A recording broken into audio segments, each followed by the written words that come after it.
So hey guys, how are you all? Welcome to So we are back with a brand new movie on what if Naruto was tied Anko and had with Outbreak Harem movie, but before we start, be sure to subscribe to our channel and like this video. Now let's begin the story. On Hagakure, which we all know as the village hidden in the leaves, the strongest of all the hidden villages. By one look at it, you can tell that this prosperous village is the epitome of peace and tranquility, but one should never judge a book by its cover, or rather, in this case, a village by just a look. It's because deep inside this village lies a darker secret, a secret that would make you think twice about this village, and it all revolves around a 4-year-old boy with shabby blonde hair, 3 whisker marks on each side of his cheeks and crystal blue eyes. You see, 4 years ago when the Kyuubi no Kitsune attacked Konoha and destroyed most part of it, the village's beloved Yondaime Hokage Minato Namikaze, who was famously known as the Yellow Flash, tried to stop the Kyuubi, but as we all know, the Kyuubi, or rather all the tailed beasts, in general, are living manifestation of chakra. In short, they can't be killed, so the Yondaime Hokage did the next best thing he could think of. He sealed the Kyuubi in a newborn baby, and not just any baby, he was the son of Minato. Yes, he was the son of Yondaime Hokage and Kushina Uzumaki, who also went by the name of Red Hot-Blooded Habanero. Although Minato and Kushina died during the sealing process, their last wish was that their son would be deemed as the hero of the village for keeping the Kyuubi sealed inside him. But alas, the fate didn't work the way they wanted. Wait a minute, fate. I sound like Niji now. Anyways, Sarutobi Hiruzen, the Sandaime Hokage, took the baby and told the villagers that they are safe and the Kyuubi was sealed inside the baby, but didn't tell them about his heritage. What a genius. He thought, emphasis on the word thought, that the villagers would see the baby as a hero, just how Minato and Kushina wanted. Oh, how wrong he was.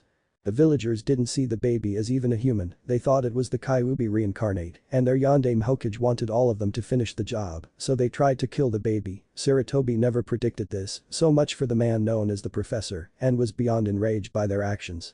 So he implemented a law stating that any villager that tries to disclose the fact that the Kyuubi was sealed inside the baby would be immediately executed, in hopes that the younger generation would treat the baby as equal.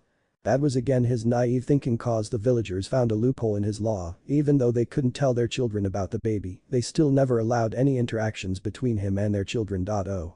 I just noted that I never gave the name of the baby, but hey, it isn't like you all don't know him. After all, he is the protagonist of his story, and also you all are reading a fanfic, so I expect you all know him. So back to the topic, Naruto, for all those who still didn't get his name, was never given a nice cozy childhood. Instead, he spent it by living in worse conditions and later in life running from mobs. He was even thrown out of the orphanage at an age of 2. I mean, seriously, who throws a kid out of the orphanage on the streets at an age of 2? To survive in this hate-filled village, Naruto used to scavenge food and other necessities through trash or other wastes that people threw. All in all, he led a childhood that would break the minds of others and maybe even force them to commit suicide. To make the matter worse, when the mobs used to attack him, they usually rendered him in a state worse than death, multiple bruises from getting hit by blunt weapons. Yes, they used weapons to attack him, cuts and slashes that would usually kill a person, which included tearing open his body parts, sometimes even skin him so much that his bones were visible. In short, he was given the worst form of torture.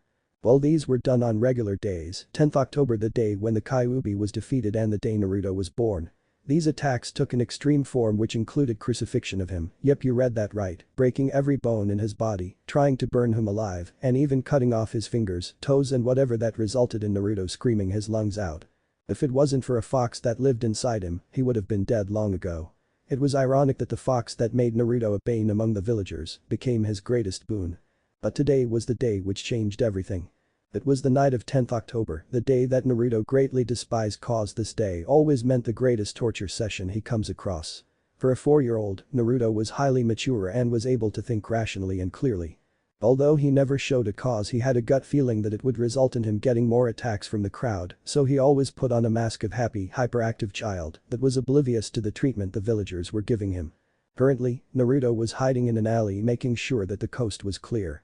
Okay, let's see, all of them are busy in the festival, some even carrying pitchforks and torches. Ugh, there are way too many to make an escape. Okay, calm down Naruto, you can do this, he reassured himself. He was wearing a trouser that had cuts in several areas and a neon orange jacket that screamed attention towards itself if it wasn't dirtied by the dirt on it. Inside his jacket, we see a black t-shirt that was torn in some areas, showing that he was a bit malnourished after all. He never received a proper diet in his life. Naruto closed his eyes calmly thinking and contemplating his options. Going straight through the crowd would be suicide. I can take the path that goes to the Hokage Tower, but considering today, the villagers would be guarding the path and there would be no chance in hell I'd be able to reach there. I can use some sort of distraction, but not everyone will fall for it and I don't think so that I would be able to make such a distraction. Damn it, why does this day even come? As Naruto opened his eyes he got quite frustrated that he wasn't able to think anything to escape from this alley. If only he was able to run and reach training grounds 44 or popularly called as the Forest of Death, he could avoid them all. Even though he was only 4 years old, the Forest of Death that scared the shit out of even some jounins became a safe house for him. Ignoring all the beasts and creatures that lurked in the forest, he was always greeted by a purple-haired kunoichi who kept her short, spiky hair in a fan-style ponytail. She wears quite revealing clothes, a fitted mesh bodysuit that covers her from her neck down to her thighs, a tan overcoat with a purple inseam and a pocket on each side, a dark orange miniskirt, a dark blue belt, and pale gray shin guards. In addition to the typical forehead protector, she also wears a small pendant that looks like a snake fang attached with a thick black cord so that it won't fall off during fights. She has light brown, pupil-less eyes, and a tall and slender frame for a 14-year-old. Her name was Anko. Her personality is what drew Naruto's attention to her. She is loud, stubborn, and prone to acting without thinking. Naruto's masked personality was based on her, and she was one of the few ones who knew how Naruto actually is. The others being the Hokage, Tuchi-san and Am-chan from the Ichiraku raiment stand, and the 3 Anbis that guarded him, Inu, Nico and Weasel. Yes, he knew the Anbis guarding him. Naruto didn't understand it, but he knew that somehow his senses are much sharper than regular people. Nevertheless, Naruto always considered them all his precious people, since they didn't judge him like the other villagers and treated him the way a normal child should be treated. Although Anko had a quite unique way of treating him given her personality, she used to tease him with her body, expecting the reaction she wanted but never got most of the time. Well, you can't blame him, after all, he's only 4 years old. Back to the present, Naruto knew that if he wanted to reach the Forest of Death he would have to run past the crowd. After thinking for almost 6 to 7 minutes he sighed in defeat. Well, time to test out how much I've improved in evading. Although I know it's a suicide mission, I gotta take the chance. After all, nobody is here to help me, he muttered to himself. He knew the Anbis that used to protect him a few times were not here at this moment and the Hokage was most probably in his office. Okay, here goes nothing. Anko-chan is probably in the Forest of Death. If I'm lucky I might bump into someone who can save me. Yeah, as if it would happen, Naruto mocked himself. Naruto came out of his hiding and sprinted with a speed that rivaled a genin. As soon as some villagers saw him they shouted. The demon's here. Kill it. Finally we can finish what the fourth wanted. Make sure he doesn't escape. The shouting was all that was needed to start the game of cat and mouse between the villagers and Naruto, although he knew that getting caught is not an option here. So he used all the strength he could gather in his legs to sprint forward and occasionally avoided few kunai and other sharp objects thrown at him. Damn it. Why can't they just leave me alone, Naruto muttered as he swiftly sidestepped in the gaps that were between people. As he neared his destination, he had to abruptly skid stop as he saw that there was a large group standing in front of him, and from the outfits of some he knew there were ninjas among them, possibly genins and a few chunins. Shit. I knew it was impossible, but do you really hate me, Kami? Naruto cursed under his breath as he tried to find even the smallest of escape route he could find. No use trying to run, demon, you can't escape from us, a random villager said. Just stay there and take your punishment. A genin shouted at him. Finally I can avenge my parents. An enraged chunin leaped at him with a kunai in his hand. Naruto knew that there was no point arguing with him and asking what wrong has he done. He was too busy finding an escape route. Come on, damn it, work, you stupid brain. Naruto's mind was working 100 miles an hour just to spot even a single escape route. Then by a miracle, he was able to spot an escape route, but his happiness was short-lived as he properly saw where the route was. Shit, out of all the things possible, this had to happen. Naruto gritted his teeth. He knew that if he wanted to escape he would have to run past the chunin that was heading towards him. He knew he had no choice in it and wouldn't escape without an injury. Well, either this or the whole mob. Naruto sighed and jumped towards the chunin. Ahaha, so finally you have accepted your fate of dying at my hands. Don't worry, I'll make sure that it would be slow and painful. The chunin screamed in anger as he prepared to slash Naruto.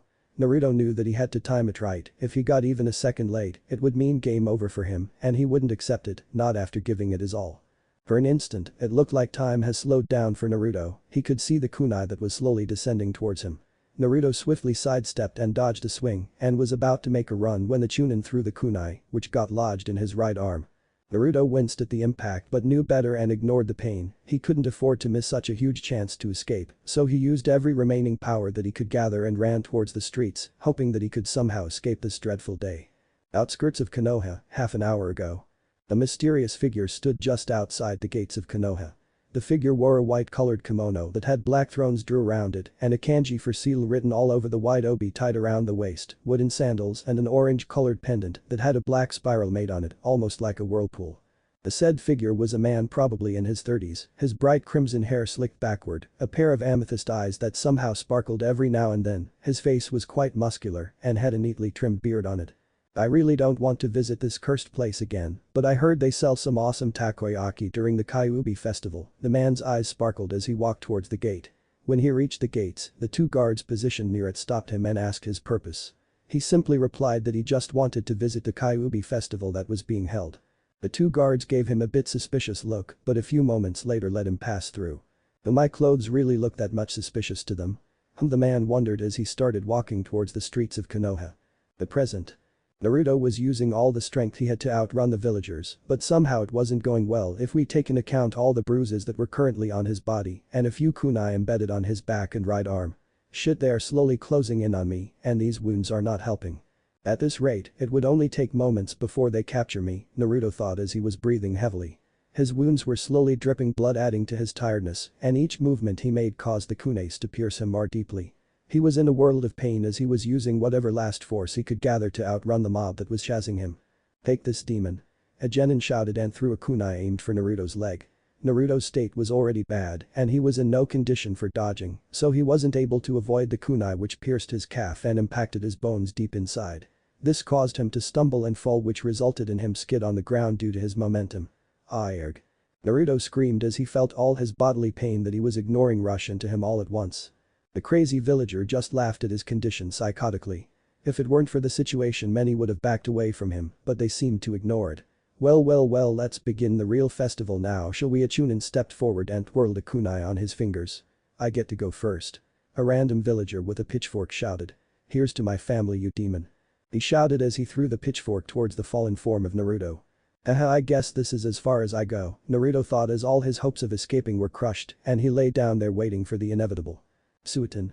Water encampment technique. Before anyone could notice what happened, an enormous water wall formed between Naruto and the villagers. The pitchfork that was thrown got lodged in the water wall, but it couldn't pass through it. What the hell, where did such a huge amount of water come from? A chunin that sounded flabbergasted upon seeing such a huge wall of water formed out of nowhere shouted. Phew, if I was even a second late then maybe I wouldn't have been able to stop that pitchfork from piercing him. A voice came the side of water wall where Naruto was. A few minutes earlier. The stranger continued walking until he came to the area where the festival was being held. Let's see, now where can I find takoyaki? The man just mused over. The demon's here. Kill it. Finally we can finish what the fourth wanted. Make sure he doesn't escape. The man heard these random shouts coming from a distance. What were those shouts about? He wondered as he walked to where the commotion might be taking place. Present. Glad I made sure to follow that commotion, the man sighed. He slowly released the jutsu and the water wall collapsed on the ground. He then went towards the fallen form of Naruto. As the water wall collapsed, the villagers were able to see the person who interrupted their real Kyuubi festival, or that's what they call it. The said person was kneeling before Naruto and slowly removing the kunais that were lodged in Naruto's body, making sure that they were removed without hurting him more. Naruto was in a state of confusion. While he couldn't see his savior, he knew that this person was not someone he has met before. Why is this person helping me, was the thought Naruto had soon before he slipped out of conscious. The villagers weren't faring much better. They all had one thought, why is he helping the demon brat? The said person, after removing all the kunais from Naruto's body, picked him up bridal style. No, not in that sense. This allowed the villagers to look at the person clearly. Most of the females in the crowd were sporting blushes looking at his amethyst eyes which sparkled a few times. The males, well, they weren't blushing, but something about the person demanded respect as if he was from a high-class clan. The person observed the villagers for quite a while. There was dead silence in the air as both parties were quiet. The villager tried to break the silence, but before he could say anything, the person disappeared via water body flicker, along with Naruto. After a complete dead silence for a few moments, all the villagers had one thought, who was that person? Hokage Tower. Hiruzen Sarutobi was currently sitting on his desk fighting with the biggest enemy of Kage's, paperwork. He sighed as he looked at the bundle in front of him. I was supposed to look over Naruto today, but these damn paperwork came like a hurricane, and add to that the civilian council members barging in and sprouting nonsense about anything they could think of. I'm getting too old for this. I just hope the Anbus assigned to Naruto are keeping him safe. Little did he know that those Anbus were currently being occupied by some other Anbu members, which were assigned by the civilian council to make sure that Naruto was completely unguarded for the villagers to finish their work. Suddenly there was a water body flicker in Hirizen's office. He got alert and jumped from his desk, ready for the person who suddenly appeared in his office. The few Anbus who were in hiding also came down, forming a protective circle around the Hokage. When the body flicker cleared, they could see the person that came in. But the thing that drew their attention most was a boy that was currently held by the person. They all instantly recognized Naruto. The Hokage called out as he saw his surrogate grandson covered in bruises, blood dripping from his back, and his torn-out clothes showed that he had taken quite a beating. But before he could have rushed to check Naruto's condition, he was abruptly stopped by some invisible force. He tried to cross it, but each time the results were same, he couldn't move further. That's when the person spoke to him. No use trying, you can't pass the seal I placed. Hirizen's eyes widened when he observed carefully applying some chakra to his eyes. There was a seal right in front of him with a kanji barrier written on it. But when did he place such a seal here, and add to that I didn't even hear him activate it. Hirizen was clearly trying to deduce how did the person get the time to place the seal. But before he could think much deeper, the unknown person spoke again.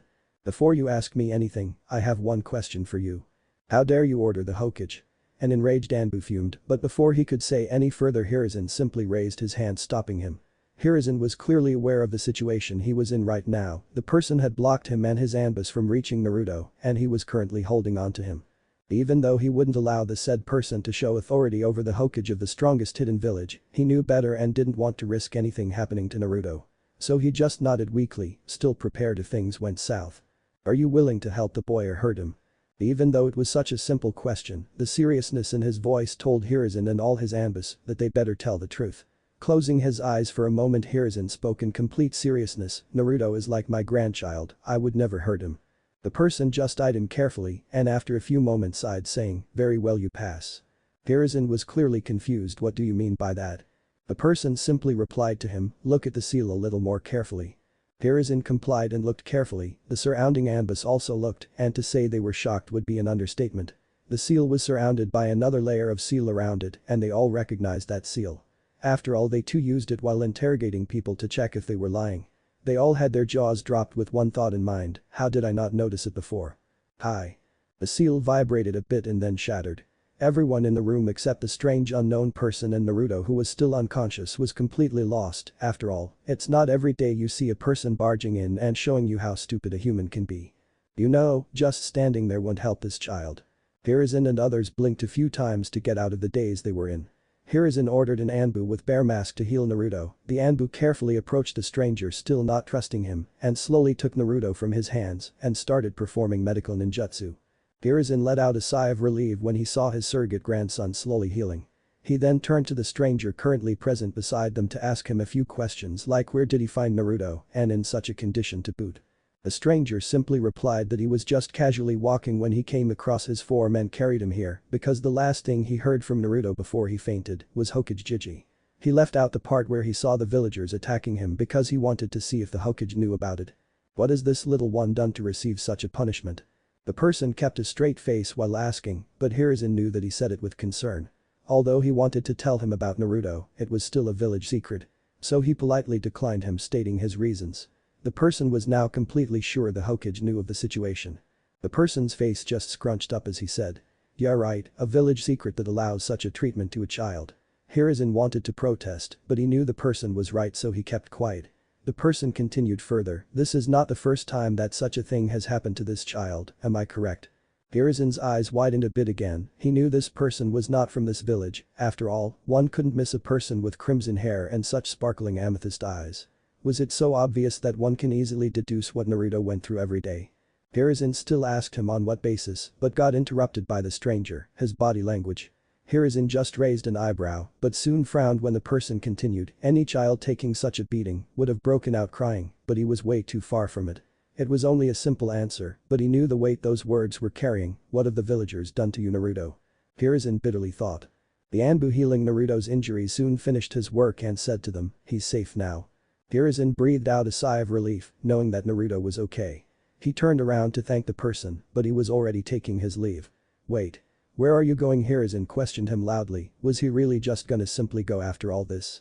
My work here is done, so I'm off to eat takoyaki. The stranger replied as he waved his hand.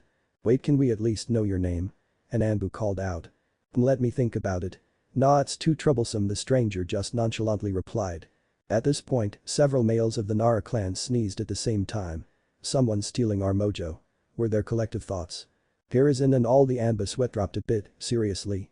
Oh, by the way, what's the name of the kid? The stranger asked a bear mask Anbu that was beside Naruto. Naruto Uzumaki, the Anbu replied. It was at this moment the temperature of the whole room dropped rapidly. Every Anbu and even Hiruzen felt a chill run down their spine. Uzumaki, you say? The stranger's voice became eerily cold as ice. Everyone flinched hearing such a voice, it was as if it promised pain to all those who dare stand against it.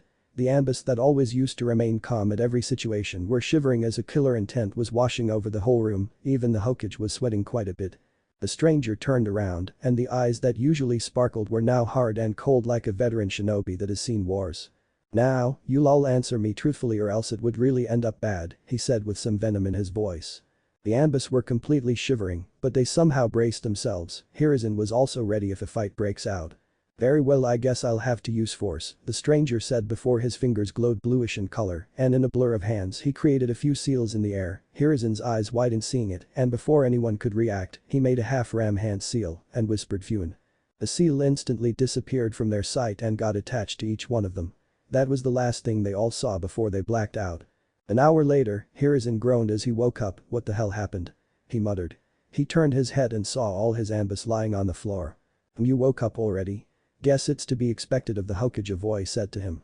Whipping his head at a speed that should have been impossible for his age, he turned around to see whose voice it was. Sitting on the sofa of his office was the stranger with Naruto on his lap. He was gently petting Naruto's dirty and shabby blonde hair, and the look on Naruto's face was completely peaceful. If it wasn't for the situation, Hiruzen would have found this scene quite adorable, but he knew that the said person can't be trusted, especially not after what he just did. Hiruzen tried to stand up but failed, and what's more was the fact that he felt his chakra completely sealed. He looked towards the stranger with a cold gaze. Why are you doing this, and what do you want with Naruto? His voice dripping with malice. Well, first if you can relax, I won't hurt you or anyone else here, the stranger replied in a calm, collected voice. Why should I believe you? His voice still containing the same amount of malice. The stranger just smiled a bit. Well, you never had an ill intent towards Naruto and cared for him just like he was one of your own, so I've no reasons to hurt you. Hiruzen just raised an eyebrow on that. How did you know that? The stranger just sighed. I'll release the seals on you, but first promise me that you'll listen to me calmly. Hiruzen just took a calming breath. He knew that if the person wanted he could have killed him while he was unconscious. Other than that, something about the person was giving him reassurance that he could trust him. Fine, I'll listen. But you have to explain to me what were those seals you put on us and how did you learn them? The only person who I know was capable of such feat was Mito-sama. The stranger just raised an eyebrow hearing that and again put his hand in a half-ram seal and said Kai. The seal on Hiruzen shattered, he could already feel his chakra returning to him. Hiruzen slowly got up and brushed his robe, he then looked at the person again. He had a smile on his face as he slowly petted Naruto who was on his lap. Hiruzen coughed on his hand to bring the stranger's attention towards him. Well, are you going to answer my question now? The stranger just smiled and said, still brushing Naruto's hair. Well, you see, the seal or rather seals I put on you all were a simple sleep and memory reading one. Hiruzen was again a bit shocked. There were 2 seals on us. But how can he draw seals with such a speed? And not to mention drawing them in the air just like Mito-sama. But then it came to his attention that the person used a mind-reading seal on them. Hiruzen was about to say something before he got interrupted. Before you ask, don't worry, I didn't see any of your village's secret. I just wanted to know about Naruto. But from what I learned, I have to say I'm greatly disappointed in this village, and probably the only thing that's stopping me from destroying them is the fact that there are still a few here who care about Naruto, and I possibly can't hurt them, the stranger just said with a distant look in his eyes. Hiruzen didn't know what to say. Earlier this person didn't care much about Naruto, but when they mentioned that he was in Uzumaki, suddenly this person's attitude changed. Add to the fact that he just simply stated that he would destroy the village without any hesitation, and somehow a small part of Hiruzen believed that he could do it. But the next thing that he heard completely left him flabbergasted. Is this really the village you defended all your life for, Mito? Looks like your Nai-sen was finally right about one thing, the stranger said in a low sad voice and chuckled by the end of his sentence. He thought nobody might have heard him, but Hiruzen did hear, and oh boy, his mind completely shut down hearing it. Ryu-sama. Hiruzen stuttered, his eyes completely wide, and he was down on his knees. The man just gave him a small smirk and said, "You've grown quite a lot from the last time I saw you, Gaki." That was it for Hiruzen, he completely broke down as tears formed in his eyes, seeing the person he admired and greatly respected when he was just a genin.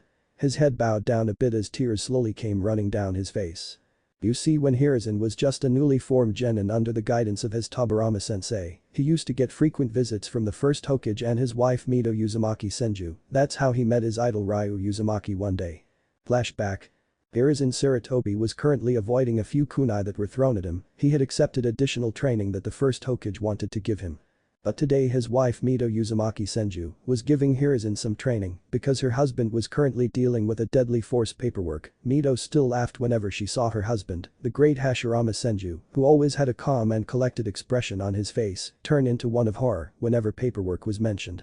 Mito was a very calm and composed individual with a dignified air about her. She had long bright red hair and large pupilless eyes. She wore an elaborate high-collared kimono with the Izushi symbol on the back of the obi, which was tied around her waist. Her hair was arranged in buns with hairpins in them and 3 clips in the front. She also wore a dark shade of red lipstick and had a rhombus making reminiscent of the strength of 100 seal on her forehead. She also wore tags with kanji written on them in her hair decals. She looked like she was in her early 20s. "You're doing really good, Hiruzen," Mito said to him. "Arigato, Mito-sama." Hiruzen brightened up hearing praise from such a great person. "Alright, let's notch it up a bit, shall we?" Mito calmly said. But before she could say any further, she ducked to narrowly avoid a water bullet thrown towards her. Hiruzen was completely caught off guard by the sudden attack on his sensei. He couldn't even detect the attack until his sensei ducked. He knew that if the attack had been aimed at him, he wouldn't have been able to dodge it. "Hiruzen, stay down and don't engage in combat." Mito's voice brought Hiruzen out of his trance as he found a hiding spot and just laid low. He knew the seriousness of the situation, and he would probably just be a casualty if he fought. "Come out wherever you are," Mito said as she reverse gripped a kunai in her hand. She again became alert as she heard a movement towards her left. She jumped backward and again dodged a water bullet, but this time she herself fired a bullet in the direction the attack came from, but she knew that it probably didn't hit. This happened a few more times, each time the water bullet came from different random directions, as if there were more than one enemies, and each time she dodged it, she even attacked but no avail, and she was growing really frustrated over it. Suddenly a figure shunshined near her, she immediately turned towards it, not dropping her guard. But when she saw the person, she relaxed a bit. After all, it was her husband Hashirama. "Mito, what happened here?" Hashirama asked. "I don't know, I was teaching Hiruzen when suddenly someone attacked us. I've already told Hiruzen to stay out of this, and he's probably hiding somewhere safe," she replied. Suddenly a few water bullets came towards them, they both jumped and avoided it. Their backs were now facing each other as they stood ready for any enemy attacks. "Hey Mito," Hashirama whispered. "Yes, Hashirama," Mito replied. Hashirama smirked. "Caught you." And with that, he exploded into water, leaving a completely flabbergasted and wet Mito. "I know what you are thinking, standing there. Ha ha ha ha ha ha, oh man, oh god, ha ha ha ha, that was the best." A man was lying on the grass clutching his stomach and laughing his ass out, his eyes teary from laughing. He looked in his early to mid-20s with spiky crimson hair and amethyst eyes which were sparkling due to tears. He was wearing black cargo pants that had its end tugged in his military-style boots. He was wearing a red t-shirt and a white coat over it with the insignia of Uzumaki clan symbol on the right side of its chest area. He was also wearing an Uzumaki pendant on his neck. As soon as Mito saw the person, realization suddenly hit her, she was played. Her left eye twitched violently and all her calm and composed personality went down the drain. Her free hair rose and waved violently as her chakra swirled around her. She closed her eyes and balled her fist, slowly bringing them up near her face. "Bibi Baka, Nai-san." She roared and charged towards him with an intent to completely end her brother's life once and for all. At a distance, Hiruzen was watching everything with a variety of expressions on his face. He was amazed seeing Mito-sama completely dodge those fast water bullets without breaking a sweat. He then got a bit worried as he saw a shunshin take place near her, but it was soon turned to one of relief and joy, seeing that the person was none other than the first Hokage. He was expecting both First and Mito-sama to take on the enemy easily, but was left flabbergasted as First exploded into water, completely drenching Mito-sama. He then heard laughing coming from a distance and saw a person on the grass laughing like there was no tomorrow. Lastly, he could help but form a large sweat drop at seeing Mito-sama completely losing her cool and chazzing around the person who was strangely still laughing. Is that really Mito-sama? Hiruzen couldn't help but ponder, never really seeing her lose her cool like that, hell. He actually thought that she could never lose her cool. A few moments later. Hiruzen was sitting nervously on the grass taking occasional glances at Mito, who was huffing and mumbling something about his stupid brother. The stranger was currently tied on a wooden post with some explosion tags around him. I think maybe those seals are just overkill, Hiruzen thought with a sweat drop. Oh come on Amato, is this the way to treat your Ani-chan? The stranger said with a pout. Baka Ani-san, you deserve it. And don't go adding chan to yourself, I never said that. Amito roared. Oh, but you always used to run to me calling me Ani-chan, the stranger just cutely replied. SSH shut up, Baka. I was really small when I used to call you that. And now red-faced Mito fumed with embarrassment. So you don't love your Ani-chan? The stranger teased. No, I don't, Mito immediately replied but fumbled a bit. The stranger smirked in his mind, he knew that she was just saying that but deep inside she cared for her brother.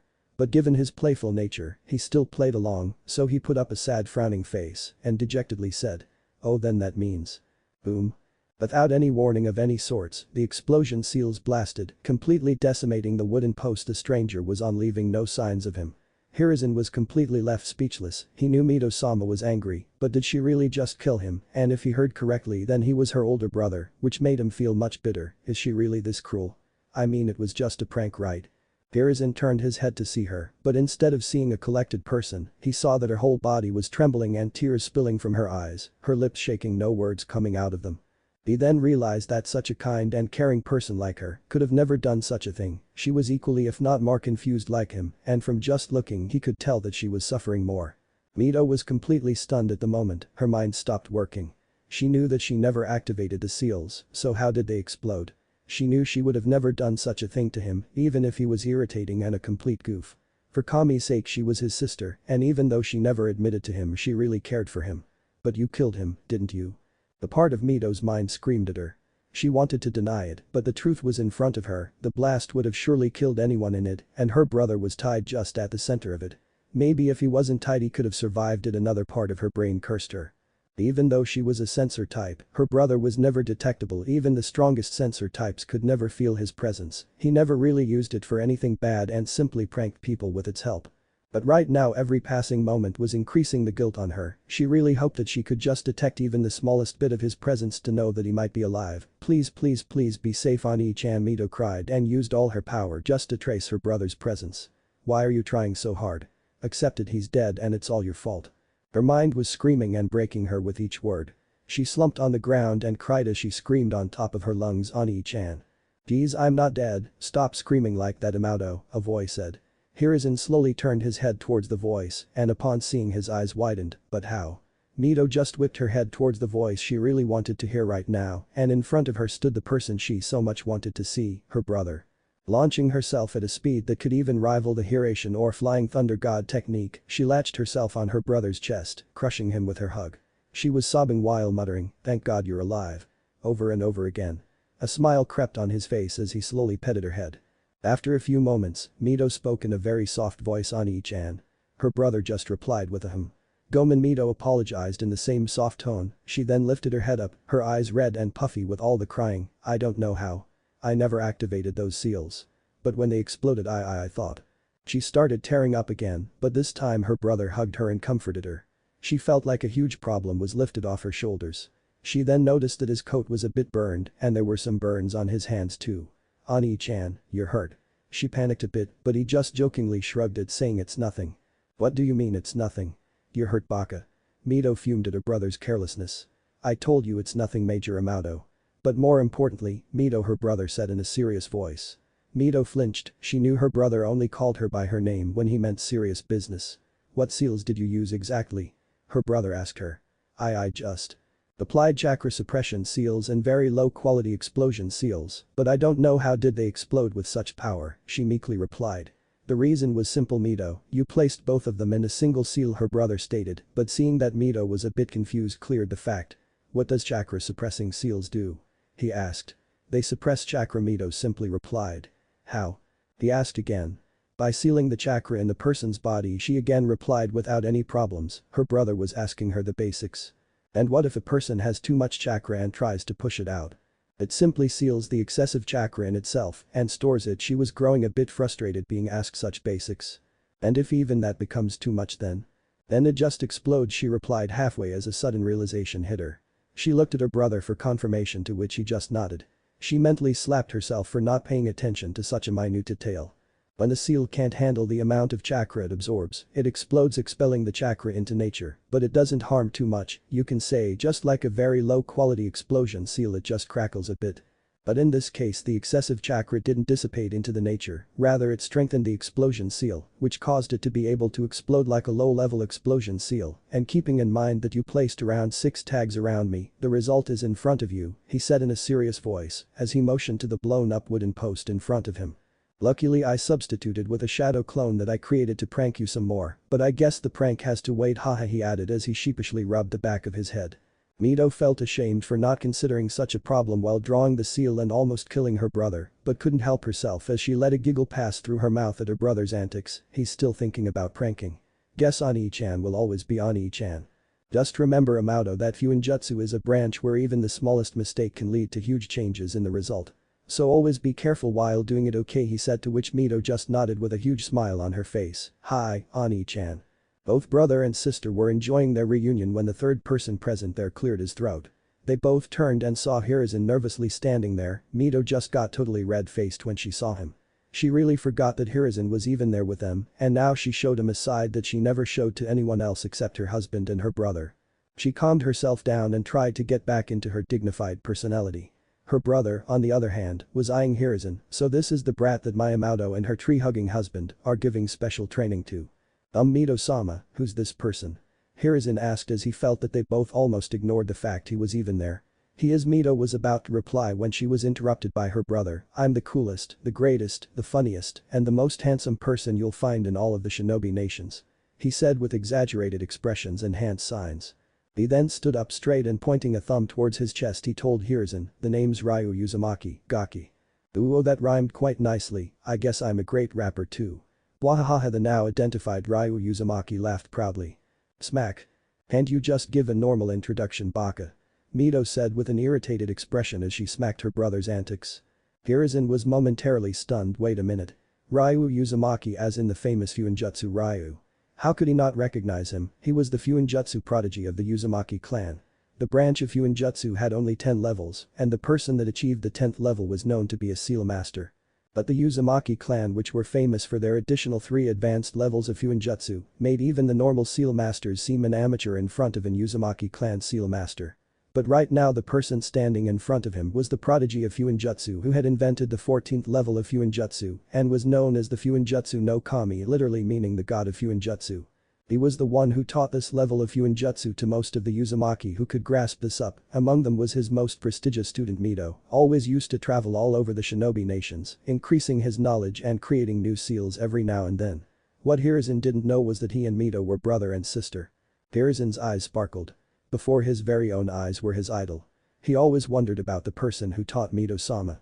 I can't believe I'm meeting the Fuinjutsu no Kami, oh my god, Hiruzen squealed like a high school girl seeing her senpai. Both Mito and Ryu had a sweat drop on their heads seeing such a display.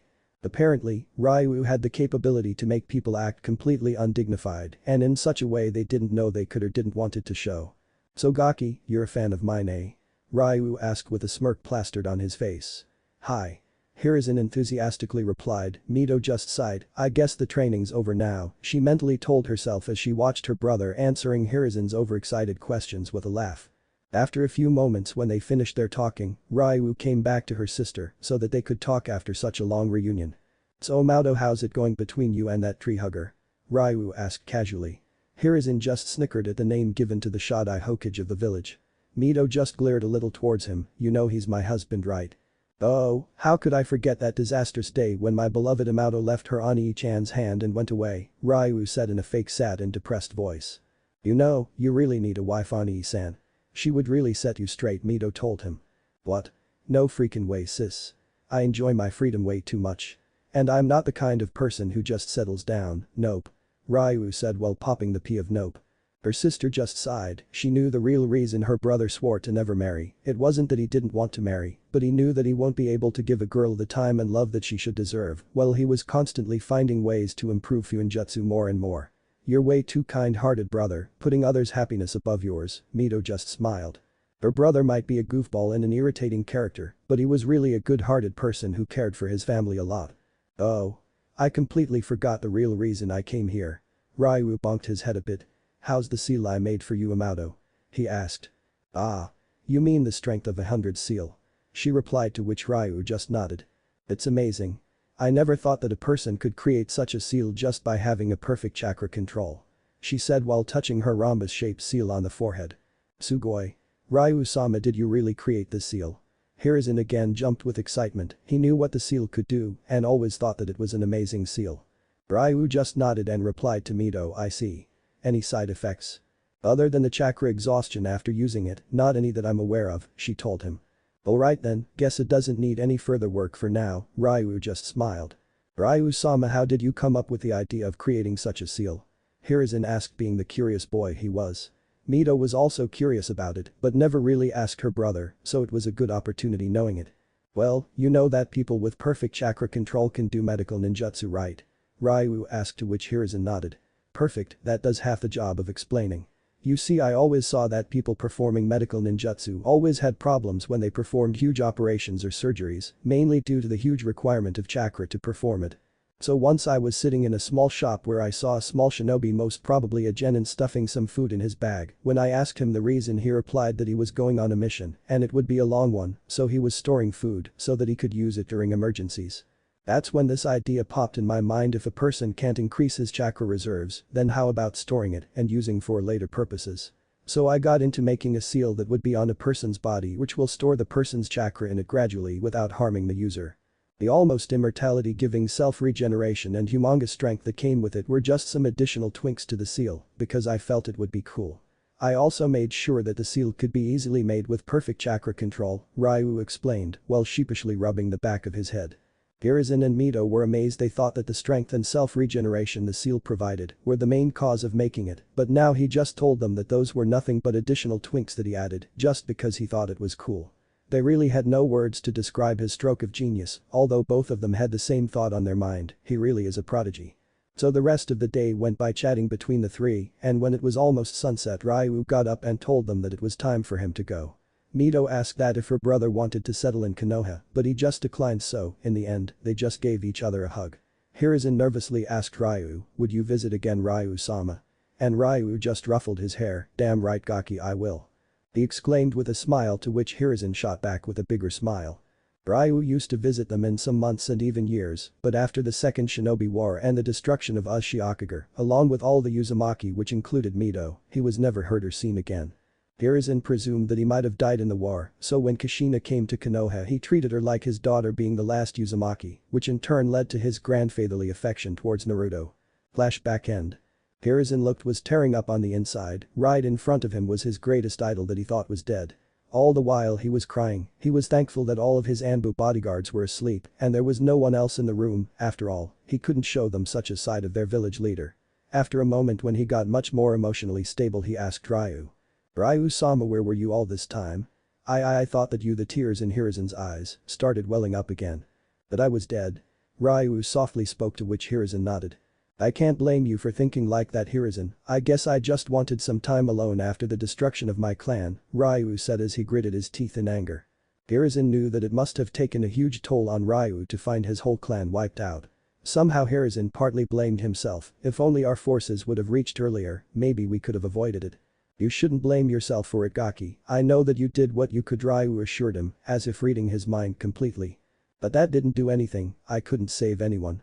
Not even Mito-sama." Hiruzen blamed himself for failing to save her.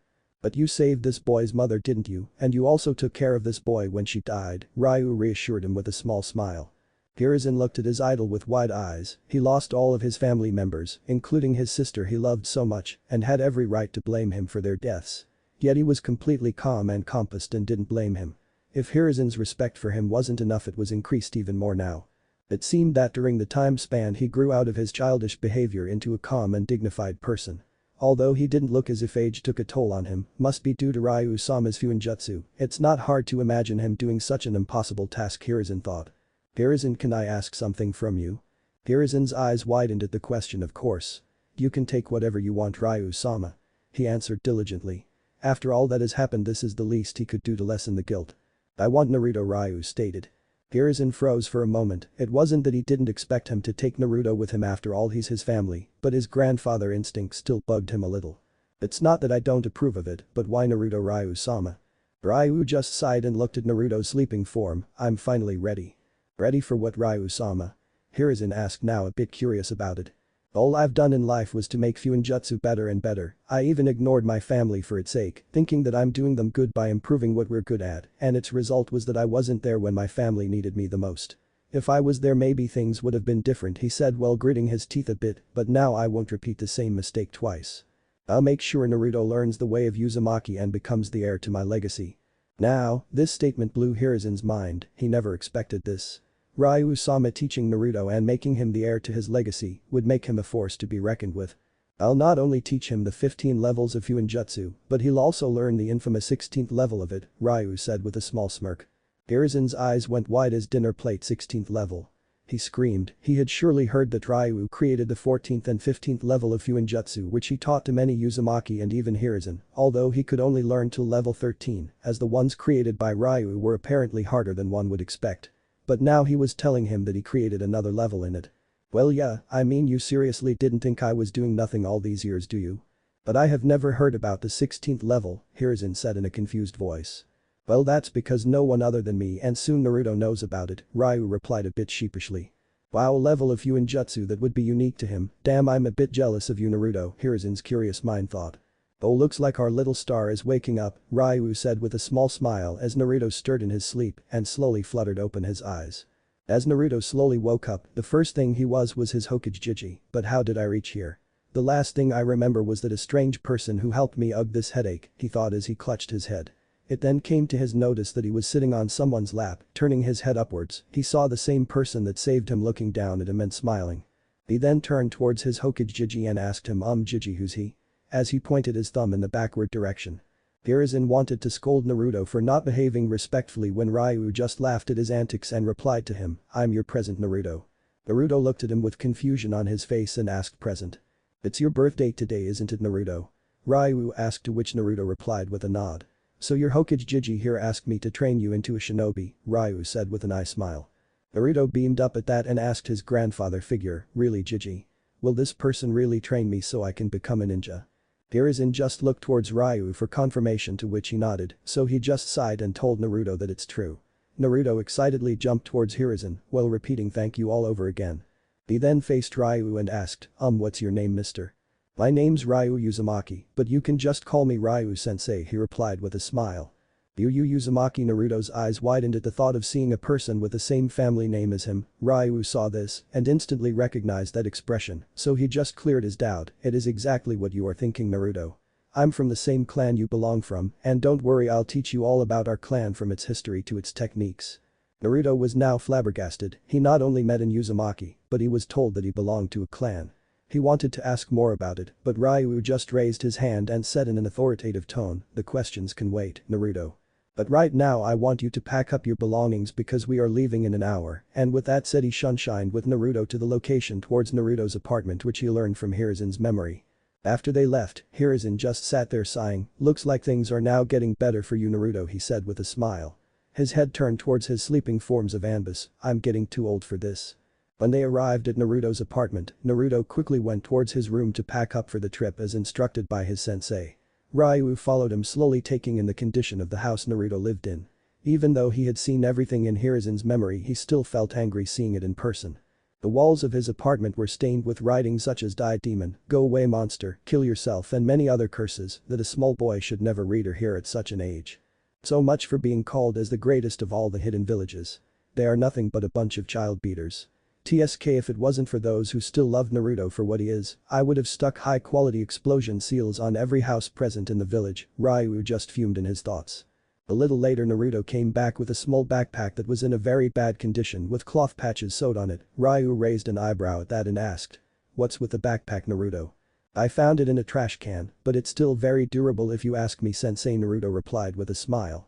Ryu just ruffled Naruto's hair with a small smile and thought, I'll make sure to give you the childhood that you should really deserve, Naruto. Ready to leave, Naruto? Ryu asked his disciple.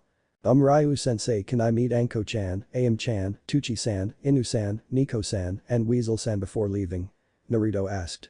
I'm afraid I can't allow that, Naruto, Ryu answered him. But why, Ryu-sensei? Naruto asked with a bit anger for not being allowed to meet his precious people. Ryu replied with a sigh, they are your precious people, that's why I can't allow you to meet them. Confusion was evident on Naruto's face, so Ryu just calmly replied, listen, Naruto. I know they care for you as you care for them, that's why they won't allow you to come with me without their own supervision. In the worst case, they would actually not allow you to leave. Naruto was taken aback bit hearing his sensei's reason, he knew what he said was true, and he obviously didn't want them to stop him from training his clan's techniques. Naruto was in a dilemma at the moment, on one side he wanted to go, but on the other, he didn't feel good leaving without telling them. Sometimes you have to take some tough decisions in life, Naruto. Life doesn't always go the way you want it to, Ryu said in a fatherly tone. And don't worry, by the time we are done with your training you would have the power to protect your precious people, he finished it with a smile, knowing Naruto wanted this the most. Naruto just looked up at his sensei with wide eyes and a big smile. Really? You betcha. Ryu replied with a warm smile. Alright then, lead the way, Ryu-sensei. Naruto exclaimed with a huge smile on his face. He actually didn't remember the last time he felt this much happiness. Ryu just smiled at his antics and they both disappeared via Shunshin. Hokage Tower. In the meantime, Hiruzen was currently sitting on his desk sighing as three of his Anbu, namely Inu, Nico, and Weasel, along with a 14-year-old Anko, was opposite to his desk arguing about Naruto. When they barged into his office asking about Naruto after not being able to find him, he told them that he has sent Naruto with a trustable person for training. Their reactions? Well. How could you send Naruto-kun without asking us first? An enraged Anko roared. Anko-chan, calm down, we know that you are mad, but you are talking to Hokage-sama right now, the Nico-masked Anbu replied. Nico's right, Anko. We all might not be happy at what Hokage-sama did without letting us know first, but we should still respect his orders, the weasel-masked Anbu said. So you're telling me that you all approve of Naruto going with an unknown person, he may be trustable, but what if he turned out to be like Orochimaru?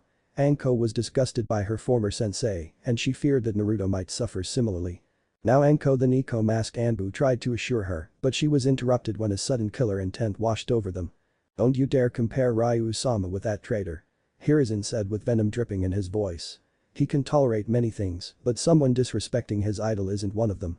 Everyone present in the room visibly tensed at such an outburst from the famed Kami no Shinobi. When Hiruzen calmed himself and lowered his killer intent a little, Anko gathered up her courage and asked him, "Are Ryu-sama?"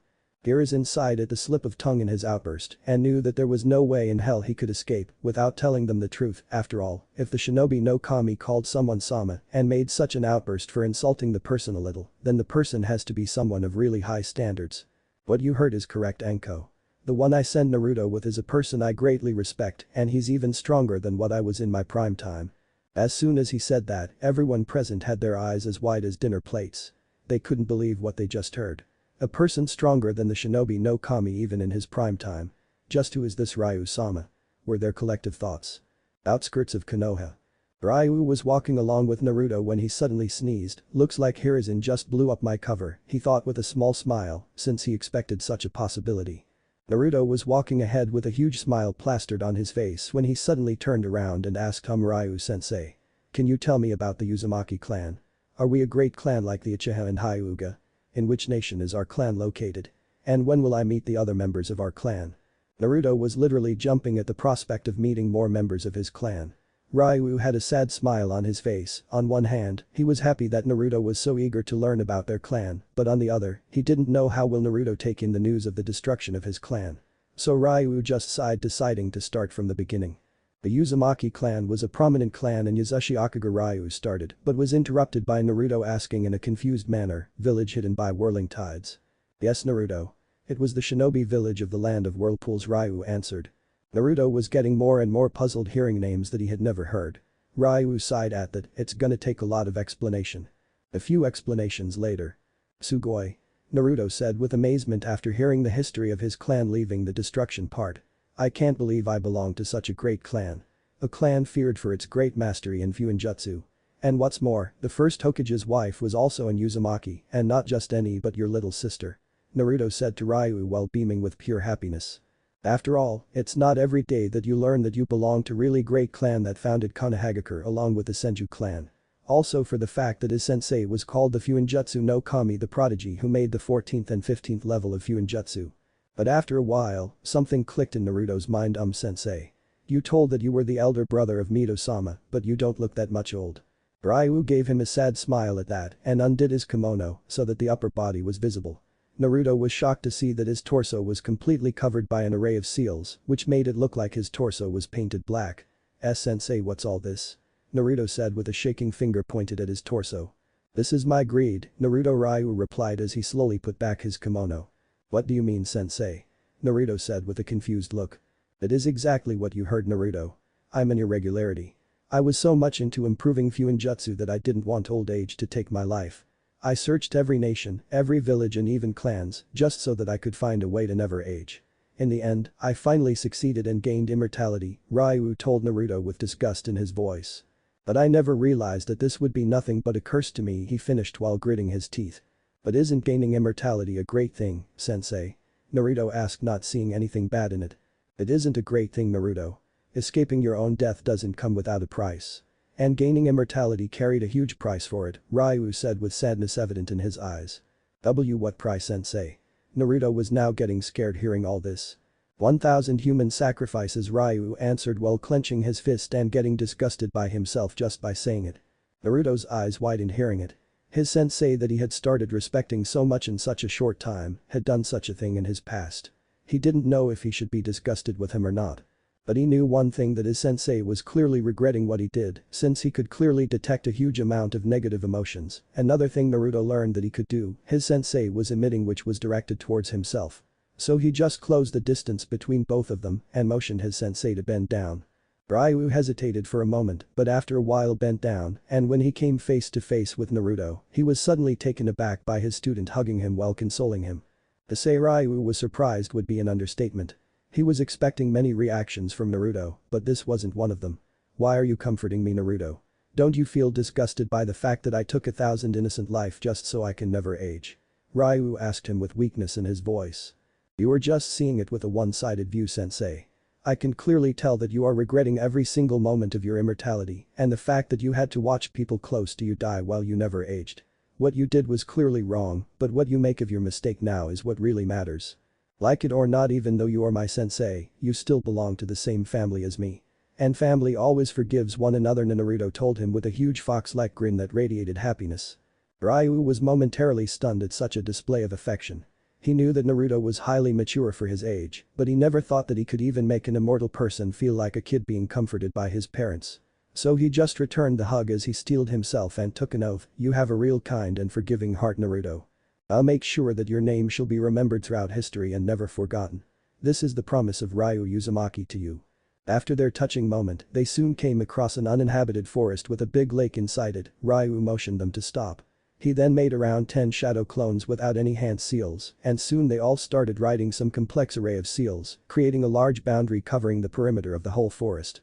When they all finished, he activated the seals, and the whole forest was washed over with a blue light. It was then that Naruto asked, what were those seals, sensei?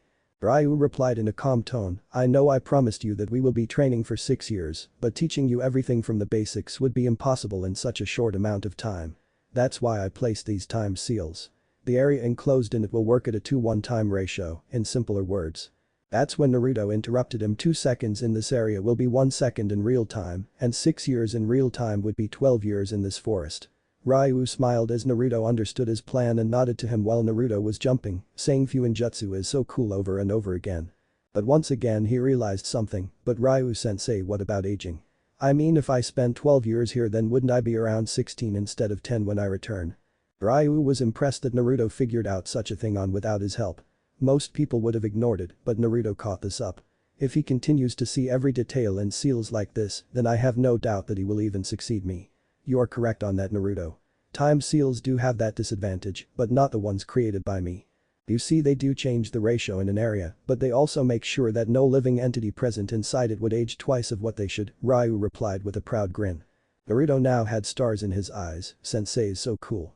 But a doubt again popped in his head, but what if someone enters here, sensei? Ah, you don't have to worry about that. No one can enter in here without my permission, I've made sure of it. Okay then, Naruto, let's begin with your training, shall we? Ryu said to him. Hi sensei. Naruto replied with full enthusiasm.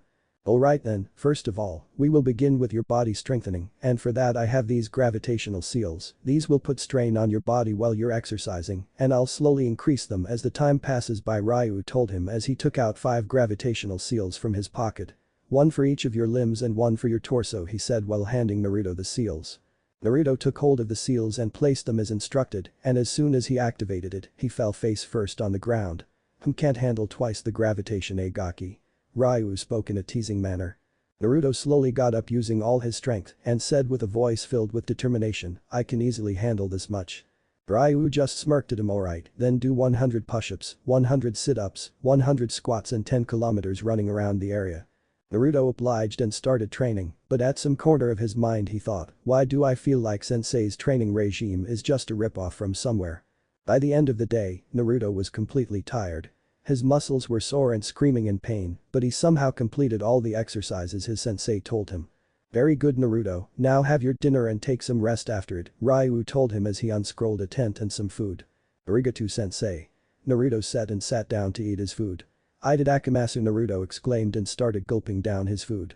Ryu smiled at his antics, just like in Uzumaki. A week later. Naruto was doing his training without breaking a sweat.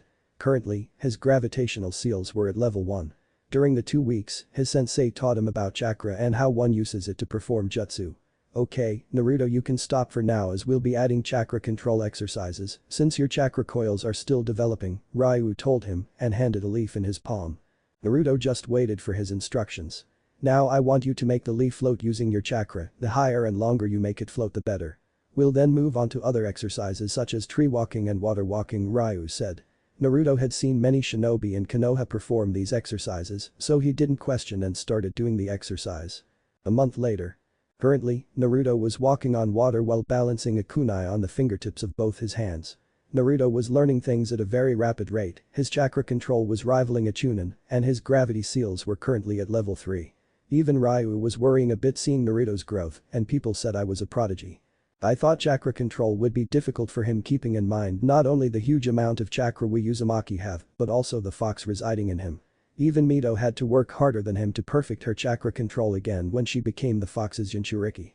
During the 2 months of training, Ryu found out that Naruto was a kinesthetic learner, which meant that Naruto learned things faster when doing it physically rather than mentally. After completing the water walking exercise, Naruto said to Ryu, I'll be heading for my body strengthening now, sensei. Ryu caught the change in his tone like something was bugging him. Is there something you want to talk about, Naruto? Ryu asked with a bit concern in his voice. Naruto just sighed as he turned towards his sensei. He knew he couldn't lie to him, so he just told him what was bothering him. I have a feeling that you didn't tell me everything about our clan. Like you are hiding something from me. And why do you feel like that, Naruto? Ryu questioned him with a raised eyebrow. Well, what you told me about our clan was before the Second Shinobi World War. But you never really tell me anything about our clan during the war or after it. Ryu was a bit stunned at this. He never expected that Naruto would find out that he didn't tell him everything about their clan. Looks like not only his muscles and chakra control has improved, but also he is getting smarter and is gaining a more analytical mindset. Very well, I think he's ready to hear all about our clan. Your assumption is right, Naruto. I didn't tell you the whole story about our clan. Since everything changed during the Second Shinobi World War, Ryu said with distant eyes as Naruto sat down to listen to the full story about his clan. During that time I had recently gained immortality and was brimming with joy to uncover deeper secrets about fuinjutsu. The war didn't interest me as I was too busy to pay attention to it, and I knew that my clan will easily handle anything. What I never predicted was that there would be a combined attack from Kumagakure, Iwagakure, and Kurigakure on our clan. Our clan was outnumbered by a huge margin, for every single Uzumaki there were 100 enemies. Hearing this, Naruto's eyes widened. Even though he had never gone to war or had never fought with a shinobi before, he knew that fighting with such a large disadvantage is nothing but suicide. He was already breaking up on the inside, knowing that the result of the war was not good. The war waged on for 3 days continuously, but alas, our clan lost, which resulted in its destruction. Ryu finished it with sadness evident in his voice. Naruto wasn't faring any better, he was just told that the clan he so much wanted to meet was already destroyed. All his hopes for meeting his clan, his family, were completely turned to dust. Tears were welling up his eyes, he wanted to cry, but he can't show weakness here. Ryu saw that Naruto's hopes were completely crushed, so Ryu just told Naruto something that lifted his spirits up. Ryu saw that Naruto's hopes were completely crushed, so Ryu just told Naruto something that he hoped would lift Naruto's spirits up. Even though our clan lost, they still did a good number on the enemy. We decimated about 85% of them, and the remaining ones fled once the reinforcements from Konoha came. Ryu said while feeling proud, even though his family lost that day, they still lived up to their reputation of the most feared clan in all of the shinobi nations. And just like Ryu hoped, it worked like a charm on Naruto, even though he was sad that his clan was destroyed, he felt immensely proud, knowing that they still did a huge number on them despite the disadvantage. My clan is really bad, as he thought with a giggle. Hey, Naruto, Ryu asked with his eyes fixed at a distance. Yes, sensei. Naruto replied with a weak voice. You hate all those villages that destroyed our clan or Konoha for not reaching there on time, or even me for not being there when our clan needed the most? Ryu asked. He knew that he shouldn't be asking about such things to Naruto, he's only a 4-year-old for Kami's sake. But Ryu wanted to know just what his disciple was thinking, because he would never want Naruto to walk a path of hatred. Naruto was completely silent, he had his eyes closed and was currently in deep thought. Ryu didn't say anything either, he knew that Naruto needed time to think it through. After a few moments, Naruto slowly opened his eyes and with a long sigh, he started. Honestly, I don't know about it. Although I'm angry with them and even with you a little bit, sensei. But it's all in the past now, and with time comes changes. People change, sometimes for the better and sometimes for the worst, but that doesn't mean that we should just judge them without understanding about their situation first. There is always more than what meets the eye, just like you, sensei. I know that you might have made some mistakes in the past, but you changed and repented. So I guess others also deserve another chance.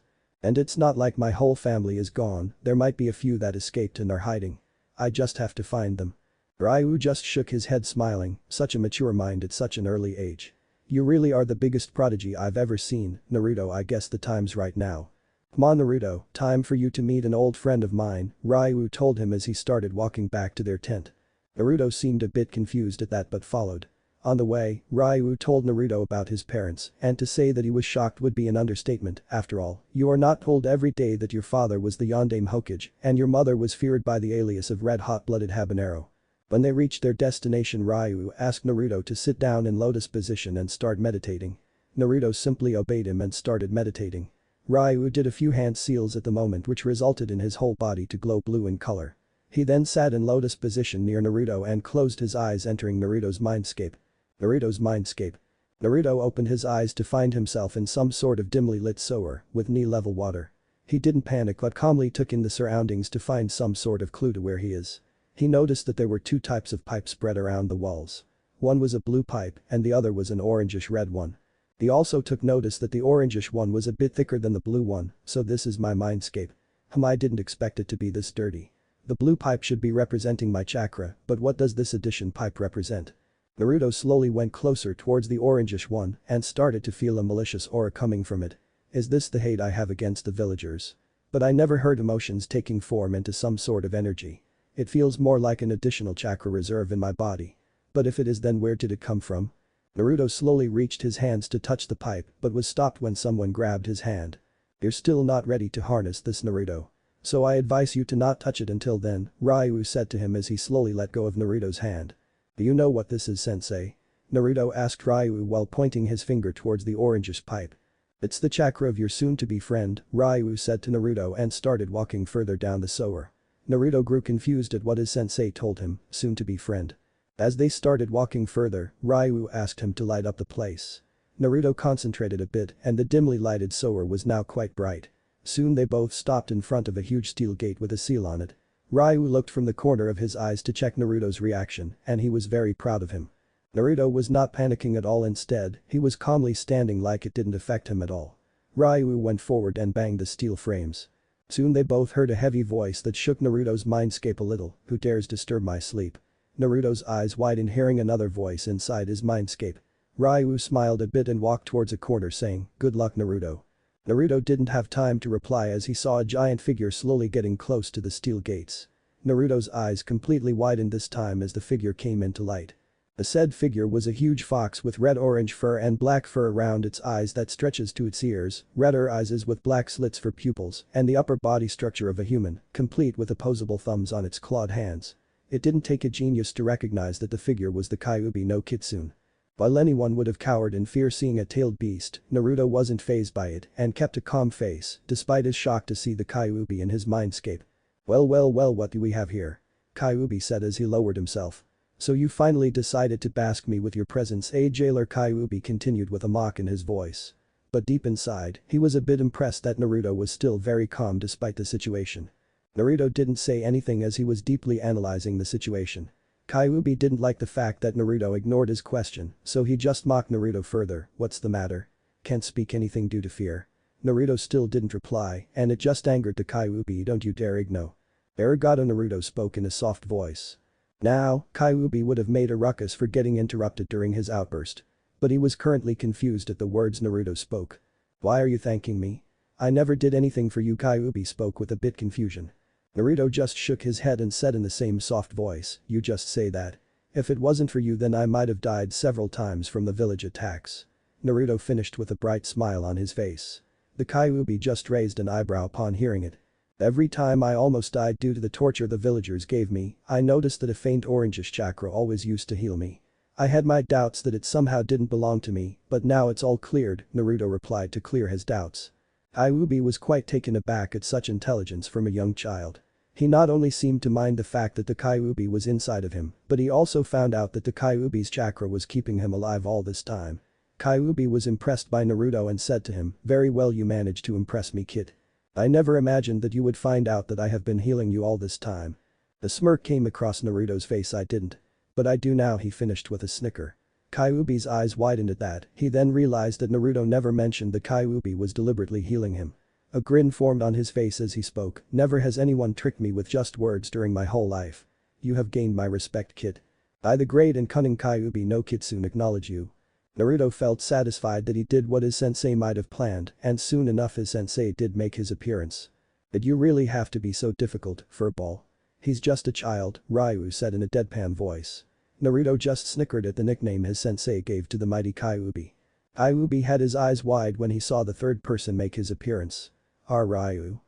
But how? You should be dead, or rather a senile old man. Not a mature young man. Kyuubi spoke with confusion evident in his voice. Ouch, you really hurt me, furball. I meet an old friend after such a long time and I hear that he presumed me dead. That's really harsh, you know, Ryu said in a fake hurt tone. Kyuubi growled at Ryu for a bit. Just tell me what's going on here, Ryu. How come you're still so young? Ryu sighed a bit, fully knowing that the conversation is going to take long. So he just told Naruto to return and continue his training. Naruto hesitated for a bit but finally faded away from his mindscape. Now tell me the truth, Ryu, Kyuubi spoke in a serious manner. I guess this was inevitable. Ryu gave another sigh and began his explanation. Outside the mindscape. Naruto opened his eyes as he came back from his mindscape. He saw his sensei leaning against a tree with his eyes closed. I really hope that someday sensei stop keeping secrets from me, Naruto muttered with a sigh and went for his training. Back to Ryu. Ryu had just finished explaining Kyuubi about his immortality and Kyuubi was not pleased a bit. I never imagined you out of all people doing it, Ryu. I may be glad that you didn't become more knowledge hungry, but what you did was still not right. I know that I made a huge mistake, Kurama, Ryu replied. Although I'm quite impressed by the fact that the kid showed such maturity by consoling you, Kurama replied with a smirk. You don't have to press on it, Ryu said, feeling a bit irritated. After a few moments of silence, Ryu spoke in a serious manner, hey Kurama. Can you check something for me? Kurama just raised an eyebrow at that and replied to him, I can. But what exactly do you want to check? I want you to check Naruto's chakra system a bit. And tell me if you sense some kind of disturbance in it, Ryu told Kurama with a serious look. Sure, just give me a moment, Kurama said as he closed his eyes, concentrating on Naruto's chakra. After a few moments, he opened his eyes and said to Ryu, you're right about it, Ryu. The kid's chakra system has some disturbances in it like a ripple in water. Looks like my suspicions were right, Ryu said with a huge smile on his face. Kurama looked at him with confusion and asked. Is there something you want to tell me, Ryu? Ryu simply replied, hey Kurama, wanna make a deal? A deal? Kurama asked with confusion. Ryu just smirked and started to tell his plan. An hour later. Naruto came back just in time after finishing his training to see Ryu getting up and stretching himself. Alright, Naruto, eat your dinner and go to sleep. From tomorrow you'll be learning our clan's taijutsu and fuinjutsu. I'll also begin your ninjutsu training along with it." Ryu spoke in a cheery mood like some kind of burden was finally lifted off his shoulders. Naruto was really excited to finally begin his real training that he didn't question his sensei's mood. Next day. Naruto woke up quite early, excited to learn his clan's techniques. "Naruto, I'm gonna start with our clan's taijutsu, it's called Uzumaki no Ken, the whirlpool fist," Ryu told Naruto as he got into the stance. His left hand was outstretched, while his right hand was near his torso. Both his palms were curved like a cup and his body crouched a little bit. "Oh. And wear this before we begin," Ryu told Naruto as he handed him a seal. "What does this seal do, sensei?" Naruto asked while he placed the seal on his torso. "Meh. It's just a body reinforcement seal. It would make your body as sturdy as a rock so that you don't break any of your bones," Ryu replied with a small smirk that sent shivers up Naruto's spine. "Now come at me with all your strength," Ryu spoke with his eyes closed.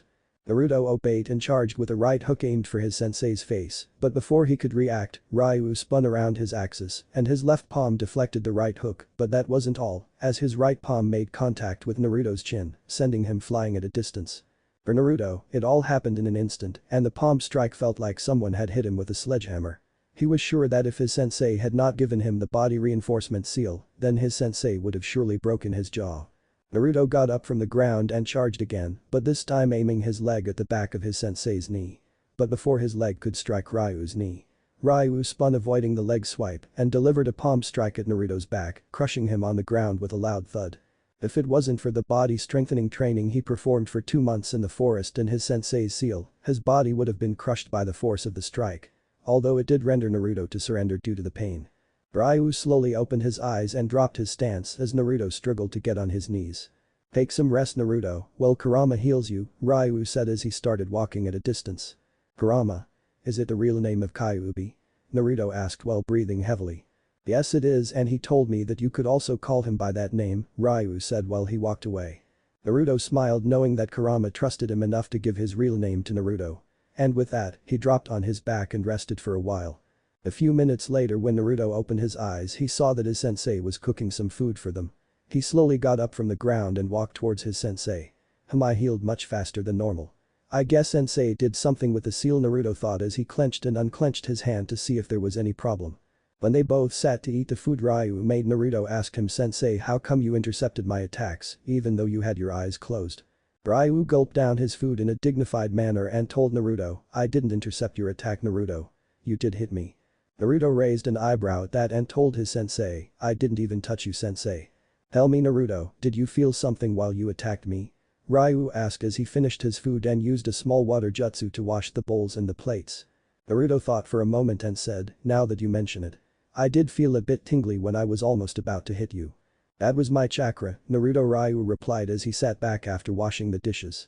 Naruto's eyes widened upon hearing it, "But I never felt or saw any chakra coming out of your body." "That was because I used a small amount of chakra on my body, wide on the top and slowly getting narrow till the bottom like a whirlpool. The chakra would not be visible to anyone and without a sensory ability, people can't even feel it like you did. Tell me, Naruto, what happens when a ship or a boat touches the edge of a whirlpool?" "It either spins around it drawing closer to the center or it gets thrown in a random direction," Naruto slowly said while realizing the use of chakra in Uzumaki no Ken.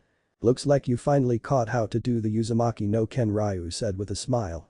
"Oh, so that's how the Uzumaki no Ken works," Naruto said with a gleam in his eyes at how cool his clan's taijutsu is.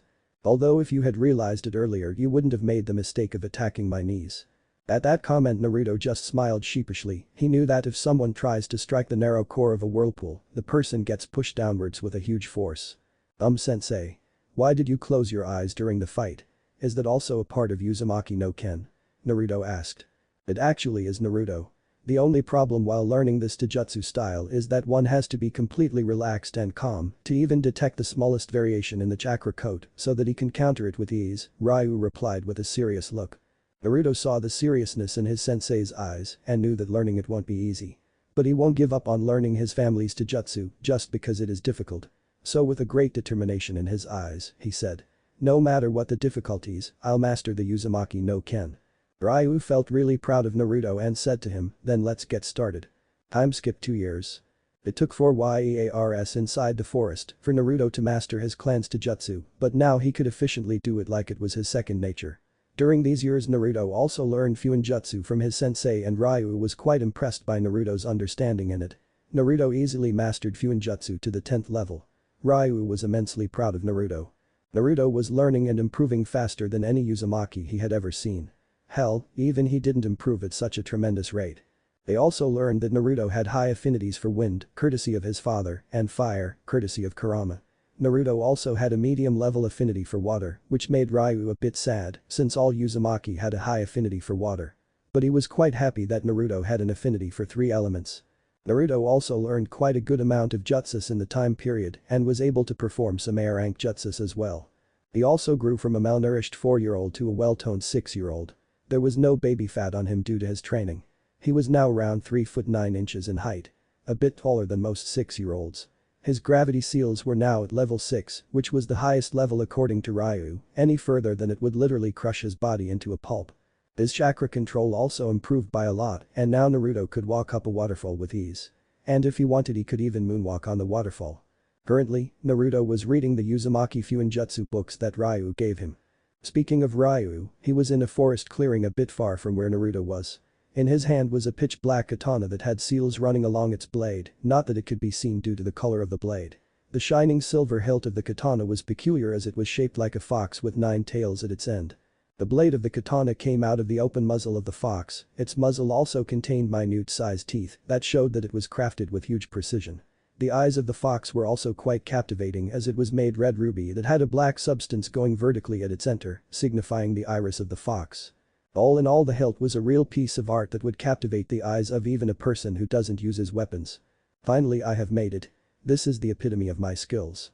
With this Naruto will gain another destructive power for himself, Ryu said to himself as he finally breathed out an air of relief and placed the katana back into its scabbard. The scabbard was also pitch black in color with 9th demon written on it in a fiery flame color. Now that the body has been made, the only thing that remains is the soul, Ryu said with a smirk and went through 100 hand signs. Uzumaki-style Kinjutsu. Resurrection. With the shout of the jutsu's name, Ryu slammed both his hands on the ground as a column of white light formed in front of him. When the light died down, there was a figure standing in front of Ryu. The said figure was a man with bright blue eyes and spiky blonde hair. He also had jaw-length bangs framing either side of his face. His attire consisted of a standard Konoha uniform with 2 bands on both of his sleeves, a green flak jacket, blue forehead protector, and blue sandals. He also wore a short-sleeved long white haori over his normal attire, closed in the front by a thin orange rope. The haori was decorated by red flame-like motifs on the edges, with the kanji for 4th Hokage written vertically down the back. He was Minato Namikaze. "Where am I?" Minato asked with confusion evident on his face. The last thing he remembered was the fact that he had sealed the Kyuubi's yang chakra in Naruto and its yin chakra into himself via Shiki Fujin or dead demon consuming seal. He vaguely remembered dying soon after with his wife Kushina when the Kyuubi attacked them. "I really don't have the time to explain everything to you in detail, Namikaze brat. So prepare for a huge transfer of memory," Ryu said while he placed his right hand on Minato's head and it glowed blue in color. Minato didn't have any time to react as a huge wave of memories washed over Minato's mind about the condition Naruto lived in Konoha and about Ryu's plan. If it would have been a normal person his or her brain would have broken down by that much amount of information given in an instant. Even a person brought back by Ito Tensei, impure world reincarnation, would have a huge headache due to it. But what Ryu did was different. The jutsu that Ryu used brings back the soul of a person trapped in the stomach of the Shinigami, with the cost that the summoner has to give his soul to the Shinigami when he or she dies. The summoned soul will not have a body, but the soul can still touch or feel others, and it has its own free will, also the summoned soul can be released anytime it wants to. Although there is more to this technique, apparently the summoned soul becomes free from the clutches of Shinigami and finally ascends to the pure world after being released. Also, one thing to keep in mind is that unless the summoner's soul is of much greater value than the summoned soul, the technique will not work. When Minato finally came to his senses after taking in all the memories, he felt anger rise up at the treatment the villagers gave to his son. But he calmed himself down and asked a simple question to Ryu, "You do know that your plan will end up hurting Naruto more than you may have imagined, right?" Ryu simply answered him with a blank face, "It is this pain that will give him the ultimate power." Minato just gave a sigh in response and inserted his right hand in his chest. Moments later he took out a dense orb that had a brownish glow to it from his chest. "Here's the thing you wanted," Minato said as he handed the orb to Ryu. Ryu just took out the katana and inserted it in the orb. As soon as the blade touched the orb, it started to get absorbed in the katana.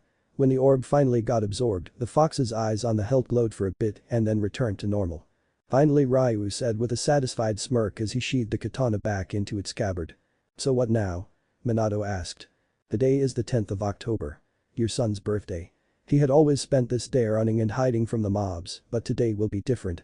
Not only he will get this weapon as a present, he'll also receive you as his present. And what better gift is for Naruto than learning his dad's techniques personally from his dad, Ryu replied with a smile. Minato was a bit touched that Ryu thought so much for Naruto. And he was quite eager to meet his own son. Ryu soon arrived at the place Naruto was training. Naruto was currently balancing himself upside down on two kunes that were placed on the ground with his fingers. "Okay Naruto, you can stop your training now," Ryu said in a soft voice. Naruto did a backflip and landed on his feet. "What's the matter, sensei? Why did you stop me?" Naruto asked. "Do you know what date today is, Naruto?" Ryu asked with a smile. Naruto scrunched up his face a little in thought and then with a surprised look he answered, "Today is 10th of October. My birthday." "Correct," Ryu said while stretching the R. "And what does the birthday boy gets?" Ryu asked with a happy tone in his voice. "Presents." Naruto cheered. During their 4 years there, Ryu gave Naruto presents every year, whether it be teaching an amazing jutsu to even some ramen that he brought from Konoha using a shadow clone. "So what do I get this time? Is it another awesome jutsu or maybe a huge stock of ramen?" Naruto practically drooled at the last part. Ryu may love the mature attitude that Naruto possessed, but he kept in mind that Naruto was still a child and should be spoiled like one sometimes. "None of the above, Naruto, this time I have something special for you," Ryu said to him and brought forth the katana he worked so hard to make. Naruto's eyes widened seeing such a beautiful katana, the hilt especially was so alluring that Naruto couldn't keep his eyes off it. As soon as Naruto grabbed hold of the katana he felt something spark inside him like the katana was made for him. Naruto slowly took it out of its scabbard and sank in the depths of the pitch black blade. It was so sharp that one could cut itself just by looking at it and it just emitted raw power that sometimes you could hear it howling. "Sugoi sensei. This is such an awesome katana, are you really giving this to me?" Naruto asked, not believing that his sensei was giving him such a powerful looking katana. Ryu simply nodded with a smile on his face. Naruto jumped towards his sensei in happiness, but Ryu dodged it. "Now Naruto, I know you're really happy, but could you please sheath the katana back before hugging me?" Ryu said with a sweat drop. Naruto just rubbed his head sheepishly as he sheathed the katana and gave a warm hug to his sensei. Despite the height difference, Ryu still felt the raw happy emotion from Naruto. "Now, since you did improve really well during our time here, I've another present for you," Ryu said while crouching down and placing a specialized kunai, tri-pronged kunai with a handle containing some sort of seal, in the ground, and before Naruto could question any further, there was a yellow flash at the place where the specialized kunai was. Naruto's eyes widened like dinner plates this time as he recognized the person who was standing in front of his eyes. After all, how can one not recognize the Yondaime Hokage, especially when he's your father? Naruto just muttered how and other things incoherently. Minato understood that his son must be in shock to see his supposed dead father alive in front of his eyes, so to clear Naruto's doubt, Minato said with a smile, "It's all thanks to your sensei here that I'm standing before you." Naruto turned his head towards his sensei who just nodded at that and was soon crushed in a tight hug by the 6-year-old. Man, for a 6-year-old he sure is strong, Ryu thought with a sweat drop. When Naruto finally released his sensei from the hug, Ryu told him to take the day off and spend some time with his father. Naruto merrily agreed and spent the rest of the day having some father-son time. When the night finally came, Naruto and Minato headed back to where Ryu was preparing their meal. Naruto was told that his father was just a soul and would disappear once he had finished training Naruto.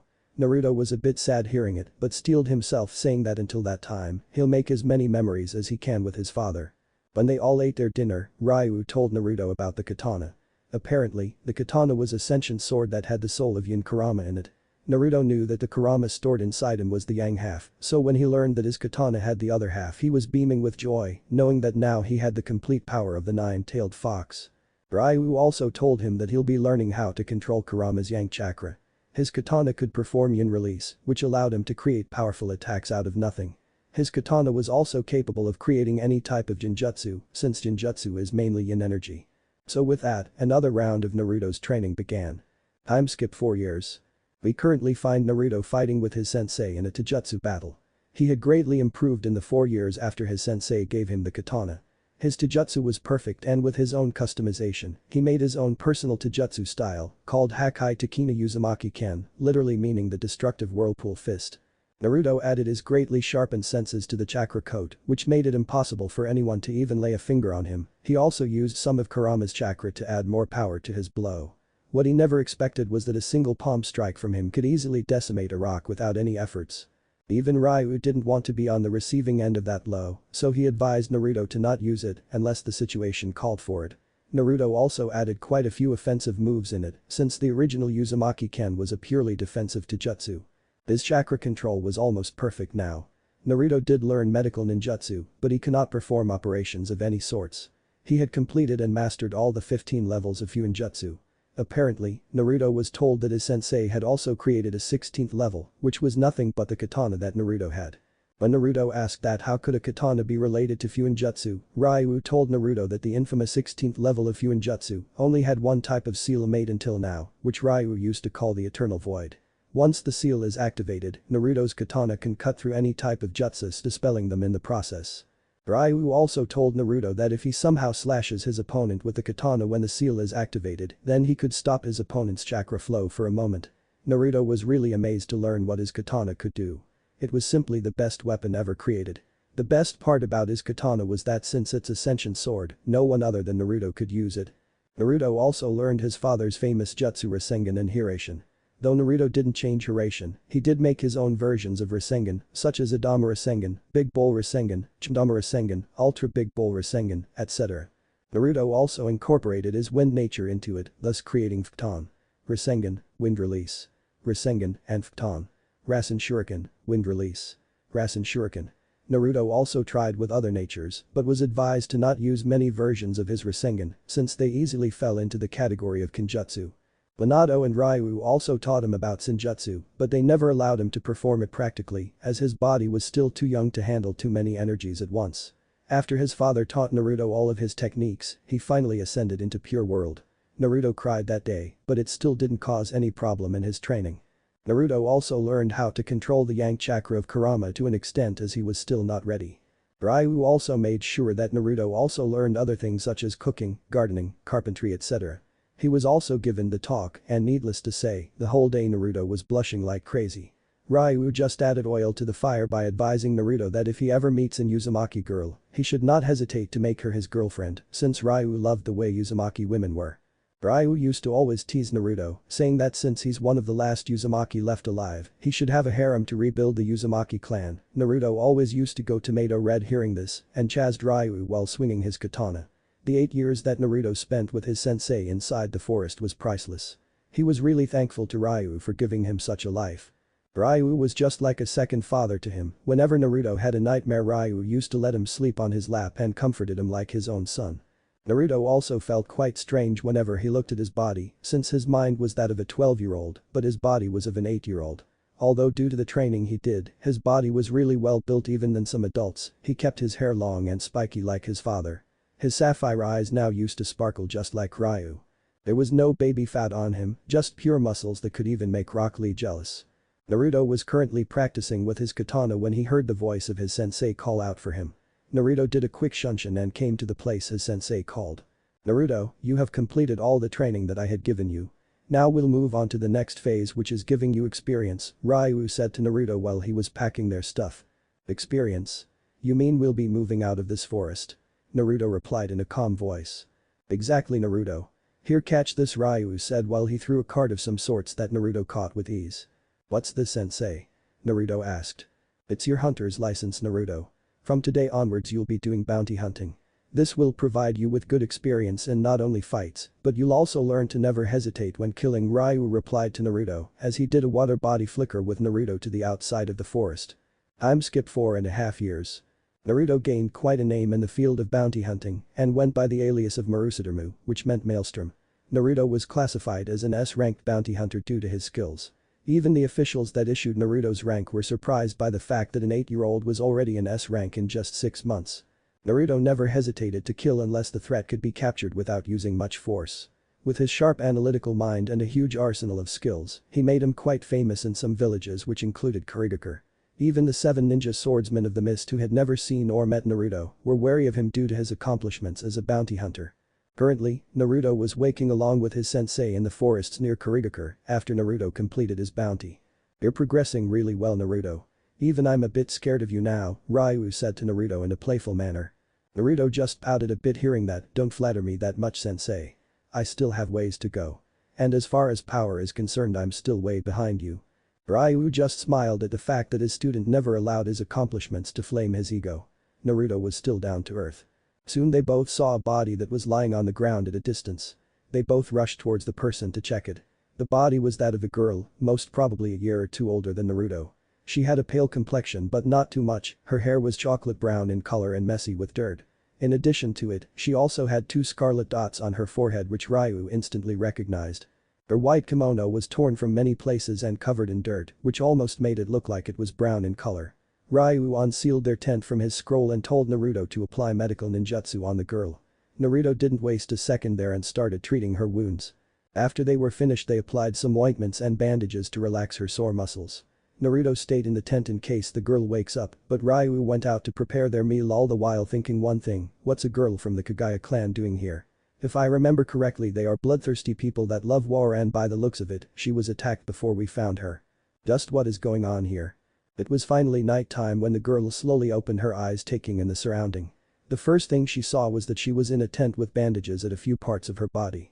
She panicked and tried to make a run, but due to sudden movement her body ached in pain.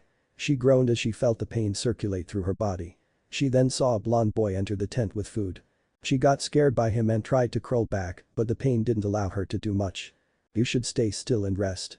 Your injuries were treated by my sensei and me, but natural healing is still the best," Naruto replied in a calm voice that seemed to soothe the girl. "Here, have some food. My sensei made it especially for you to heal better," Naruto said while he handed the food to the girl. The girl was reluctant to eat the food the boy offered, but a growling of her stomach beat her to it. She was embarrassed by it while Naruto just laughed a bit while giving her the food and leaving the tent. Naruto was outside the tent with his sensei at the campfire talking about the girl. "So how's she?" Ryu asked. "She appears to be in quite a pain, but I've healed all her injuries. She just needs rest," Naruto replied back. "That's good," Ryu said, and then appeared to be lost in thought. Naruto asked him with concern, "Is there something bothering you, sensei?" "Oh, not at all. I was just thinking that soon you'll return back to Konoha," Ryu replied with a small smile. "You're not coming with me, sensei," Naruto said, feeling a bit tears forming in his eyes. "I'm afraid I can't," Ryu replied in a soft voice. "But where will you go then?" Naruto asked while he was trying to keep his tears from falling. "The place where I always wanted to go," Ryu replied as he looked towards the sky. Naruto was not able to ask any further as the Kagaya girl came out of the tent. She was still wary of Naruto and Ryu, but somehow didn't sense any sort of malice from them. Ryu saw the nervousness on the girl's face and said with a calm tone, "You don't need to feel wary of us. We won't harm you." The girl replied back with some hesitation, "How can I trust you both?" It was Naruto who replied this time, "I can understand that one cannot trust someone who they just met, but you don't have to worry about it much. As soon as you get healed you are free to go." The girl just nodded and sat down near Naruto, keeping some distance between them. "If you don't mind, can you tell us how you were injured?" Ryu asked with a little concern. He knew that the girl didn't want to talk about it since she was clenching her fist a little and avoiding eye contact. It took a while, but finally, she gave a heavy sigh and replied, "My clan attacked me." Naruto's eyes widened a bit when he heard that the girl was attacked by her own clan. Ryu kept a straight face knowing that the Kagaya clan were a bloodthirsty clan and always loved to fight, so it was not a surprise for him that she was attacked. But he knew there was more to it. "Any specific reason?" Ryu said with a calm yet serious voice. The girl knew that she couldn't lie, somehow sensing that Ryu would catch her lying, so she said the truth. "My clan always treated me like an outcast since my father was not a Kagaya. They always hated the fact that my mother married a person from outside their clan. And unlike my clan, I didn't possess any bloodlust, so they always used to torture me, saying that I didn't belong to their clan. Since my mother was the clan head at the time, nobody dared to attack me. But a week ago my father and mother died and they finally got the chance to kill me. I have been running from them ever since, and just yesterday they found and attacked me, but somehow I narrowly escaped them and was saved by both of you." The girl broke down and started crying by the time she finished. Naruto slowly got up and wrapped the girl around his arms, comforting her. The girl didn't say anything and just let Naruto comfort her. Deep inside, Naruto was furious at the treatment her clan gave her. She was just like him, that's why Naruto knew the pain she felt throughout her life. Ryu was in his own thoughts at that time, so Aiko had a daughter. I can see why she doesn't have the bloodlust that other Kagayas have. After the girl stopped crying, Naruto asked her name. My name is Akari Kagaya, she replied. That's a pretty name, Akari-chan. My name's Naruto Uzumaki, Naruto said with a fox-like grin. Akari blushed a bit at the compliment and the addition of Chan with her name. Ryu just watched this scene with a smirk. Well, would you look at the player go. Now if you two lovebirds have finished your business, would you mind leaving each other, Ryu teased them both. Naruto noticed that Akari was still in his arms. They both blushed furiously and let go of each other, not making any eye contact. Ryu just gave a hearty laugh and went to sleep in another tent that he set up. Time skip 5 years. During the 6 months Akari spent with Naruto and his sensei, she grew quite fond of Naruto. She also learned how Naruto was treated in his village. She was also told about the resident living in Naruto and was really furious knowing how those villagers treated her. Naruto-kun, she started calling him like this just after 2 months. And even though she loves Naruto for his kindness and maturity, she never admits it. Ryu used to tease her calling her a tsundere. Akari also learned that she had her clan's rare Kekkei Genkai known as Shikatsu-myaku, dead bone pulse. It allowed Akari to manipulate her own skeletal structure. By infusing the calcium in her bones with chakra, she could manipulate the growth and properties of her bones to her liking. Luckily Ryu had met a few Kagaya clan members in the past possessing Shikatsu-myaku to know how their ability works. Ryu also made her a unique type of dress that could regenerate itself like a living thing when torn, since whenever Akari used her ability, it resulted in her clothes getting torn due to her bones. This also resulted in Naruto have his life's first nosebleed when he was sparring with Akari. Ryu just laughed the whole day teasing them both about the incident. Ryu also found out that Akari possessed another Kekkei Genkai Jinten, swift release, which even Ryu had never seen in his entire life. The Kekkei Genkai came into the picture during a training session Akari was having. Ryu tried to deliver a palm strike on her when she suddenly seemed to vanish in thin air and instantly appear behind Ryu at a distance. When Ryu asked how she did it, Akari simply replied that she only wanted to avoid the palm strike and the rest happened automatically. It took Ryu days to find out the exact reason as to how Akari did it. In the end, he just came up to the conclusion that Akari was possessing another Kekkei Genkai, which she probably inherited from her father. When both Akari and Naruto heard the news about her possessing another Kekkei Genkai, they jumped and celebrated in happiness. It was also the day that Akari kissed Naruto on the cheeks, which caused both of them to blush furiously and avoid eye contact for the rest of the day. Ryu just laughed liking that they both were coming closer and closer. Ryu also trained Akari to control her chakra proficiently so that she could perform Shikatsu-myaku and Jinten efficiently. Akari also had her first kill during this time when she was bounty hunting with Naruto. She shivered and cried the whole day in Naruto's arms and ultimately they both slept together. Nothing happened between the two if you are wondering, for the night. Ryu loved both Naruto and Akari as his children and decided that it was time to give Naruto his final gift before leaving. Currently, the three were back into the forest in which Ryu applied the time seals. Ryu taught both Naruto and Akari about every type of jutsus, Kekkei Genkai, the basic 5 elements of nature and secondary elements due to the combination of 2 basic elements. Akari also learned a bit of fuinjutsu, but she could only master it up to level 5. The next 4 months were spent learning about all the knowledge Ryu had along with their respective training. Currently, Akari was gone to collect some firewood and hunt an animal in the forest. Ryu told Naruto that they are gonna spar until Akari comes back. Come at me with all your strength Naruto, this time no holding back, Ryu said as he took the stance of Uzumaki-ken. Naruto channeled some of Kurama's chakra into his fist and charged at a great speed towards Ryu. Ryu parried Naruto's right hook with his left palm and prepared to strike with his right palm aimed towards Naruto's chest. But Naruto quickly parried it with a left palm strike to Ryu's arm. They both spun and tried to deliver a right palm strike at each other, which resulted in a huge shockwave as both their palms met. Due to the shockwave, they both flew at a distance. Naruto saw that Ryu seemed unfazed by that strike to his palm, but on the inside, Ryu was suppressing the pain Naruto's strike gave. Damn, his Hakai Takina Uzumaki-ken is a lot powerful than I imagined. If I didn't use the high-quality reinforcement seal on my body, then I'm sure my palm would have been blasted away by that attack. I know that I told him to not hold back, but I never said to go all out. Oh wait, in a sense I guess I did. Alright, time to get serious then, Ryu thought and did a few hand seals. Suiton. Water whip technique. A whip made of water formed in Ryu's hand as he started to dance around while striking with a whip like a ribbon gymnast. Due to Ryu's very high affinity for water, even his D-rank jutsu did damage equivalent to a B-ranked one. Naruto was having a bit trouble dodging the whip since they seemed to rapidly change directions whenever he dodged them. Damn it. Sensei is really a master of fuinjutsu. If his whip touches me then it will not be good. I guess I'll just have to cut through it, Naruto thought as he unsheathed his katana. I know Sora, Eternal Void. Naruto muttered as he activated the seals on his katana and slashed it right through the water whip. As soon as the katana touched the water whip it instantly disappeared like it wasn't even there. Nicely done, Naruto smirked. But his happiness was short-lived as his right leg was grabbed by a water whip from behind. But how? Naruto thought as he looked towards the direction his sensei was, only to find him go poof. A shadow clone. Naruto's eyes widened as he was tugged from behind and thrown towards a tree. But at the last second Naruto substituted himself with a tree leaf. As soon as Ryu saw the substitution he got ready to fend off any attack. Naruto suddenly appeared behind with using HAREM. Fuitin. Godly wind from the mountain technique. Naruto roared as he compressed an incredible amount of air in his mouth, which made it look like he was about to burst. Ryu's eyes widened as he saw that Naruto was about to use a destructive air rank jutsu at almost point-blank range, and with his high affinity for wind, the jutsu would probably decimate him. As soon as Naruto expelled the air from his mouth, a violent hurricane destroyed everything within 100 meters in front of him. Naruto didn't find any trace of his sensei. He looked a bit worried, but knew that he was not going down even with this. Suddenly Naruto had to dodge a large projectile of water that came towards him. The said projectile was around 30 meters in diameter. But Naruto was in for another surprise, as the projectile exploded even before touching the ground. The said explosion was also caused by an explosion tag which was hidden inside the projectile. Naruto used his katana to nullify the explosion in the water. But as soon as he did it Ryu appeared in front of him and shoot a water bullet straight towards Naruto's chest. But now Ryu was in for a surprise as Naruto poofed out of existence, but not without releasing a huge amount of wind that shredded Ryu's clothes.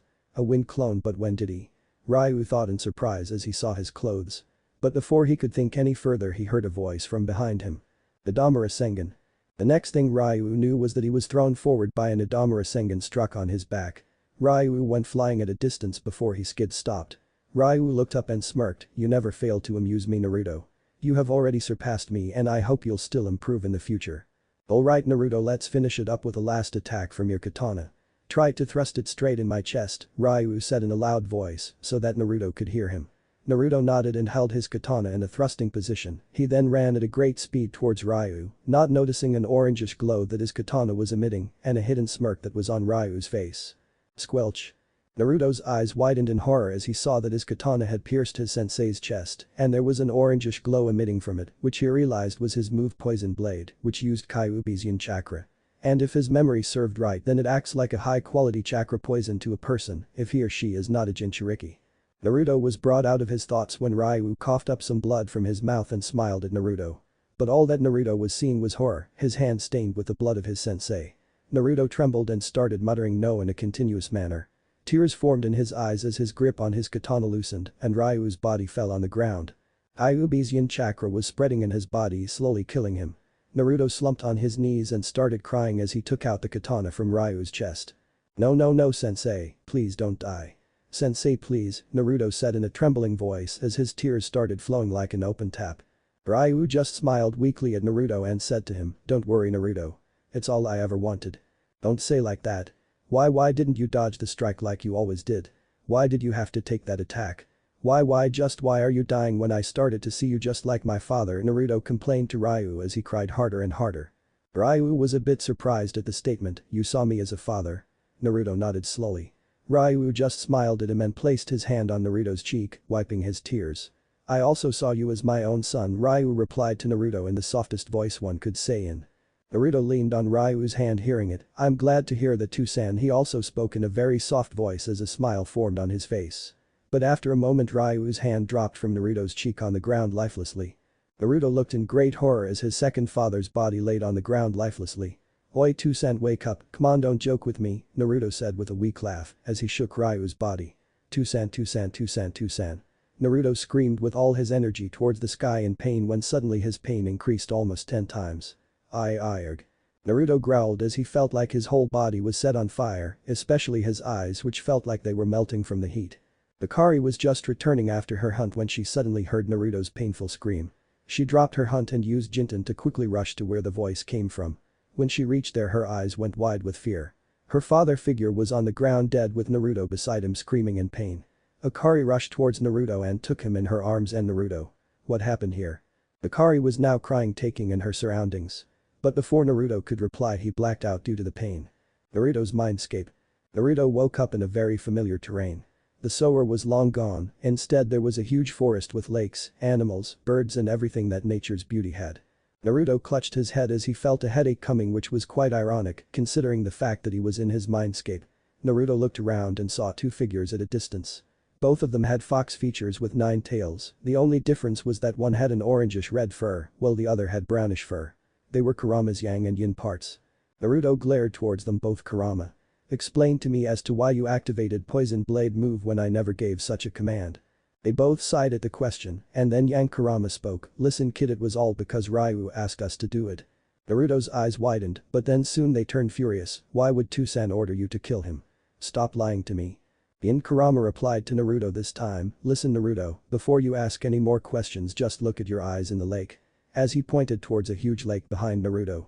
Naruto was reluctant to go but still went so that he could know the truth. But when he saw the reflection of his eyes in the lake, he was taken aback suddenly. His eyes were no longer the sapphire gems that used to sparkle at times, now they were metallic purple in color with ripple-like concentric circles on them. Naruto instantly recognized them, they were the fabled Dijutsu Rinnegan. But how? Naruto mumbled in confusion.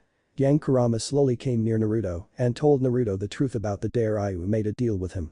Flashback. Hey Kurama, wanna make a deal? A deal? Kurama asked with confusion. Ryu smirked and said yes, a deal, Kurama. What kind of deal? Kurama asked with a raised eyebrow. I'll get you your yin half. Ryu gave another smirk at Kurama reaction. Kurama had his eyes widened completely. He knew that his yin half was in Shinigami's stomach sealed within the Yondaime Hokage. So getting it would be almost impossible, but he knew that the person he was talking to was Ryu Uzumaki, the fuinjutsu no kami who designed the Shiki Fuijin. You're not kidding with me, are you, Ryu? Kurama asked with another raised eyebrow, but this time his voice had a bit of hope of finally reuniting with his other half. I'm serious about it, Kurama. Ryu replied. Kurama was beaming with joy at finally becoming his complete self. But then he remembered that Ryu said it was a deal, therefore Kurama had to give something in return. But what do you want from me in return? Kurama asked. Ryu simply stated, I want you to activate the Rinnegan. Kurama's eyes widened hearing the name of the eyes his father had. Rinnegan, where did you find it? Kurama stopped midway as he finally realized the source of the disturbances in Naruto's chakra. No. It can't be. You're joking with me, right? Kurama said, still not believing that his host possessed those eyes. You better believe it, Kurama. We Uzumaki were the descendants of Asura along with Senju. Since Asura never inherited Hagoromo's eyes, I always doubted that they must be in dormant state present in the body of Asura and his descendants. Although very few had it, none showed its activation. The first time I felt that Naruto might be able to activate them was when he started learning at a tremendous rate, as if he had some kind of Dijutsu, Ryu replied to clear all the doubts Kurama had. But what do you want me to do? I don't know how to activate it, Kurama asked. Rinnegan users always tread on the path of pain. In short, unless Naruto receives a huge pain mentally, he won't be able to spark the activation of Rinnegan. But I've already taken care of it, so what I want you to do is to supply a huge amount of chakra when this spark happens, so that the disturbance spreads into his body completely and activates the Rinnegan, Ryu replied. And exactly how do you plan to do it? Kurama asked, not liking where this was going. I'm going to let Naruto kill me by his own hands, Ryu replied in a calm voice. Kurama was shocked to hear it and growled at Ryu, are you mad, what kind of stupid plan is that? It's not a stupid plan, Kurama. Nothing will give Naruto more mental pain than killing me, Ryu replied, still being his calm self. Why are you so hellbent on dying, Ryu? Kurama asked in his deep voice. Ryu chuckled a bit, it's quite funny you're asking me that question, Kurama. Kurama raised an eyebrow at that. I have made many mistakes in my whole life, Kurama.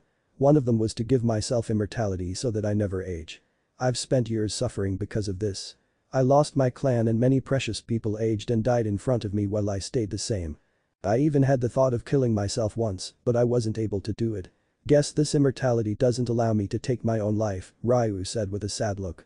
You do know that your stupid plan will end up hurting that kid more than you imagine, right? Kurama said with a sigh as he knew that Ryu would not stop, no matter how much Kurama convinces him. But that's the price he has to pay for the ultimate power, Ryu replied with a small smile. Fine. I'll help you, but tell me just how do you plan to execute your death? Kurama asked. Your yin chakra will help me execute it, Ryu said with a small smirk. Kurama just raised an eyebrow for Ryu to continue, your yin chakra would be poisonous to anyone except a Jinchuriki, even I can't handle it. I thought you were immortal. Kurama asked him. I don't age, that's the only thing this immortality provides. I can still die if you try to kill me, Ryu replied to Kurama as a matter of fact. Kurama just sighed knowing that Ryu had all of it planned, so he just said. So, the deal's final, I guess, slipping one of his fingers between the cage bars. Yep. The deal's final and set, Ryu replied as he shook Kurama's finger with his hand. Flashback end. Naruto's mindscape. After hearing all that, Naruto burst into tears. He never knew that his father figure actually planned all this just so that he could get the Rinnegan. But why did he have to do it? I had enough power already, didn't I? Naruto asked in between sobs, cursing himself for his lack of power, which might have led Ryu to plan all this. You don't have to blame yourself, kid. Ryu promised you that he'll provide you with every possible power, didn't he? Kurama replied. He was a great man, Naruto. He always loved you and Akari as his own children. He would never want any of you getting harmed just because your power was somehow insufficient, Kurama said to Naruto. And Ryu would never want to see you break down like this. Tell me, kid, would you let Ryu's sacrifice go to waste or will you make him proud? Kurama continued. Hearing that, Naruto clenched his fists and wiped away his tears. No. I won't let Toussaint's sacrifice go to waste. If Toussaint wanted me to acquire this power, I'll make him proud of me. Both the Kurama half smiled at that. Kurama then said to him, Naruto, Ryu had kept some scrolls and a letter hidden in the katana to give to you after you acquire Rinnegan. I'll be unsealing them now, make sure to read them. Naruto nodded and disappeared from his mindscape. So what do you think? Just how powerful he'll be once he mastered the powers of Rinnegan? Kurama asked his counterpart. Let's just say that even we won't make the mistake of messing with him, Kurama replied with a laugh. Outside of Naruto's mindscape. Naruto laid unconscious in the arms of Akari. I only went for an hour, what exactly happened here? Akari thought as she cried at the sight of her two most precious people, one dead and the other unconscious. She was brought out of her thoughts when she felt Naruto slowly getting his consciousness back. Naruto groaned lightly as he slowly opened his eyes. The first thing that he saw was the crying face of Akari. Hey, Akari-chan.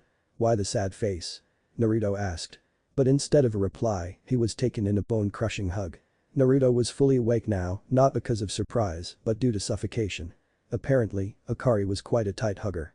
Akari-chan can't breathe, Naruto said as he started turning purple due to suffocation. Akari realized that she was crushing Naruto, so she quickly left him and turned away, getting red-faced from embarrassment. After Naruto regained his breath, Akari asked him, still shaking a bit, and Naruto-kun, what happened here? Naruto let out a deep sigh. He didn't know how Akari will react to the truth, but he still told her everything he learned. After the explanation, Akari didn't say anything and silently cried as she just heard the whole truth from Naruto. She did understand the reason her father figure gave his life for, but still hated the fact that there was no other way. Naruto respected her silence and went towards his sensei Toussaint's body. He really felt pain looking at his father's dead body, but steeled himself so as to respect his father's wishes. After Akari calmed down, Naruto asked her to help him dig a grave to lay their Toussaint's body. Akari simply nodded and helped her. Naruto-kun. By the end of the day, they both buried their father figure, all the while trying not to cry. Both Akari and Naruto cried and were comforting each other the whole night. The next day didn't bring as much excitement like it usually did for Akari and Naruto. Naruto was cooking for them and Akari was still in her tent sobbing. Naruto felt really bad for Akari when she accidentally rushed out of their tent, hoping that her father figure will be just outside cooking for them. When Naruto finished cooking their meal, he went inside their tent and they both ate their food slowly. After finishing their food, Naruto heard some kind of howl coming from outside their tent. Naruto instantly knew that his katana was calling for him. He told Akari to wait inside the tent as only Naruto can hear his katana's voice. Akari was a bit hesitant but agreed to it. Naruto kissed her forehead before leaving so that she didn't worry much about it, and it worked like magic as a smile came across Akari's face and a cute blush adorned her cheeks. Naruto went towards his katana to check why it was calling for him. When he reached there, he saw a few scrolls and a letter lying alongside his katana. These were the last gifts Ryu wanted me to give to you, Naruto. Kurama's voice came from inside Naruto's mind. Naruto smiled a bit and picked up the scrolls and the letter along with his katana. Naruto went back inside the tent to see Akari waiting for him. She gave Naruto a look of confusion seeing the scrolls and letter he was carrying. These are from Toussaint, Akari-chan, Naruto said with a smile. Akari literally jumped at Naruto when she heard Toussaint. She was impatiently telling Naruto to open them. Naruto didn't say anything and started with a letter which was addressed to both Naruto and Akari. Dear Naruto and Akari. First of all, I want to apologize to you for leaving you both alone on your own. I never wanted to hurt any of you, but it was necessary so that Naruto can gain the Rinnegan. Always remember that I loved both of you as my children, and it's a father's job to make sure his children have a bright future, right? Now, Naruto, I don't want you to go blaming yourself for killing me. You must always remember that it was not you who killed me, but me who deliberately killed myself. If you want to respect my wishes, then make sure that you stop blaming yourself and master the powers of Rinnegan. Akari, make sure that Naruto doesn't do anything stupid and always support him, not that I think he'll do, but still. Also, I'll let you know that I fully support your relationship with Naruto. You must make a move on Naruto quickly cause I have a feeling that he's gonna steal the hearts of a lot of women. Haha. Now, I've left 3 scrolls for Naruto and 3 scrolls for Akari, so make sure that you both read and learn the things given in it. The blue scroll explains about the Rinnegan. The red scroll explains about Uzumaki clan's secret technique adamantine sealing chains. The green scroll explains more about Akari's Shikatsu. The yellow scroll is my research knowledge about Akari's Jinten. The brown scroll contains my collection of Suiton Jutsu for Akari since she has a high affinity for it. The white scroll is a surprise for Naruto. Also a special warning to Naruto. Don't try to revive me. The letter was a very simple one, neither too long nor too short, neither too detailed nor too blunt. Naruto and Akari felt a bit better after reading the last letter from their Tusan. Although they did feel a bit embarrassed that Ryu just openly told them to hook up. Not that they didn't want to, but it caused a bit uncomfortable atmosphere between the two. Naruto was also a bit confused about the last line Ryu wrote in the letter. Even in his death, Tusan won't stop with his puzzles, Naruto thought with a smile. Naruto looked over the 6 scrolls that were present. He took the blue, red and white scrolls and gave Akari the green, yellow and brown one. Let's not waste our Tusan's effort, Akari-chan, Naruto said with a smile as he opened the blue scroll. Akari smiled warmly at her Naruto-kun, but then something crossed her mind. Naruto-kun. Naruto simply looked at her and replied with a You told me that you have the Rinnegan, right? Naruto just nodded. But aren't the eyes of Rinnegan users a color of metallic purple with ripple-like concentric circles? Naruto nodded again, but this time with a raised eyebrow. But your eyes are still the same sapphire color like it was before, Akari asked with confusion. Before Naruto could state his surprise, Yin Kurama spoke from within, it is something Ryu has told me to do. Apparently, he wanted me to apply a high-level demonic genjutsu on your eyes so that they stay the same like before. Naruto was a bit confused as to why Ryu would ask for such a thing, but he was still glad cause he liked his sapphire eyes more. Naruto told Akari what Yin Kurama had said to him. Akari was also confused and asked, do you think you know the reason for it, Naruto-kun? Naruto just shrugged and said, maybe the scrolls might help. Akari agreed with him and they both started reading the blue scroll. Rinnegan. The Rinnegan is reputed as the most exalted eye among the 3 great Taijutsu, unlike the Sharingan that can copy any type of jutsu the user sees through it. Rinnegan allows its user to not only copy, but also to understand the jutsu being used. Rinnegan is characterized by a ripple pattern that spreads over the eyeball. The Rinnegan grants the wielder a wide range of abilities without any known chakra requirement to keep the eyes active. Abilities. 1. Rinnegan is able to see chakra, as well as its flow within the body and the activated tenketsu of the 8 gates. 2. Rinnegan can easily master any jutsu as well as all 5 nature transformation. 3. Rinnegan also gives the ability to combine the elemental nature transformations, thereby creating a few combined nature transformations. 4. Rinnegan also grants the user a family of abilities collectively known as the 6 paths technique. Combined nature transformations. 1. Heimten, ice release, combination of water and wind. 2. Mokuton, wood release, combination of earth and water. 3. Imten, lava release, combination of fire and earth. 4. Ranten, storm release, combination of lightning and water. 5. Futten, boil release, combination of water and fire. 6. Shakuten, scorch release, combination of fire and wind. 7. Jiten, magnet release, combination of wind and earth. 8. Bakuten, explosive release, combination of earth and lightning. 9. Shimdan, crystal release, combination of earth, water and lightning. The 6 paths. 1. Diva path, control over attractive and repulsive forces. 2. Asura path, the ability to mechanize one's body. 3. Human path, the ability to extract souls. 4. Animal path, the ability to have multiple summons. 5. Preta path, the ability to absorb chakra.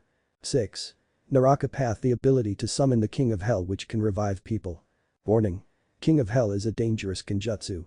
If the user wants to revive too many people, the user has to do it in exchange for their own life. Therefore the user must use the King of Hell very wisely. Side note.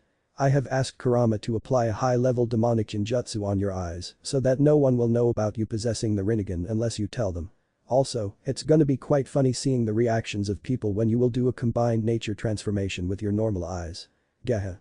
Naruto was left with mixed emotions. He was left in a state of awe after reading the abilities of Rinnegan. That's some damn crazy power you gave me too, San. Naruto also understood the meaning behind the last line Ryu had written in the letter, so this is what you meant by telling me to not revive you. The situation was the same for Akari since she was also left speechless after reading what the Rinnegan could do. If Naruto-kun masters the Rinnegan, nothing can stand against him. Akari squealed a bit at the thought of a god like Naruto. They also snickered a bit at the prank that their 2-cent had made. He was still a prankster till the end. After their lunch, Akari went to train her suitin jutsus that her scroll had. Naruto opened the white scroll which his 2-cent said was a surprise for him. And boy, Naruto did get a surprise. The scroll was a sealing scroll that contained 3 other scrolls. One was an official scroll signed by the Fire Daimyo, stating that since Naruto was one of the few Uzumaki and the last Namikaze, he was made the clan head of both these clans by Ryu and Minato respectively. It allowed Naruto to have many rights and gave him immunity to quite a few laws. But the best part was that it allowed him to have access to both the Uzumaki clan and the Namikaze clan account, which had enough money to buy the whole Fire Nation. Naruto just had one thought after seeing the amount: I can't even imagine the amount of ramen I can buy with it. The second scroll contained a list of Fuitin, Raiten, Kaiten, Suitin and Doten jutsus. Since having the Rinnegan allowed Naruto to have very high affinities for all 5 nature transformation, he could easily perform any type of ninjutsu. It also had a side note stating that Ryu wanted Naruto to create his own jutsus for combined nature transformation, since he believed that Naruto can easily create them with his creativity. The last scroll was the most special one for Naruto. It had something sealed within it, along with the lines for good luck written below the seal. When Naruto unsealed the seal, his eyes widened to the size of dinner plates and his hands trembled holding the unsealed artifact. This is. Time skipped 6 years. The time finally came for Naruto to return back to Konoha. The last 1 year, which was 2, inside the forest, was very fruitful for Naruto and Akari. Akari had completely mastered her Shikatsu-myaku and Suitin jutsus that were mentioned in her scrolls. She also had a great control over her Jinten due to the notes that were given in the scroll. She was now 12 years old and 5'1" with waist-length chocolate brown hair, vivid green eyes, and 2 scarlet dots that adorned her forehead. She was wearing the special outfit that Ryu had created for her. The outfit greatly resembled what Konoha Anbu always wear except their body armor and mask.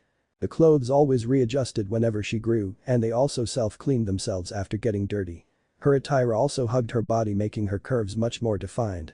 Naruto had also grown quite a lot in these years. He was currently 5'10", which was really tall, considering he was only 10 years old. Talk about growth spurt. But he was only 10 years old in age. His body and mind were that of a 15 to 16 years old due to the time seals. Naruto's years of training made his body feel like it was sculpted by the gods to perfection. His sapphire eyes sparkled from time to time, and his medium-length blonde hair was slicked back like Ryu. He wore a black muscle-fit t-shirt that perfectly depicted his ripped torso, grayish army pants that had its end tucked inside the black combat boots. He also wore a white haori over his attire, which had a large Uzumaki crest on its back. He had his katana strapped on his back. But the best part about his complete attire was his 2-sen's Uzumaki pendant that he was wearing around his neck.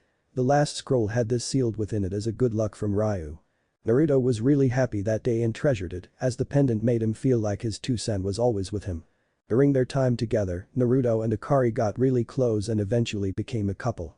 With Naruto confessing to Akari since she always used to give the typical tsundere response, it's not like I love you baka. With a huge blush. Naruto really had to work hard to make her open up to her feelings more. His first kiss was also taken after many tries. And oh boy, the whole day Akari was in a trance-like state after the kiss. Currently, both of them were heading towards Konoha. Naruto-kun, do we really have to go back to the village that outcasted you? Akari spoke, still angry at Konoha for hurting her. Naruto-kun. Akari-chan, you know that 2-sen wanted us to give another chance to all of them, right? Naruto said with a smile. And see it this way, I'm not going back to Konoha to meet the villagers that always hated me, but to my precious people who always treated me for what I was, Naruto continued with a smile never leaving his face. Akari pouted a bit at that, am I not your precious person, Naruto-kun? Naruto didn't say anything, instead, he used his Bansham tenon to pull Akari in his arms. Akari was caught completely off guard at the sudden pull due to Naruto's gravitational technique. You do know that you're really precious to me, right? Naruto slowly whispered in her ears while giving a small nib to her earlobe. The chill ran down Akari's spine when Naruto nibbled her earlobe. She might never admit it, but she really loves it when Naruto takes the lead in their relationship. After a few moments of innocent playing and teasing, they both reached the gates of Konoha. They were greeted by the famous Chunin gate guards of Konoha, Izumo and Kitetsu. "Halt. State your business for the visit," Izumo spoke in a professional manner. His best friend Kitetsu, who was simply lazing around in his seat while eating syrup, asked him, "Halt. Did you seriously use such an ancient word to stop those children?" Izumo glared at his best friend. "Did you really had to pass that comment? You completely destroyed the tense atmosphere I just made." Both Naruto and Akari sweat-dropped at the antics of the duo. Kitetsu was continuously pulling Izumo's leg at every sentence. Naruto cleared his throat so that the duo could hear him. "The reason for our visit is to meet the Hokage." Both Izumo and Kitetsu stopped their bickering at the mention of Hokage. Now they had serious look on their faces. Even Kitetsu got up from his seat and stood beside his best friend. "And just why do you want to meet the Hokage?" Kitetsu asked with a serious face. "We just want permanent citizenship to this village," Naruto replied in a calm demeanor, not getting fazed by the tension in the atmosphere. Both Izumo and Kitetsu eyed Naruto and Akari for a moment and then handed them a form each. "Fill in these forms. After that, one of us will escort both of you to the Hokage," Izumo said. Naruto nodded and started to fill out the form along with Akari. Once they finished, they were escorted to the Hokage by Kitetsu. All along the way, they drew the attention of many people. Naruto especially had the most attention since he resembled a bit like his father, the Yondaime Hokage. The male population was giving him the looks of respect and the females were just blushing. Akari growled a bit seeing those hussies give her Naruto-kun the looks of lust. She even hissed at a woman who dared approach Naruto to flirt with him. Kitetsu was watching the whole scene with great interest. He even teased Naruto for having such an overprotective girlfriend. Naruto just smiled back in response and told that he still liked her the way she was. Hokage Tower. Hiruzen was currently busy doing paperwork on his desk, but his mind was elsewhere. "It has been 6 years now, Naruto. I hope that you soon return with Ryu-sama safely."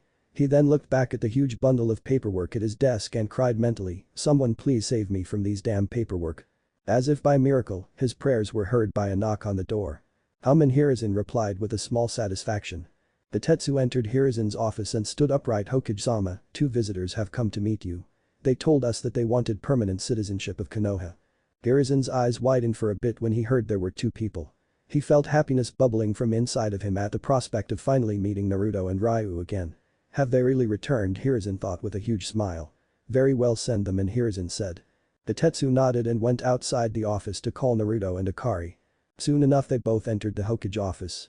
At first, Hiruzen was unable to recognize Naruto, but his mind quickly did after he saw those sparkling sapphire eyes, blonde hair and the 3 whisker marks on each cheek.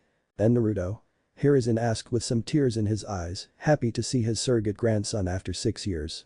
"Haha. Yup, in the flesh," Jiji, Naruto said with a huge fox-like grin. Hiruzen rushed towards Naruto to give him a warm embrace. Naruto simply returned the hug.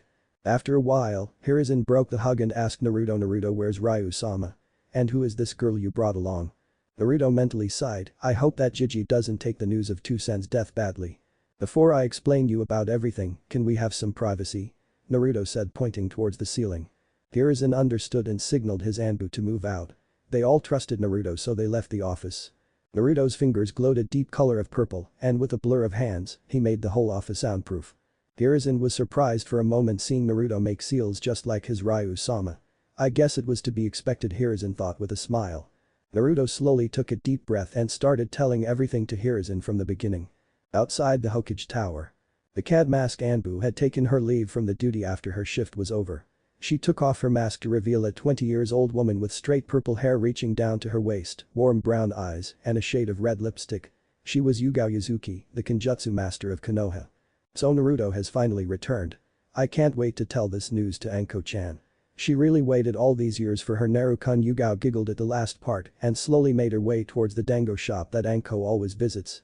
When she reached the dango shop, Yugao saw the sight of her best friend Anko, gobbling the dango like she was breathing air. Over the years not much had changed. Anko still wore the same attire that she used to wear, but now it was even more revealing as her assets grew bigger. She always used to receive stares of lust and perversion, and even some catcalls from the male population, despite the fact that they usually called her snake whore.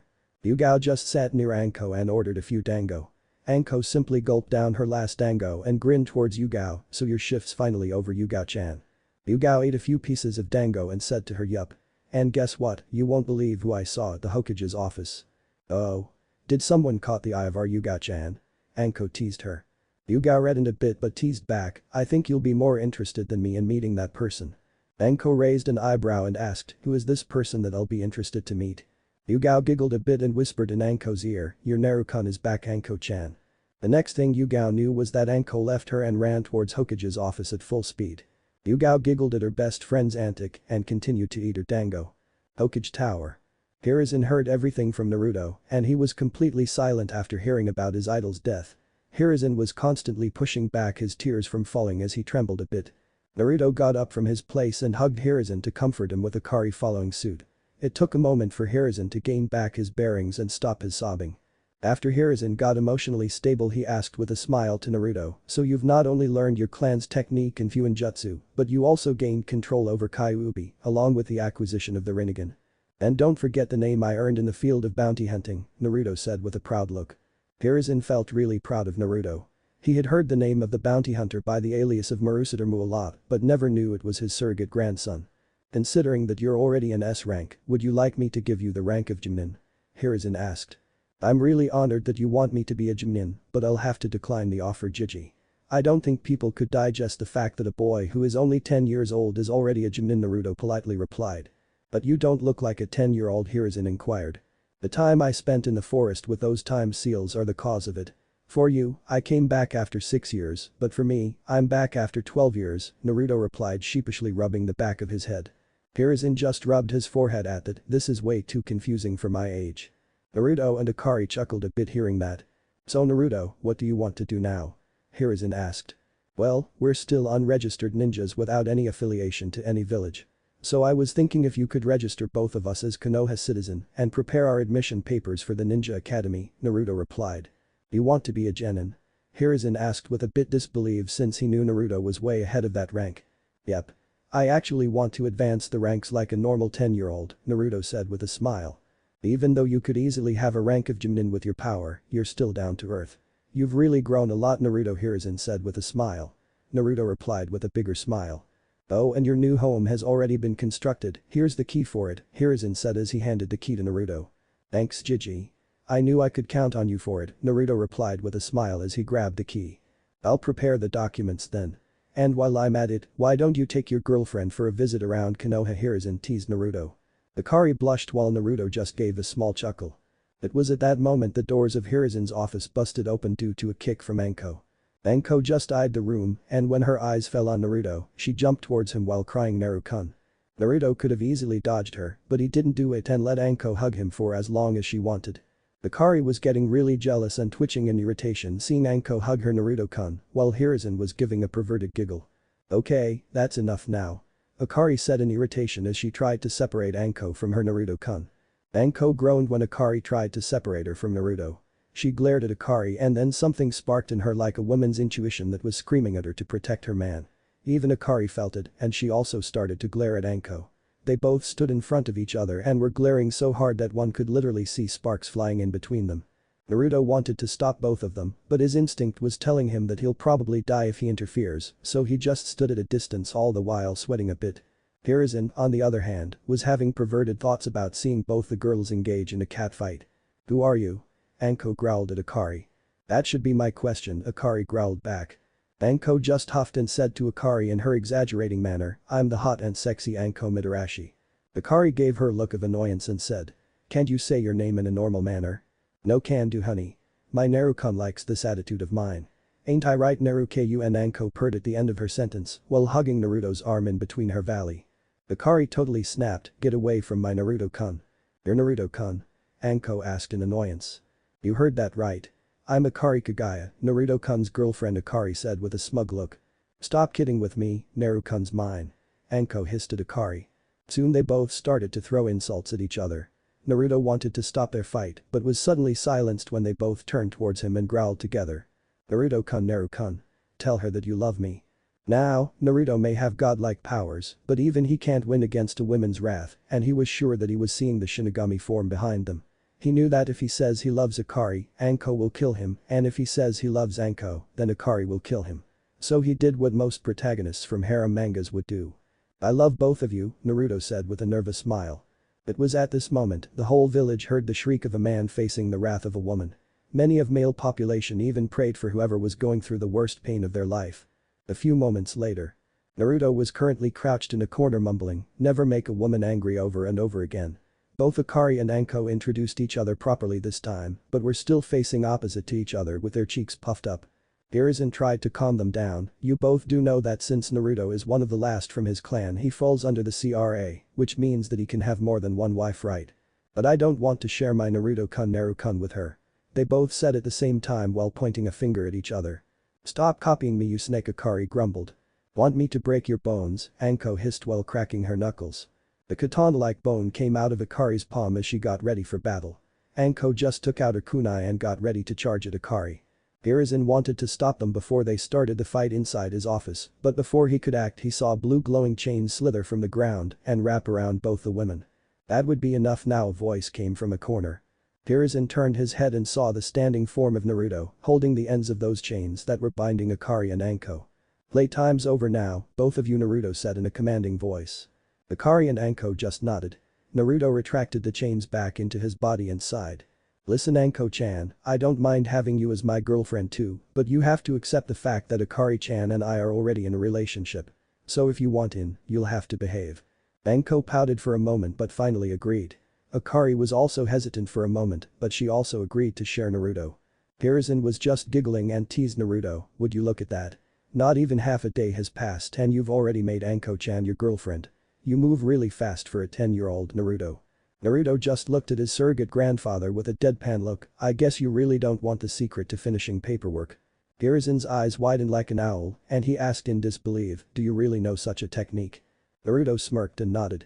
Hiruzen simply fell on his knees and with a pleading look said to Naruto, "Please teach me this technique, sensei." Anko was laughing her ass out, while Akari wasn't faring much better seeing the Hokage of the most powerful hidden village pleading on his knees to Naruto. Even Naruto was failing to contain his laughter. "Ahahaha, oh god, okay, I'll teach you Jiji, but please stop, it's way too funny," Naruto said in between his laughs. Hiruzen stood up and with puppy eyes, which was quite weird for his age, looked at Naruto for the answer. "Get ready, Jiji. What you're about to learn is the ultimate ninjutsu for tackling paperwork," Naruto said with a serious face. Hiruzen was paying complete attention to any word Naruto was about to say. Naruto just walked past Hiruzen and held Akari and Anko around their waist. Before Hiruzen could say anything else, Naruto disappeared via Shunshin along with Akari and Anko, and in his place was a piece of paper. Hiruzen picked up the piece of paper and when he saw what was written on it, he silently went towards his office wall and face-walled because Fasipam is too mainstream himself. Stupid, how could I not think about using shadow clones before?" Hiruzen groaned in embarrassment as he continued to face-wall himself. Meanwhile, Naruto and his girlfriends were currently outside his new house. The house was quite big and had 3 floors in it. Naruto had asked Hiruzen to build it just after he got access to his clan savings. "Hey Naru-kun, why are we here?" Anko asked. "This, my Anko-chan, will be our new house from now on," Naruto said while motioning his hand towards the house. "Our?" Anko asked with confusion. "Yes. You, me and Akari will be living here from now on," Naruto said as he entered his new house. "But I already have a house, Naru-kun," Anko said. Naruto turned his head back and replied, "I won't let my girlfriend live in that old wooden shack. Besides, I've already made arrangements for you." Anko turned towards Akari who just shrugged, "If Naruto-kun really wants it, who am I to object?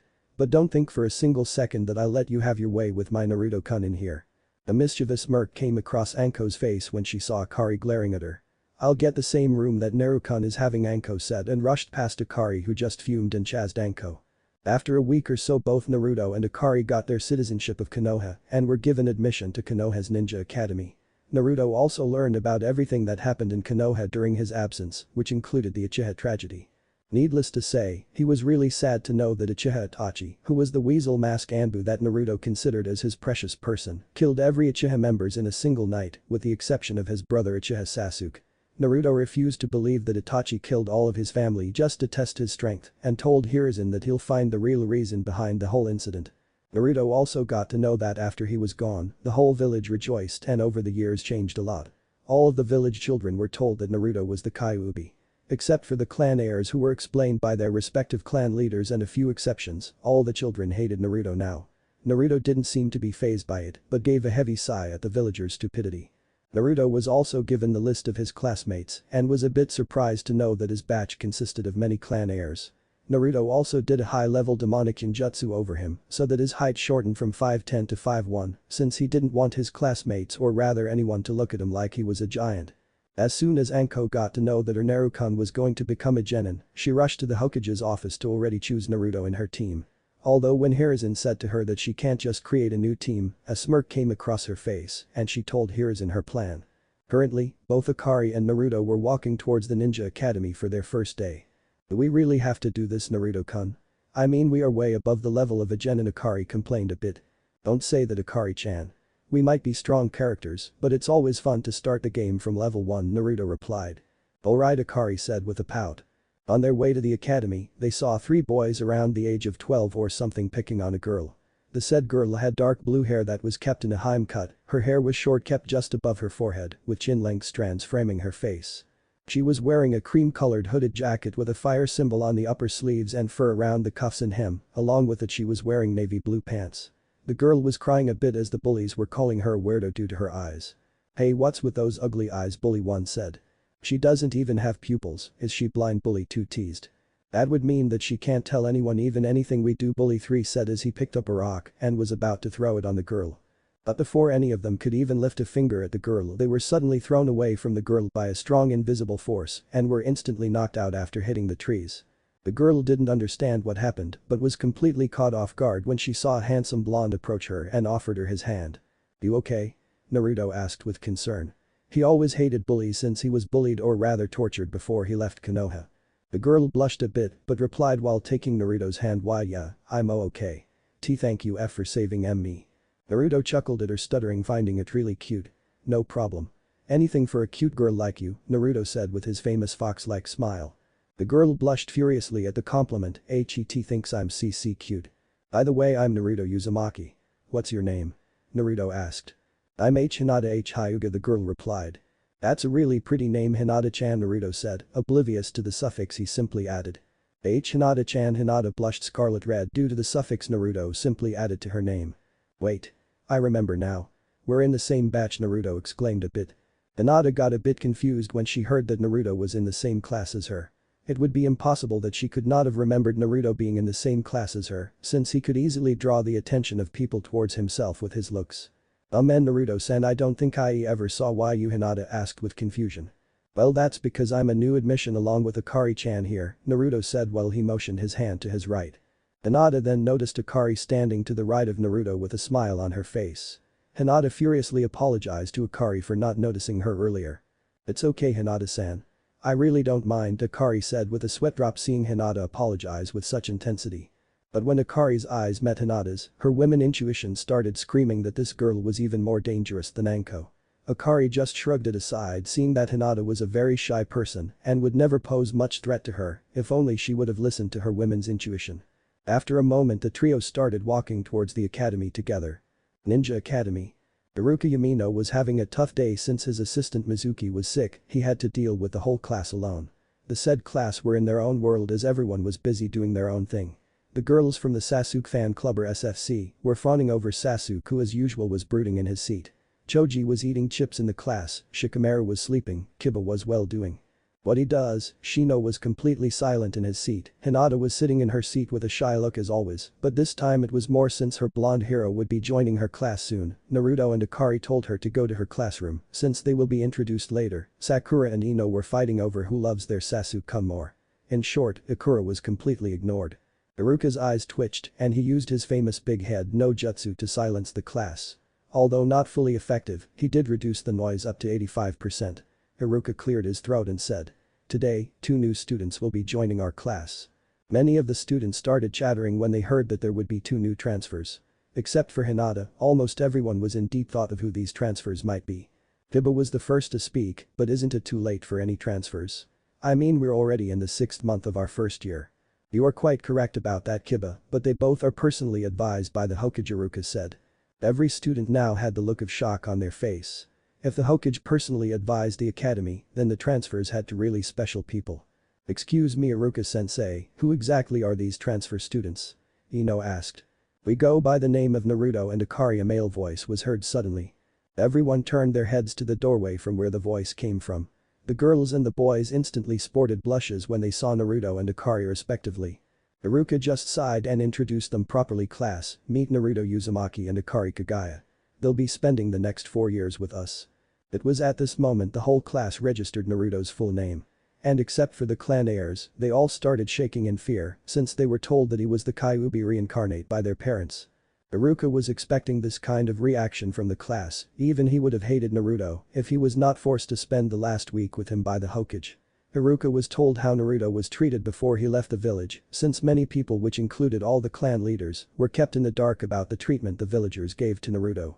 When Iruka heard about it, his hatred for Naruto completely vanished and all that he had left was sympathy.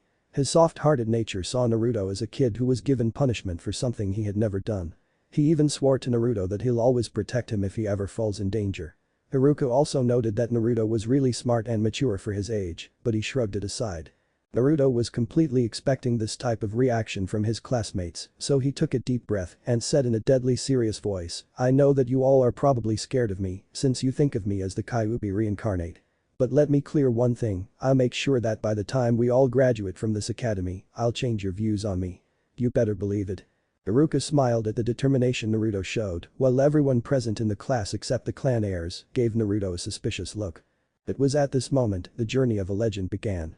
The legend who was soon to be known as Naruto the Uzumaki prodigy. The first few months went by smoothly for Naruto and Akari. Although the class was still wary of Naruto, he still made friends with quite a few, which included Hinata, obviously, Kiba, Shino, Shikamaru, and Choji. Hinata also got closer to Naruto during this time, somehow without Akari noticing it.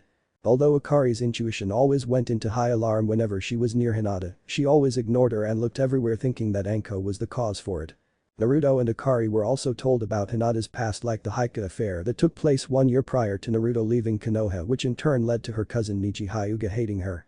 She was also considered weak by her clan elders since she was very kind-hearted for a Hyuga. Her little sister Hanabi Hyuga was considered much stronger than her and was being considered as a much better clan heir. Hinata also told them about how her clan was divided into 2 branches, the main house and the branch house. And those within the branch house were given the cage bird seal, which sealed their Byakugan when they died so that it won't fall into the hands of the enemy. But the more disturbing fact about the seal was that it can be activated by the members of the main house, which in turn gave the person with the seal an unbearable amount of pain as it targeted the person's brain cells. Akari was clearly disgusted by the fact that the Hyuga main house treated the branch house literally as their slaves, despite the fact that they all belonged to the same family. Hinata also told them that if she couldn't prove herself as a better clan heiress, then she would be shifted to the branch house and given the cursed seal, but if she does prove herself, then her sister will be given the cursed seal. Even though her father Hiashi Hyuga doesn't want any of them to be branded, he was rendered powerless in front of the Hyuga elders. Naruto was quiet during the whole explanation and chose to rather comfort Hinata, who started crying. But deep in his mind, he made a strong resolve, "I'll make sure that no one can lay even a finger on Hinata-chan or her family. Be it her clan elders or even the strongest shinobi." Naruto also started giving Hinata some extra training since he felt that she had a huge amount of untapped potential inside of her and only needed the right guidance to unlock her true power. Naruto also met Hiashi and Hanabi during these months. Hiashi was a good friend of Minato, so when he knew that Naruto was Minato's son, he treated Naruto like his family, much to the dismay of the clan elders. Hiashi was also told about Ryu since he wanted to know where Naruto had disappeared to during these 6 years. Naruto also confronted Hiashi about the mental stress his clan was giving to Hinata. Hiashi did feel ashamed of himself for not being able to protect her daughter like he always wanted, but later steeled himself when Naruto told him that it wasn't too late for him. Needless to say, after Naruto came into the life of Hinata, she had gotten even closer to her father and little sister. The day Naruto and Akari were visiting Hinata and Hanabi as usual, when Hiashi came back from the clan meeting with a furious look. "What's the matter, Hiashi-san? Did the clan elders said something stupid again?" Naruto asked. "You're quite right about that fact, Naruto-san. The clan elders want me to select a clan heir quickly so that they can already mark Hinata or Hanabi with the cursed seal," Hiashi said while gritting his teeth. "So why don't you tell them straight on their face that you won't allow them to mark either Hinata or Hanabi with the cursed seal? After all, you're the clan leader," Naruto said in a calm and collected voice. Hiashi turned towards Naruto and said, "It's not so easy to convince the elders, Naruto-san.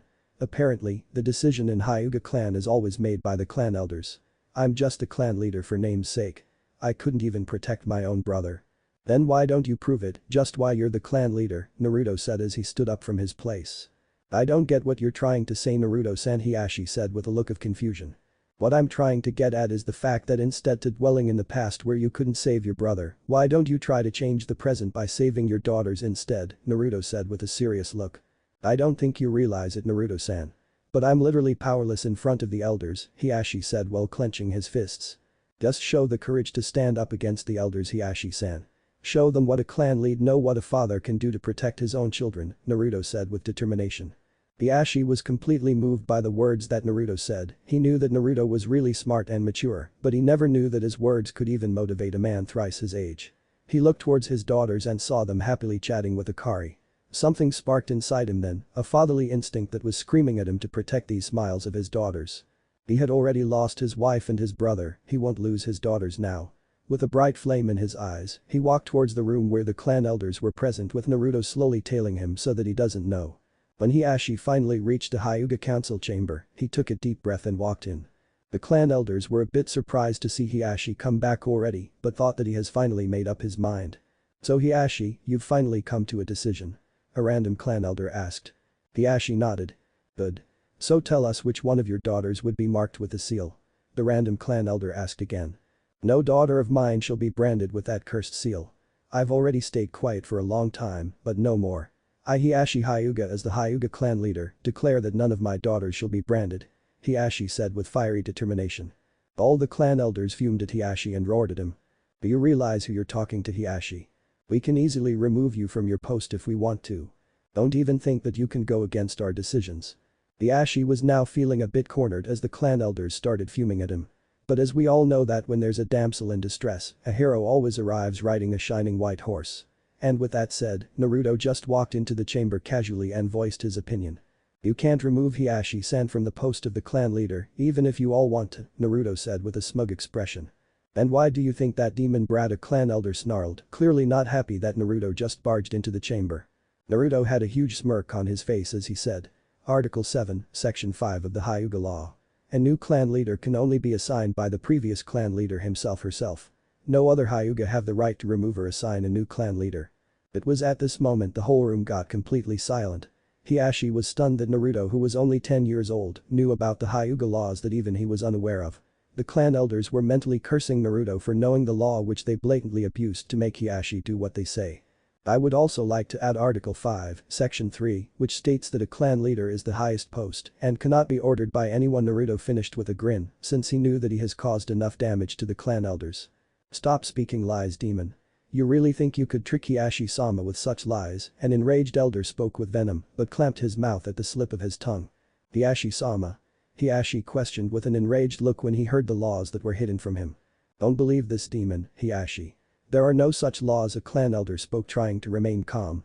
I knew you would be saying that. So I came with proof, Naruto said as he unsealed some documents from one of his scrolls and gave it to Hiashi. These are the untampered version of the Hyuga clan laws that were there before you became the clan leader, Hiashi-san, Naruto said.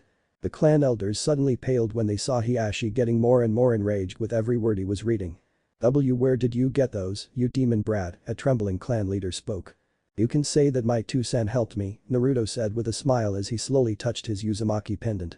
After Hiashi read all the laws, he was fuming with the anger of being played with for so many years.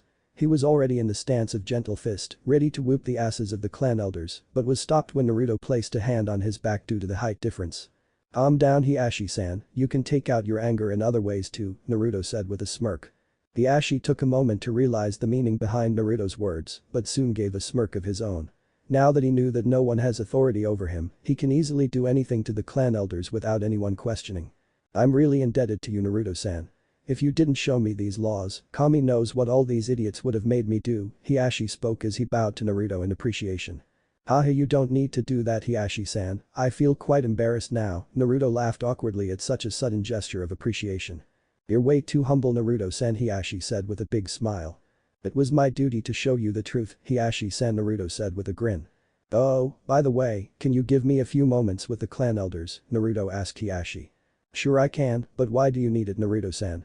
Hiashi asked with a bit of confusion. Nothing important. Just one-on-one chat with them, Naruto said with a small smile. The Ashi nodded and went out of the chamber, but not before warning the clan elders that if they even think about hurting Naruto in his absence, he'll personally close all their 361 Tenketsu chakra points. When Hiashi finally left, Naruto turned towards the clan elders and with eerily cold voice spoke to them, "Let me give all of you sacks of bones a warning." Naruto raised his Kai at about 20%, but that was more than enough for the clan elders to shit their pants. They swore that they could literally see the silhouette of the Kyuubi that formed behind Naruto glaring at them. "If any one of you even tries to lay a finger on Hinata-chan, Hiashi-san or Hanabi, I swear that I'll rip you all piece by piece," Naruto said while his voice turned demonic at the end. The clan elders were sure that their attire was already stained due to fear. Naruto simply lowered his Kai to about 1 or 2%, which was just enough to scare away little insects. "So I hope that I won't have to kill you in the future," Naruto said with a smile as he walked out the chambers like a boss. From that day on, the Hyuga clan elders were dismissed from their duties. The branch house were also given the opportunity to get their cursed seal removed. Hiashi happily agreed to this since he always hated the fact that this seal made his brother's life a living hell. Naruto used his Iron no Sora to destroy the cursed seal from the foreheads of the members of branch house. It was a day of rejoicing for the Hyuga clan as Naruto was declared their savior for reuniting both the houses. But not everyone was happy. Neji still held a grudge against Hiashi, blaming him for his father's death. Neji even refused to remove the cage bird seal from his forehead since it reminded him of his revenge. Hiashi tried to talk to Neji, but alas Neji didn't listen to a single word that he said. Naruto told Hiashi that Neji is just blinded by the flames of revenge and will come to his senses sooner or later. Hiashi just nodded and agreed, hoping that one day his nephew forgives him and becomes part of the family again. It was finally the end of the second year of the academy and Naruto was slowly gaining popularity among his peers. Naruto usually hung out with his group of friends that consisted of Akari, Hinata, Kiba, Shino, Shikamaru, and Choji. All of them also started changing little by little for the better as they hung out with Naruto. Hinata was growing more and more bolder, while her stuttering was also lessened quite a bit. Kiba didn't act on his instincts alone now, as Naruto taught him how to plan and strategize his actions. Shino was opening up more and more to Naruto, but was still quiet normally. Choji started gaining more confidence in himself, and Shikamaru had gotten a little less lazy.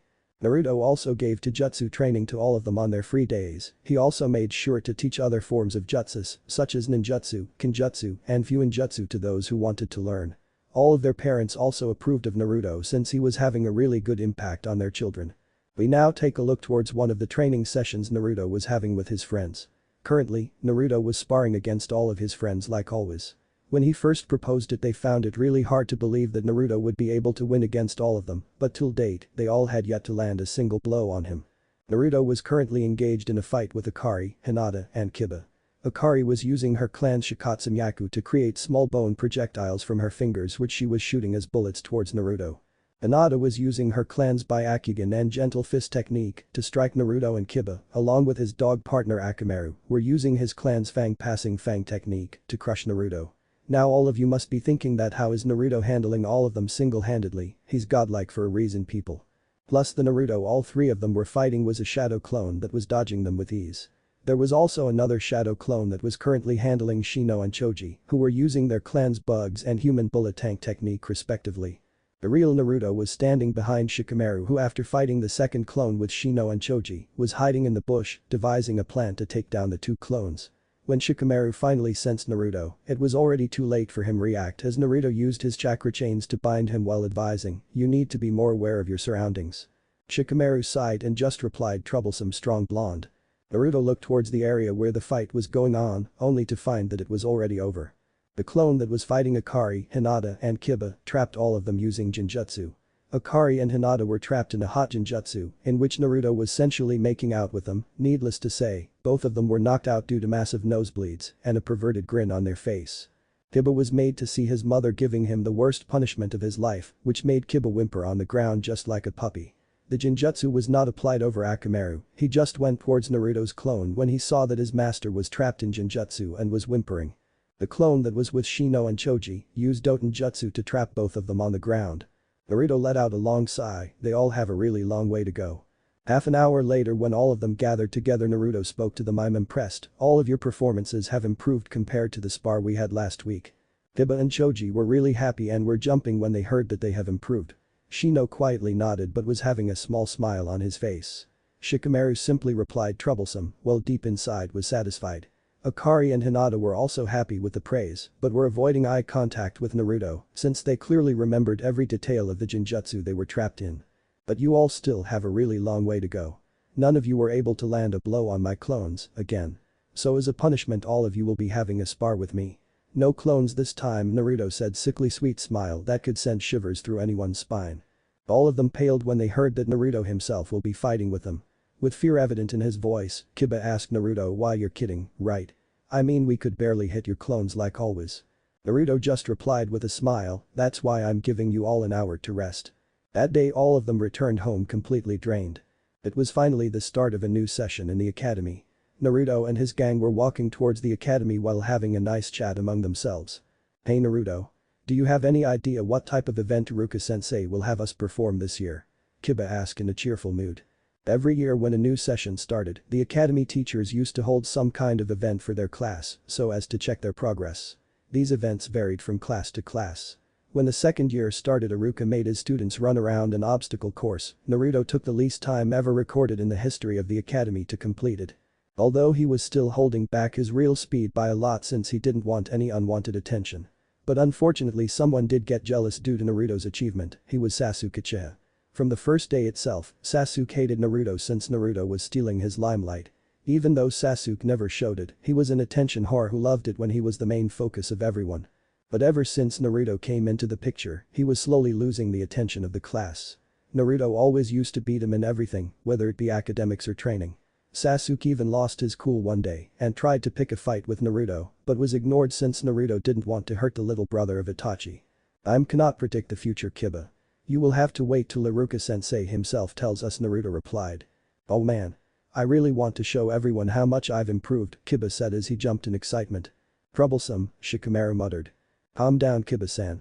It's not only you, we all want to show how much we've improved, Shino said with a straight face.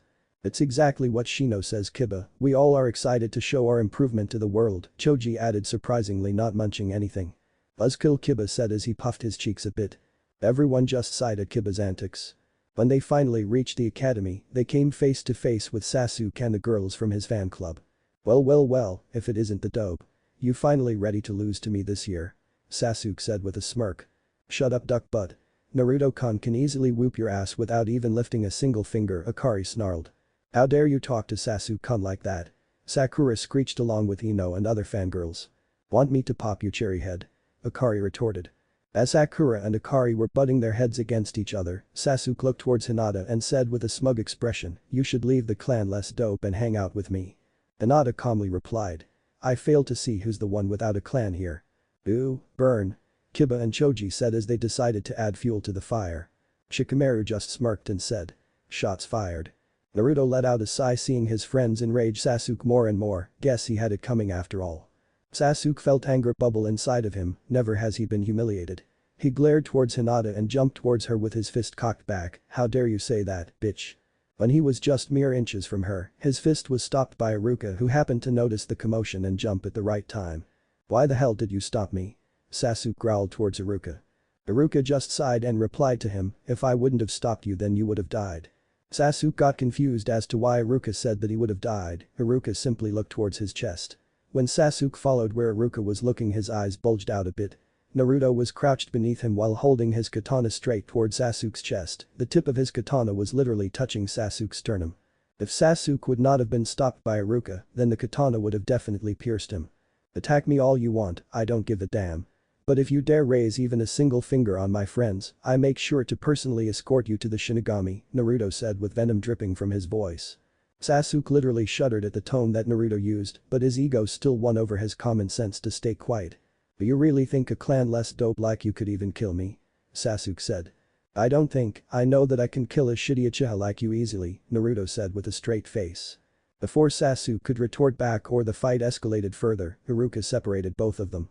If you both really want to fight, why don't you settle it with a taijutsu match, Iruka said as he motioned his hand towards the ground where Mizuki had finished making the battle ring. Fine by me, Naruto simply replied and started walking towards the battle ring. I'll finally show you what it means to mess with an Uchiha, Sasuke growled a bit as he too started walking towards the battle ring. Naruto and Sasuke stood on each side of the ring ready to battle it out. Sasuke-kun, show us how cool you are. The SFC screamed. Naruto-kun, kick his ass. Akari screamed on top of her lungs. Naruto-kun, do your best, Hinata softly spoke. Show that team how powerful you are, Naruto. Kiba yelled. Naruto smiled towards his friends as thanks and then turned his head towards Sasuke. Listen Sasuke, there's still time to back off. What's the matter dope? Getting cold feet. Sasuke said with a smirk. Naruto sighed, fine, it's your choice. But let me give you a warning, I won't be playing with you. You won't be able to land a single punch on me dope, Sasuke growled. One punch is all I need, Naruto replied with a straight face. Iruka watched both of them and sighed, this isn't going to end well. But at least Sasuke might learn to never look down on anybody. Mizuki slowly made his way between them to act as the adjudicator. Mizuki looked at Sasuke and asked, you ready? Sasuke nodded and took his clan's Taijutsu stance, the interceptor fist. Mizuki looked towards Naruto with a smirk.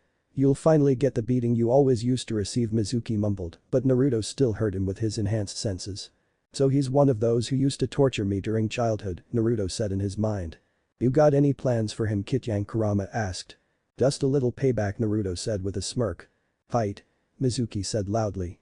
Before anyone could even blink their eye, Naruto got behind Sasuke and in a swift motion, delivered a palm strike to his back. Sasuke couldn't even react as he was sent flying towards Mizuki. Both of them were groaning with pain as they crashed into each other. Everyone that saw it was completely stunned, except Naruto's friends who knew that he was going to win, although they also didn't expect it to be so fast though.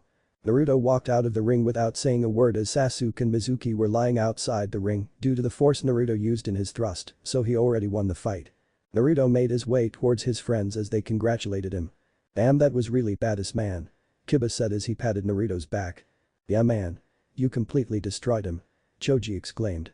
That was really cool, Naruto Sanshino said. Just how much strong are you? Troublesome blonde Shikamaru added. You are the best, Naruto-kun. Akari exclaimed as she hugged Naruto.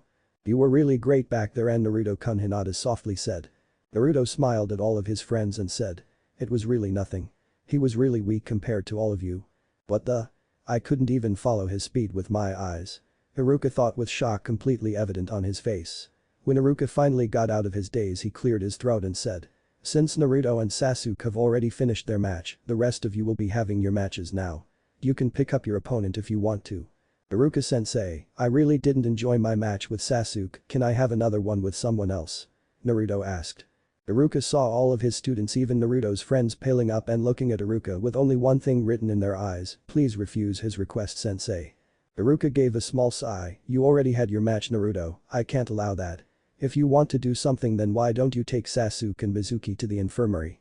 Naruto gave him a dejected look and disappeared via Shunshin, along with Mizuki and Sasuke. Moments later he appeared again and said. Job done. Iruka was surprised for the second time as he saw Naruto use a Shunshin at such young age. You really are full of surprises, Naruto, Iruka thought. The rest of the fights went by without much problems. All of Naruto's friends won without much effort, even Shikamaru gave a really good fight. Iruka was really happy that Naruto was having a really positive impact on all of the clan heirs except Ino, since she was always running behind Sasuke. Speaking of Ino, she was really depressed when she lost the fight to Hinata. When the academy was over, she quietly left the academy grounds without saying a word to anyone else. She was currently sitting alone near the riverside staring at her reflection in the water. Am I really so weak? Ino asked herself in dejection. There is no doubt in that a voice came from behind her. Ino shrieked at the sudden interruption. She turned around to see the owner of the voice and was surprised to find Naruto standing there. Then Naruto. What are you doing here? Ino asked with a shocked look. Saw you walking out of the academy with a depressed look, so I thought maybe you might need some company, Naruto replied as he sat down next to Ino. So what's your motive? Came to make fun of me? Ino asked. On the contradictory, I came here to actually ask you that if you wanted to extra training, Naruto said. Extra training? Ino asked with confusion. Yep. Akari, Hinata, Kiba, Shino, Choji, and Shikamaru are already on training ground 13. I came to ask you to join our training session at the request of your father, Naruto replied to her. My father requested you to train me, Ino asked with a shocked look, since she never recalled hearing anything like that from her father. It is exactly what you heard, Ino. If I recall correctly, Inoichi-san, Chimza-san, and Shikaku-san are great friends with each other. So when your father heard how Choji and Shikamaru have improved greatly due to the extra training I gave them, he immediately rushed towards my home and requested me to teach you as well. Although I had declined earlier, Naruto said, but was interrupted by Ino. Was it because I'm too weak for you to give me any training? Ino asked with tears in her eyes. Naruto slowly leaned towards her and wiped off the tears that were slowly trailing down her cheeks. You're not weak, Ino. My reason for declining your father's request earlier was your obsession with Sasuke. My obsession over Sasuke-kun, Ino asked while sobbing a bit. Your father also agrees with me on this fact, Ino. I found it really pathetic that you neglected your training just because you were fawning over Sasuke all this time. Same goes for your friend Sakura, she might be really smart, but she's really weak physically, and if this continues on then I'm sorry to say it, but I don't think that she would survive even 1 second in the shinobi world. You, on the other hand, might survive just a little bit longer due to your clan techniques, but in the end, you are no better than her. Naruto spoke quite harshly than he expected, but he knew that if she doesn't start improving now, then she won't survive in the real world. Ino was completely taken aback at the bluntness. Naruto simply said that she won't survive much longer if she became a genin at her current level. Ino was in deep thought, contemplating about receiving training from Naruto. Naruto saw this and said to her, you don't need to reply right now. Take your time, I'll wait until tomorrow for your answer. Ino nodded and Naruto left via Haration for Training Ground 13. Training Ground 13. When Naruto reached the training ground he expected his friends to be training in his absence, but he found that they were all playing or lazing around. Well, what do we have here? Naruto said with a creepy smile. When they heard Naruto's voice, all of them paled and slowly turned their heads towards Naruto. HHHNN Naruto Kiba tried to greet him, but was stuttering way too much. So while I was away, you all were skipping your training, eh? Naruto said as he slowly started to walk towards them. They all were pretty sure that if they compared their situation to a horror movie, the way Naruto was walking reminded them of Jason Voorhees. Even though none of them even knew who he was. Naruto slowly started speaking in a very deep voice. I have decided on your punishment for skipping the training session. They all visibly gulped and had only one thought in their mind, I regret nothing. Your punishment is that all of you. Naruto paused at the end and smirked when he saw that all of them were literally shaking. All are free for the rest of the day, Naruto finished with a smile. All of them were completely frozen, not able to process what Naruto just said. They were brought out of their musing when Naruto snapped his fingers in front of them, you all okay? Akari was the first one to speak. Oh yeah, we're fine, just surprised that you gave us the rest of the day to enjoy, she finished with an awkward laugh as everyone around her nodded to the statement. I'm not some kind of slavadriver, even I know that people deserve breaks. But from tomorrow we'll be back to serious training, Naruto said. All of his friends sighed a bit, at least they could enjoy themselves today. So what's the plan? Choji asked. Well, we could just hang out, maybe, Kiba suggested with a shrug. Do you have something in mind? Naruto-kun, Hinata asked. Well, it's gonna be sunset, so I guess I know a really good place, Naruto replied. Then it's decided. Akari exclaimed. Hey, what about our opinion? Kiba asked. You can keep that to yourself, Akari said with a poker face. Kiba sulked on the ground as Shino and Choji tried to cheer him up. Naruto sighed and put his fingers in a cross position. Page Bunshin no Jutsu. In a puff of smoke 5 shadow clones of Naruto were made. Naruto and his clones walked towards his friends, each of them grabbed their shoulders and used Shunshin. When all of them finally reached towards their destination, they had the most beautiful scenery in front of them. They were currently on top of the Hokage mountain, and right in front of them was the view of the whole village. The sunset just made it much more mesmerizing. Wow, it's so beautiful, Akari said as her eyes sparkled. I agree with you, Akari-san, Shino said as he was also lost in the beauty of the scene. Damn. What a view. Kiba exclaimed as his partner Akamaru barked in acceptance. Toji and Shikamaru didn't say anything as they just watched in mesmerization. It's really beautiful, Naruto-kun, Hinata said as she looked towards Naruto. Naruto gave her a smile and said. I'm glad you liked it, Hinata-chan. After the night fell and all of them returned to their homes except Naruto, Akari, and Hinata. They were currently walking towards the Hyuga mansion. Naruto and Hinata were chatting while Akari was cautiously looking around. Akari-chan, why are you getting so wary of your surroundings? Naruto asked since he didn't detect anything. My senses are really tingling as if Anko is here, Akari growled a bit. Why do you hate Anko-chan so much? Naruto asked since he was tired of watching both of them fight in his house. Why shouldn't I hate her, she's my love rival after all. Akari exclaimed. Hinata's eyes went wide when she heard the word love rival. Love rival, Hinata asked with shock completely evident on her face as she felt something inside her snap. Before Naruto or Akari could even answer her, Naruto was suddenly tackled to the ground by a blur. Naruto-kun, Anko purred as she rubbed her cheeks with Naruto. Hey? When did Anko-chan get so close? I couldn't even sense her presence, Naruto thought in shock. That would be our work, Kit-yang, Kurama spoke in a mischievous voice. Kurama? But why did you do it? Naruto asked. We were bored, Yin, Kurama answered. Before Naruto could ask any further, he was brought out of his thoughts by Akari. "What the hell do you think you're doing?" Akari snarled. "Naru-kun, why were you taking so long to come back?" "I was getting bored, you know," Anko pouted as she straddled Naruto's waist, completely ignoring Akari. "Don't ignore me." Akari was about to pounce on Anko when she felt a deadly "he's mine" aura. Anko also felt it and turned towards the source, which was surprisingly coming from Hinata. The look on Hinata's face could make any Yandir proud. "What are you trying to do with my Naruto-kun?" Hinata asked in a low creepy voice as her Byakugan activated. A really cold shiver ran down the spines of Akari and Anko when they heard Hinata's voice. Even Naruto wasn't faring better as he too felt the shiver. "Make a run for it, kid, looks like her inner self has come out," Yan Kurama spoke as he took a gulp. "Yandir alert. Yandir alert," Yin Kurama said with panic in his voice. Hinata-chan. "You alright?" Naruto spoke as he was getting a bit scared now. "Naruto-kun, who is she?" Hinata asked with the same tone while glaring at Anko. "I'm Anko. Naru-kun's girlfriend and future wife," Anko said as her womanly instincts to protect her man was going on full drive. "Future wife?" Hinata murmured, her hair shadowing her eyes. "What's with that declaration of being Naruto-kun's future wife?" Akari exclaimed as she walked towards Anko. "Oh come on, did you seriously think that I'll only be Naru-kun's girlfriend for my whole life?" Anko asked with a raised eyebrow. "Do whatever you want. But I'll be the first one to get engaged to Naruto-kun," Akari replied back. "Stop daydreaming, girl. Naru-kun would like his first wife to be more mature," Anko said. "Yeah right," Akari said sarcastically as she rolled her eyes. Anko's eyes twitched as she stood up and rolled up her sleeves. "Wanna pick a fight, bonehead?" "You're on, snake," Akari retorted as she glared back. But before their fight could even start, Naruto grabbed both of them and jumped back just in time to avoid a Juuken strike that hit the ground. "What the?" Anko asked as her eyes widened. The dust that was raised due to the strike showed a silhouette of Hinata glaring at them with her Byakugan.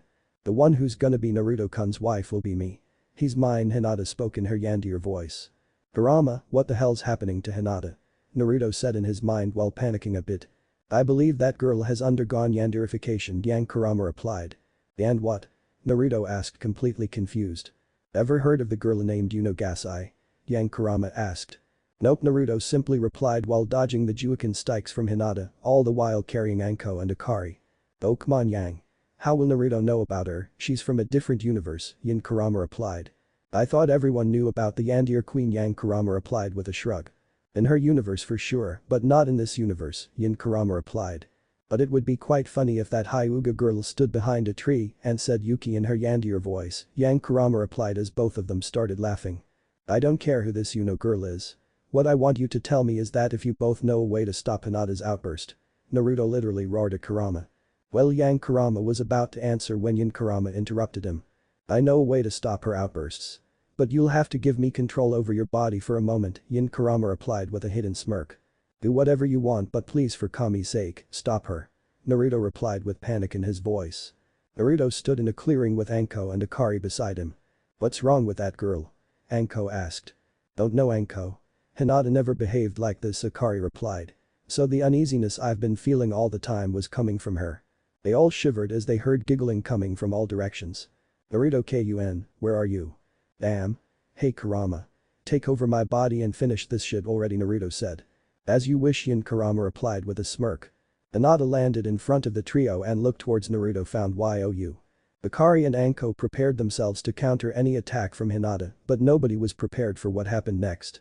Yin Kurama, who had control over Naruto's body, rushed towards Hinata with blinding speed and grabbed her in his arms. Hinata looked into Naruto's eyes with confusion, but before she could say anything Naruto silenced her with a lip lock. Hinata went completely wide-eyed and "Naruto-kun is KK kissing me." Akari and Anko's jaws dropped as they had a what the fuck look on their face. Even Naruto, who was currently in his mindscape watching the whole scene, had his eyes wide open. "Kurama. The hell are you doing?" he asked Yang Kurama. "Don't know, kid. Yin's doing it, not me," Yang Kurama replied with a shrug. "Although I gotta say, that's a nice way to stop a Yandir," he added. Naruto slowly released Hinata from the lip lock and whispered in her ear, "If you stop then you'll get way more than this." Hinata shuddered at Naruto's voice as she felt his breath on her ear. Hinata nodded and her Yandir personality retracted back inside her. Yin Kurama also came back into the mindscape and gave Naruto control over his body. "Tag," Yin Kurama said before Naruto vanished from the mindscape. When Naruto got control over his body he cursed in his mind, "Damn you, Kurama." Naruto looked over Hinata, who had a dreamy look on her face. He heard a growl from behind and turned his head and saw Anko and Akari, giving him a dangerous glare. He immediately let go of Hinata and put both his hands up in defense. Explain. They both said at the same time with a voice that promised pain. He looked towards Hinata for any type of support but noticed that she was in her own world, mumbling Naruto-kun kissed me over and over again. He gave a small smile and looked towards the sky, no regrets he mumbled as he prepared for another dose of woman's wrath. Naruto was currently lying in his bed trying to sleep but was failing to do so since Anko and Akari were creating quite a racket. Hey bonehead. How about this? Anko said from her room. Sure, it would suit a snake like you perfectly, Akari retorted back. What's that supposed to mean? Anko asked with irritation in her voice. What do you think? Akari replied. Fuck you, Anko said as she flipped the bird. Only my Naruto-kun has the right to do it, Akari replied, not getting fazed by the finger. Yeah right. Your childlike body can't even seduce Jiraiya, Anko remarked. Akari had heard about Jiraiya from Naruto. He was a self-proclaimed super pervert who ran away from his duties as Naruto's godfather. So what Anko said was quite a heavy blow to her as woman. Oh now you've done it, Akari said as she pounced on Anko. Their fight was slowly getting so loud that even the neighbors were able to hear it. What are they both doing? Naruto muttered as he got up. They both better have a good reason for fighting again, Naruto said as he made his way towards their room. When he reached their room he could hear them loud and clear, Kai. Naruto got alerted when he heard Akari shrieking. He opened the door and asked, what happened? But he was not prepared for the thing that lied on the other side of the door. Akari was currently laying on top of Anko as they both were lip-locked. But what really blew Naruto's mind was the dresses they were wearing. Anko was in a black belly dancer dress that perfectly hugged her curves and showed her impressive bust in a very seductive manner. Akari opted for a less revealing version of Anko's dress, but it still had a touch of sexiness in it. It was only a moment later that Naruto rocketed out of the room by his nosebleed thrusters. He crashed into a wall and blacked out with a satisfied smile on his face. Naruto was currently sitting on the sofa with two tissues stuffed in his nose to stop the bleeding. Akari and Anko were sitting across him with a blush on their faces. Alright, what was that all about? Naruto asked. I swear Naruto-kun, I don't swing that way, Akari said. Neither do I, Anko added. I'm not asking about that, I'm asking about your dress, Naruto said with a blush as he remembered the scene once again. Naruto noticed that both Akari and Anko were mumbling something which he couldn't make out, even with his enhanced hearing. I can't hear you. Say louder, Naruto said. We planned a special night for you, Akari said in a low voice as she looked at the floor. And why would you do that? Naruto asked, although not totally against the idea. Because you kissed that Hyuga girl. Both Akari and Anko said together. So it's jealousy, Naruto said as he sighed a bit. He stood from his place and walked towards both of them. Akari and Anko looked at him with confusion in their eyes but were completely taken by surprise when Naruto kissed them one by one. It wasn't like a peck or quick ones which Naruto usually gave them, it was slow and passionate which completely blew their minds. They could feel every cell of his lips slowly brushing against theirs, in their minds there were explosions of dopamine and endorphins taking place. The only thought that they were having in their minds was I never knew kissing could feel so good. As Naruto slowly let his lips leave theirs, he could see the glazed eyes that only had one word written on it, more. You don't have to do such things to impress me. You both are really beautiful even if you don't do anything. So don't be jealous of Hinata-chan, she has her own perks as well as both of you, Naruto said in a suave voice that he never knew he had. It's already late night so let's sleep now, Naruto said as sunshined into his bed with Akari and Anko. Good night Anko-chan, Akari-chan, Naruto said as he closed his eyes to enter dreamland. Little did he know that Anko and Akari were still not out of the daze which they got from the kiss. The next day was a day off from academy which meant a full day training session for Naruto and his friends. Do we really need to do this? Kiba asked as he along with others watched Naruto walk on water. This exercise helps improve your chakra control. So yeah, you really need to do this, Naruto said as he continued walking. Akari, on the other hand, has already done this exercise, so she'll be walking on water, along with balancing a tower of kunai on her fingertips, Naruto continued as he walked out of the water. With a deep sigh, all of them started their respective training. Naruto lodged a kunai in the ground with its tip facing upwards and started doing push-ups on his fingertip that was directly above the sharp tip. Well, how the hell are you doing that? Naruto heard a voice which he recognized. The trick is to concentrate your chakra on your fingertip so that it acts like a protective gauntlet. The denser your chakra, the better, Naruto replied as he continued his push-ups. You're crazy. The person said. Tell me something new, Ino, Naruto said as he backflipped and landed in front of her. About Sakura, Ino started but was stopped by Naruto. If she doesn't want then I'll not force her. Sooner or later she'll realize her mistake, Naruto said with a sigh. Although I'm glad that you came, Naruto continued with a smile. Me too, Ino mumbled as she looked towards the ground with a small blush. You said something? Naruto asked since he wasn't paying any attention. Nope. Just wondering if I'll be able to become as strong as you? Ino asked in a cheery mood. When Naruto's friends heard her, they simply paled. Bad call. Oh. You wanna be strong just like me? Naruto asked, to which Ino nodded. That's the spirit. Naruto said with a smirk which made Ino regret asking that question. Naruto raised his hand a bit as chakra chains started slithering out from his palm. Ino was so mesmerized by the glowing chakra chains that she failed to notice the mischievous smirk that had formed on Naruto's face. Ino, Naruto said in a serious voice that brought Ino out of her thoughts. Run, Naruto said as spikes protruded on from the chakra chains as they started slithering towards Ino, just like a deadly snake. Ino's eyes widened as if about to pop out as she started running to avoid getting caught by the chains that clearly spelled danger. Now I'm not glad that I came here, Ino mentally cried as the chains chased her. All of Naruto's friends simply gave Ino a salute from their places. Best of luck trying to keep up with this sadist trainer. Naruto was simply laughing from his position. This feeling is the best. At the end of the day, all of them were exhausted with the exception of Naruto. You'll really need to work on that stamina of yours, Naruto said as he did some stretches to cool down his body. DT, that's easy for you to say you're a stamina freak, Kiba said in between heavy pants as he rolled his eyes a bit. Did you just say that you wanted me to double your training? Naruto asked as he looked at Kiba with a smirk. Kiba visibly paled. Wait. I was just kidding. No need for that double training. Now that's better, Naruto said.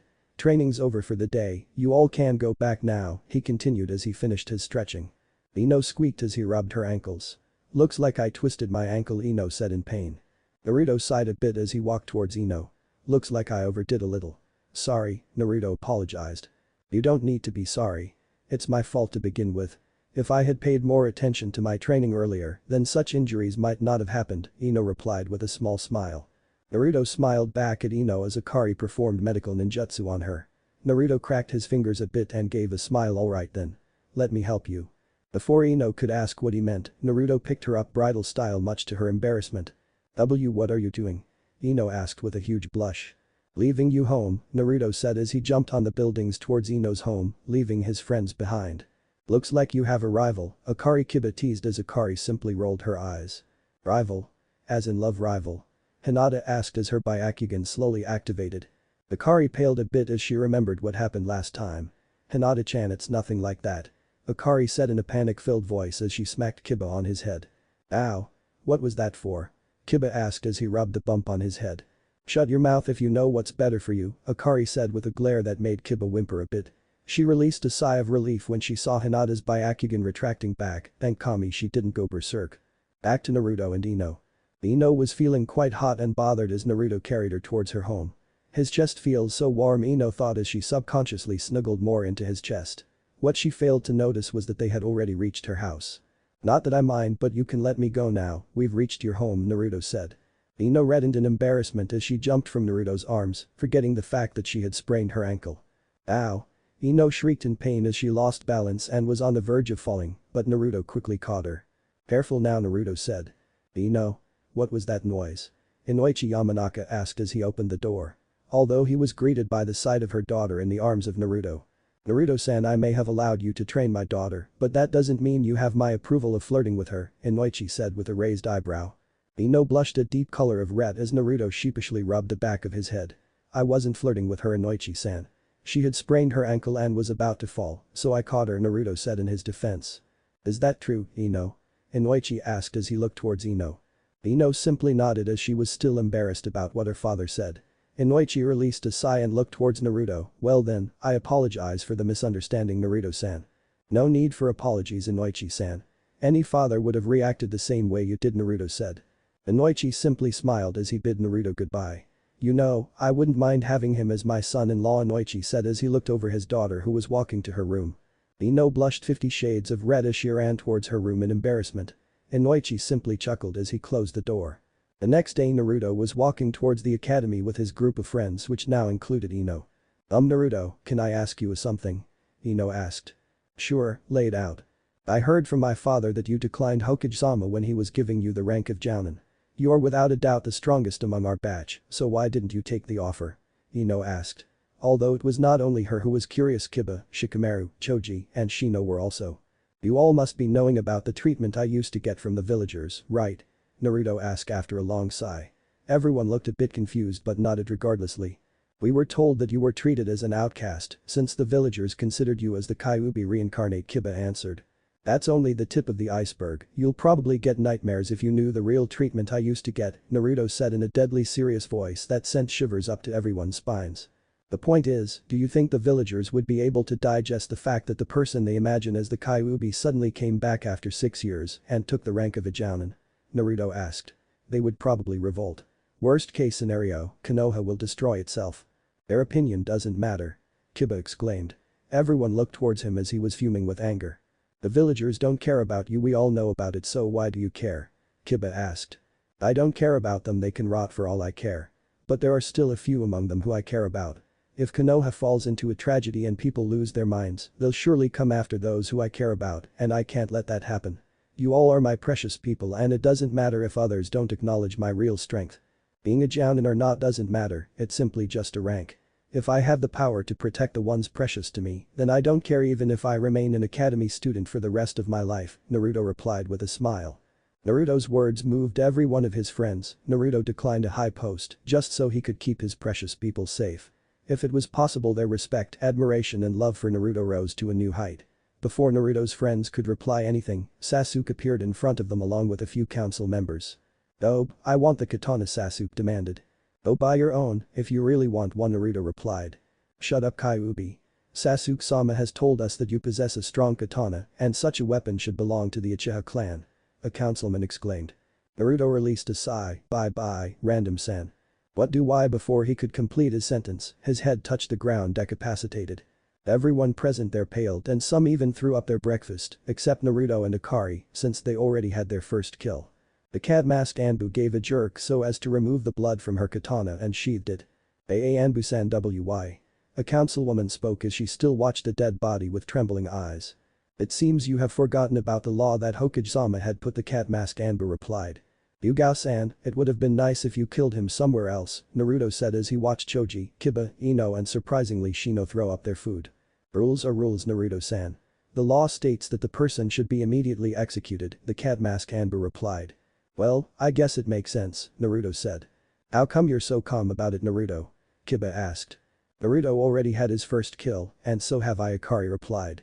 "Before the graduation, I'll make every one of you have your first kill.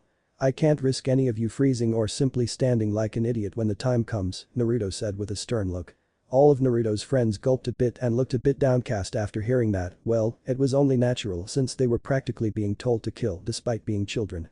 "You all shouldn't associate yourself with the brat," Koharu corrected herself, "he'll make your life a hell.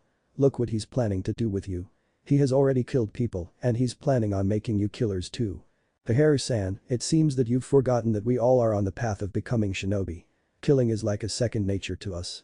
In the world of shinobi, it only takes a moment of hesitation to get yourself killed. I thought you knew it since you were part of Team Tobirama," Naruto said the last part in a mocking manner. "Why you?" Koharu said as she clenched her teeth in anger. Naruto ignored her and looked toward Sasuke. "Oi, team." Sasuke glared at Naruto. "Do you really think that this katana should belong to you?" Naruto asked. "I will take the katana." Sasuke growled. "You really are a spoilt brat," Naruto said as he released a sigh of frustration. Naruto unsheathed his katana and lodged it in the ground. "If you're able to take this katana out then it shall be yours," Naruto said without any expression. Sasuke looked at Naruto as if he had grown an extra horn. "Is he seriously giving me his katana so easily?" Sasuke looked towards Naruto's friends and saw that none of them were saying anything except Ino, who was asking Akari if it was really okay to do this. "You really are a dope," Sasuke said with a smirk as he gripped the hilt of the katana and tried to pull it out. "What the hell?" Sasuke said as he tried harder and harder but was unable to move the katana even by a millimeter. "What's the matter, team? Didn't eat your breakfast today?" Kiba teased as he laughed along with the others. "Shut up, dog face." Sasuke growled as he tried to pull the katana as hard as he can. "I don't have all day, team. Do it fast or we'll be late for academy," Naruto said as he yawned. Although it was really funny seeing Sasuke doing all kinds of poses to take out the katana, it was taking too much time. Even Kyuubi was getting annoyed by Sasuke, so he ended it by blasting Sasuke away. "That'll teach him a lesson," Yin said. Sasuke screamed in pain as his hands now sported a few chakra burns on them. "Sasuke-sama." The gathered council members exclaimed together as they rushed toward Sasuke. You fucking brat.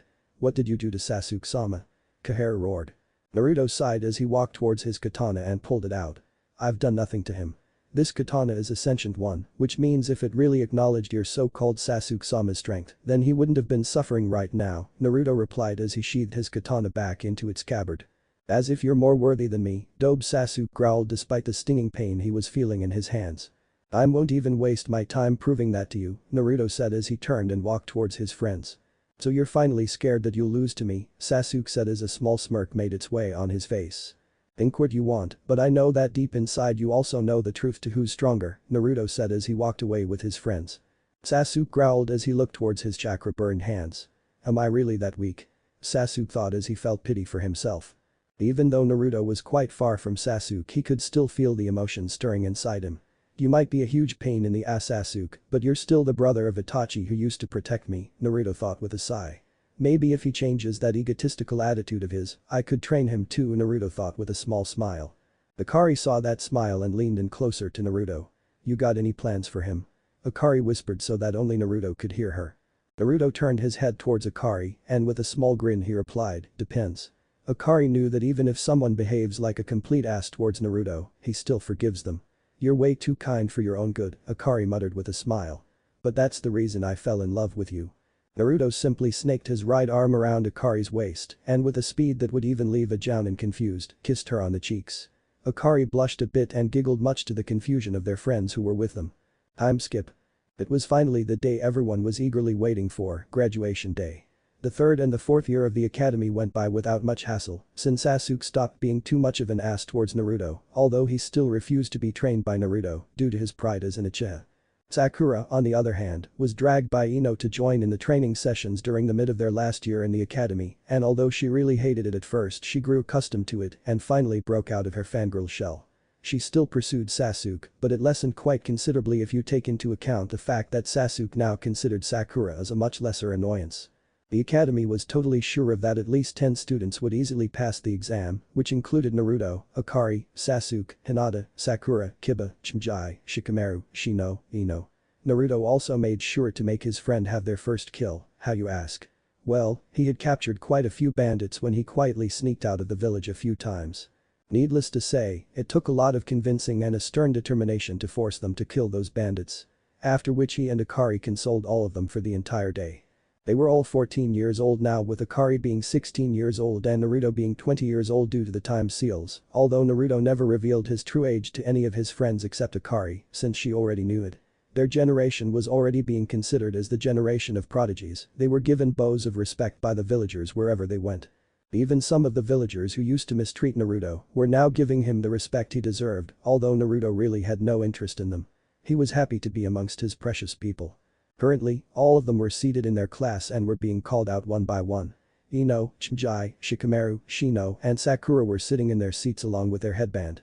Akari and Hinata had also gotten their headband and were sitting beside Naruto. Kiba soon came out of the room where the exams were being held with a goofy grin and his headband. Congrats Kiba, Naruto said as Kiba sat behind him. The exam was easy as pie, the academy really needs to improve its standards, Kiba boasted a bit. Careful about that, Kiba, don't let the success get into your head or else it'll lead to your downfall, Naruto warned. Sorry about that. I forgot, Kiba said as he rubbed the back of his head sheepishly. Mutt-brain, Akari commented as she rolled her eyes. What did you call me? Kiba asked in annoyance. Akari took out a small stick from her dress and waved it in front of Kiba. Go get it, Tommy. Akari said as she threw the stick on the other side of the room. I'm not a pet. And my name's not Tommy, Kiba exclaimed. Shake hand, Akari said, brought her hand to the front. Didn't you listen to a single word that I said? Kiba exclaimed yet again as everyone present in the class started laughing at the scene. Akari-chan, don't tease Kiba, Hinata said. Thank you for taking my side, Hinata, Kiba said as he shed a waterfall of tears. Here, have this, Hinata said as she took out a bone from her jacket. All the happiness that Kiba was feeling suddenly broke apart as he simply sat there with a shocked look on his face. Hinata handed him the bone and stroked her hand on his chin. Who's a good boy? Hinata said in a sing-song voice. Nice one, Hinata-chan. Akari exclaimed as she gave her a high five. Everyone present now burst out laughing at the shocked look Kiba was sporting. Even Shino was laughing, but it was hard to tell since he pulled his collar higher to hide it. Soon after Sasuke came out of the room carrying his Konoha headband, he glanced a bit at Naruto and returned to his seat. Others might not have caught it, but for Naruto, that simple glance said it all, you better not fail dope. Naruto. Haruka called out from the room as Naruto got up and headed towards it. Best of luck Naruto. Chimjai said. Thanks bud Naruto replied as he walked in the room. Haruka and Mizuki were sitting behind the desk with two sets of documents on both sides of the table. Spotting the set that accounted for around 8 or 9 documents, Naruto understood that it was the applicant forms of those students who passed the exam. So, how's our top student doing? Haruka asked with a smile. Doing just fine Haruka-sensei, how about you? Found someone to butter up your lonely life? Naruto teased as Haruka went total red and Mizuki laughed. Although Mizuki did hate Naruto for being the container of Kyuubi, he loved the jokes that Naruto put up. Moving on Haruka said as he cleared his throat. Let's begin the test, shall we? Haruka asked. You got it Naruto replied. Okay, do a henge no jutsu and transform into me, Haruka said. Naruto didn't even bother with the hand seals as he transformed into the female version of Haruka. Her side bangs adorning her face with her hair tied in a ponytail. She had the same dark eyes like Haruka along with a scar that ran across the bridge of her nose. Her petite form and nice perky C-cup breasts were hugged tightly by her outfit. Overall she looked cute and beautiful at the same time. Mizuki was trying hard to control his hormones a bit seeing his longtime best friend in a female avatar. Don't think about him like that. He's a dude for Kami's sake, Mizuki internally screamed. Like what you see SENSEI Naruto said in a teasing voice as he squeezed one of the breasts. That was it, Mizuki shot a nosebleed and passed out. Haruka was blushing like mad, but he controlled himself so as to not suffer the same fate as his friend. Naruto, I told you to transform into me Haruka said. I did Naruto replied. I meant me as in male me Haruka said, gotta admit though, he has some crazy imaginary power. Oh you should have said so, Naruto chuckled a bit as he again transformed. So, did I pass? Naruto asked as he was now transformed into Haruka. Yeah, you did, Haruka replied with a sigh as he wrote his remarks, and even though he never admitted it, he still found his female version quite hot. Gotta keep such thoughts buried somewhere. I can't lust after myself Haruka thought. Now do a kawarimi no jutsu Haruka said, what type of surprise will you show me now? Naruto turned towards the window for a second and closed his eyes. The next thing Haruka knew was that the Hokage of the village was standing where Naruto was just a second ago. Haruka's jaw dropped when he registered what Naruto had just done. He substituted with the Hokage. The office is almost at 10 miles from here. Not to forget the fact that he did it without the use of smoke. Hiruzen saw Haruka who had a look of shock etched on his face. Haruka, why am I her Hiruzen was interrupted as he disappeared and Naruto took his place. So, how was it Haruka-sensei? Naruto asked with a small smirk. Haruka was too flabbergasted to say anything, so he simply wrote the remarks and gave a thumbs up to Naruto. Why can't I simply give you your forehead protector? Haruka asked with a bit of desperation in his voice. You have to be fair with all the students Haruka-sensei. Just because I'm the top of my class doesn't mean that I'm exempted from this exam, Naruto replied. But you're seriously making me lose my self-confidence at a rapid rate, Haruka practically whined at the end. Why's that? Naruto asked. Because even though you're only doing the 3 basic jutsu, your control over it is much better than anyone I've ever seen in my entire life. Let alone me who's probably way behind you, Haruka said as he started shedding anime tears. Naruto's sweat dropped a bit and realized that maybe he should hold back a little. Okay, fine. I'll do the last one without any surprises please just stop crying, Haruka-sensei Naruto said as he patted Haruka on his back and tried to console him. Haruka nodded as he wiped his running nose with his sleeve. That's a lot of discharge Naruto thought as he tried not to laugh at his sensei, who was still wiping his runny nose. You promise? Haruka asked just like a small kid making a pinky promise. Promise Naruto smiled. Looks like the roles of adult and children have been reversed Naruto thought. He found it really amazing sometimes that he could cause the same effect on people just like Ryu. Okay, do a bunch of no jutsu Haruka said as he sniffed in between. Geez, don't cry so much Haruka-sensei Naruto said as he looked towards Haruka and made the hand seals tiger dog snake instead of ram snake tiger. Bunshin no jutsu? Naruto said as he didn't realize that he made the wrong hand seals. Wood started erupting from Naruto's back and soon a wood clone stood beside Naruto. Oh crap. Naruto thought nervously as he looked towards his clone.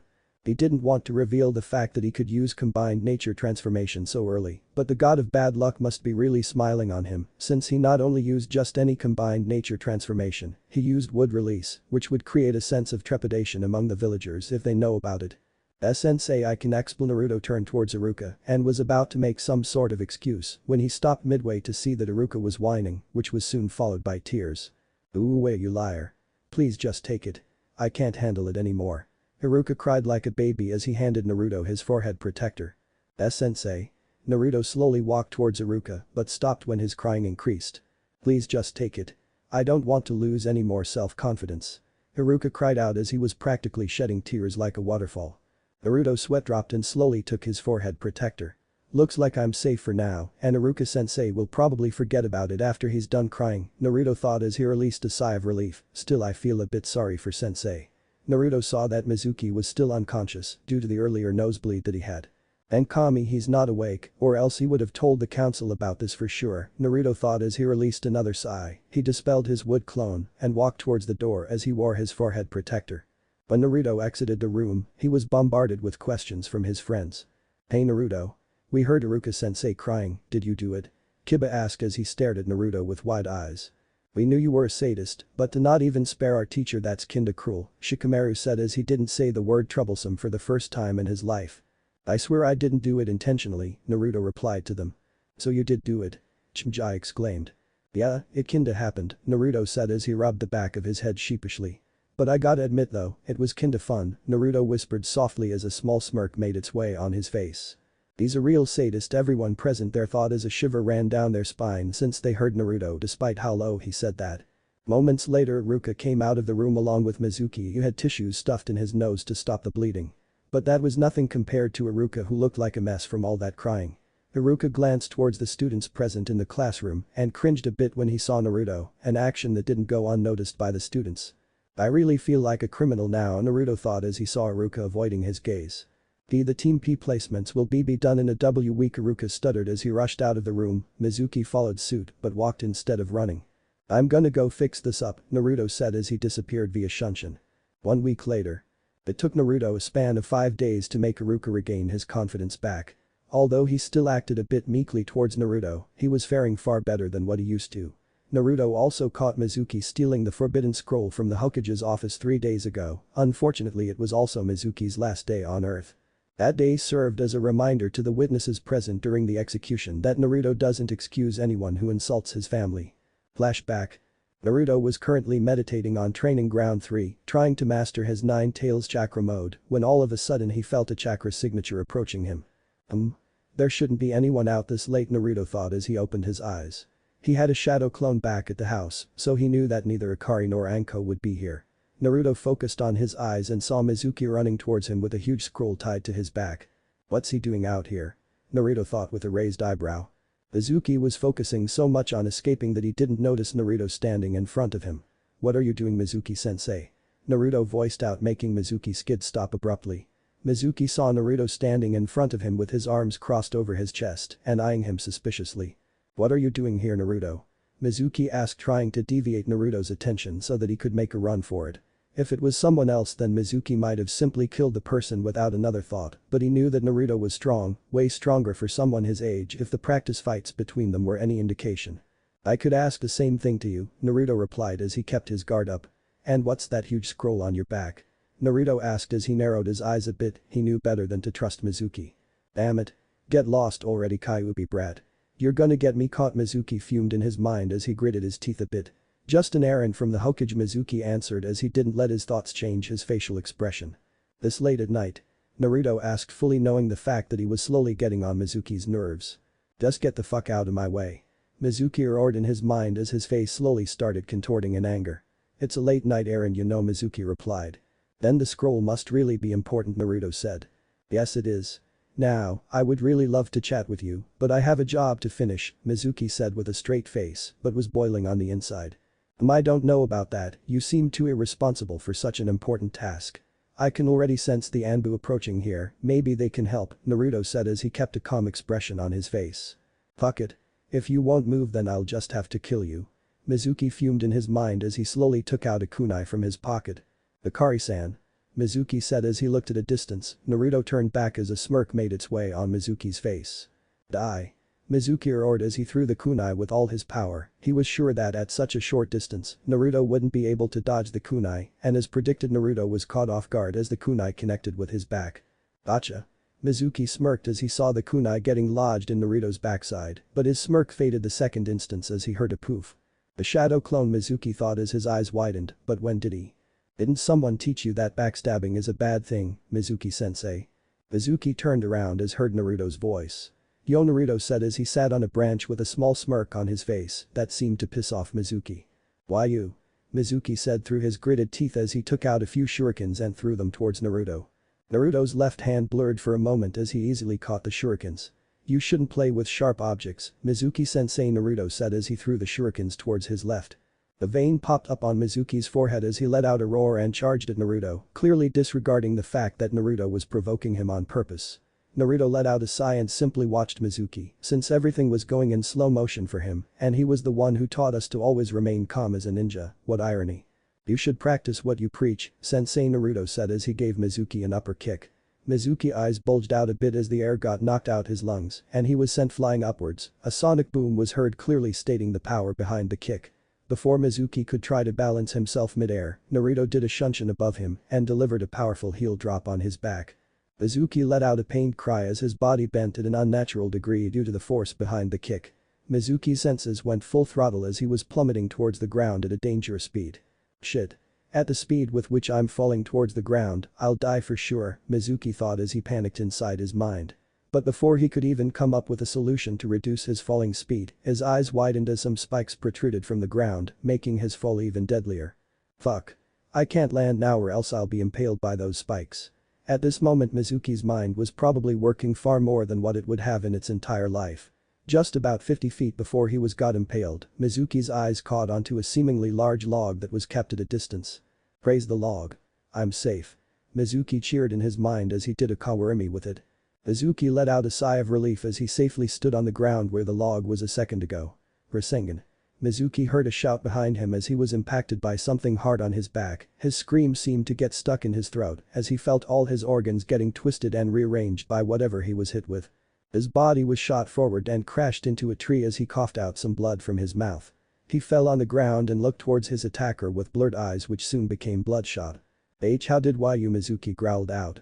Naruto simply pointed towards the direction where the spikes were. Mizuki turned towards it and almost lost his eyes due to how wide he was opening it. The spikes were shimmering a bit as if they were made of water and the sun was shining on them. Mizuki instantly understood what it meant and looked towards Naruto with hateful eyes. You planned this, didn't you? Of course I planned it.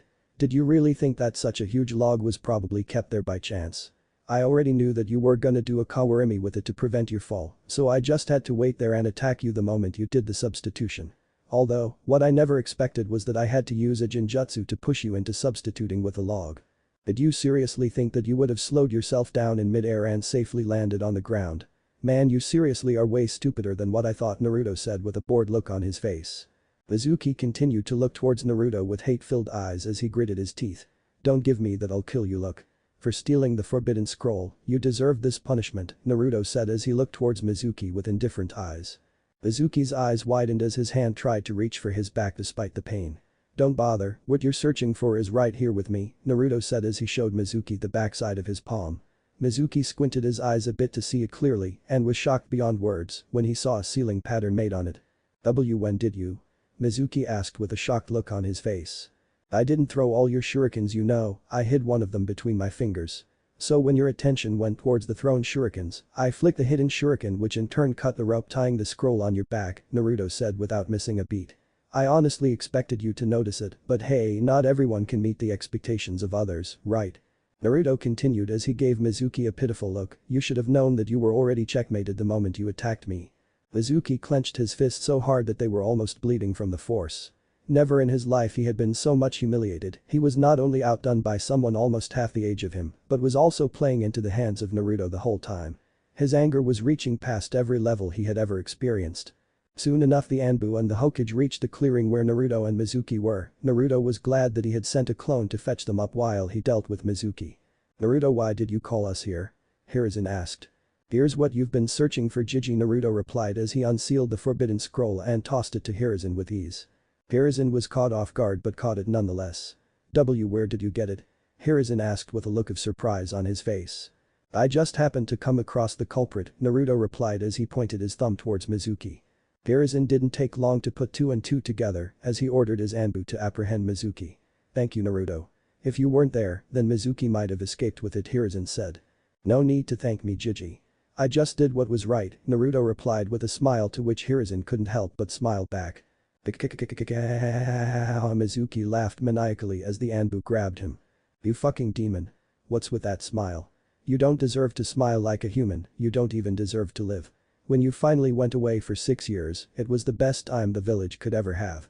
But then all of a sudden you come back with some whore along with you and slowly start to sink back your poisonous roots into this village. You even bonded with that snake slut. I guess you were so hungry for love that you didn't care who you're getting it from. You were probably orphaned because your mother might have been some cheap whore who spread her leg for a stranger and then abandoned you. The person who took you might also have been a loser who left you after a while. Mizuki started to shout up random rants which didn't even qualify to be called proper sentences. That's enough. Nico, execute this man immediately. Hiruzen shouted as he felt his blood boil hearing such vulgar words towards Naruto. But before she could even reach for her sword, Yugao and everyone present there including Hiruzen were frozen in their places as an immensely strong killer intent washed over them. Every cell in their body shivered in fear as the temperature of their surroundings seemed to drop below sub-zero. But despite that fact it felt really cold that one could almost see their breath, they were sweating profusely as if it were the hottest of summer. If one were to observe carefully, they would find that the small animals that lived in the forest had fainted due to the huge amount of mental pressure on their brains. Don't touch him, he's my prey, Naruto said in a human demonic or humanic voice that could even make Madara shriek like Janet Leigh in the movie Psycho. The Anbu immediately obeyed Naruto out of fear as he slowly made his way towards Mizuki. His eyes started to shimmer up a bit as one could see the purple hue and ripple-like patterns a few times. So Akari-chan is a whore, eh? Naruto asked as he put his hand in a snake hand seal.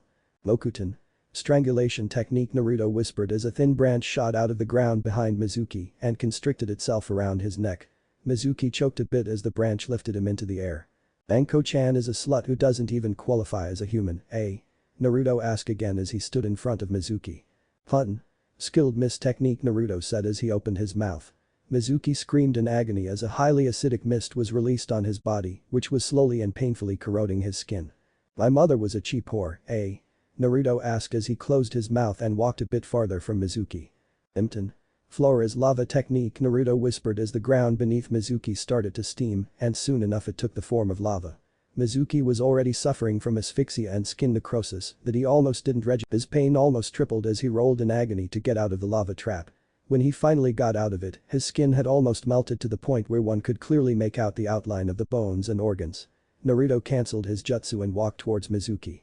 Mizuki looked towards Naruto with so much fear in his eyes that his heart was almost tearing up the remaining skin due to how fast it was beating. The one who took me was a loser, eh?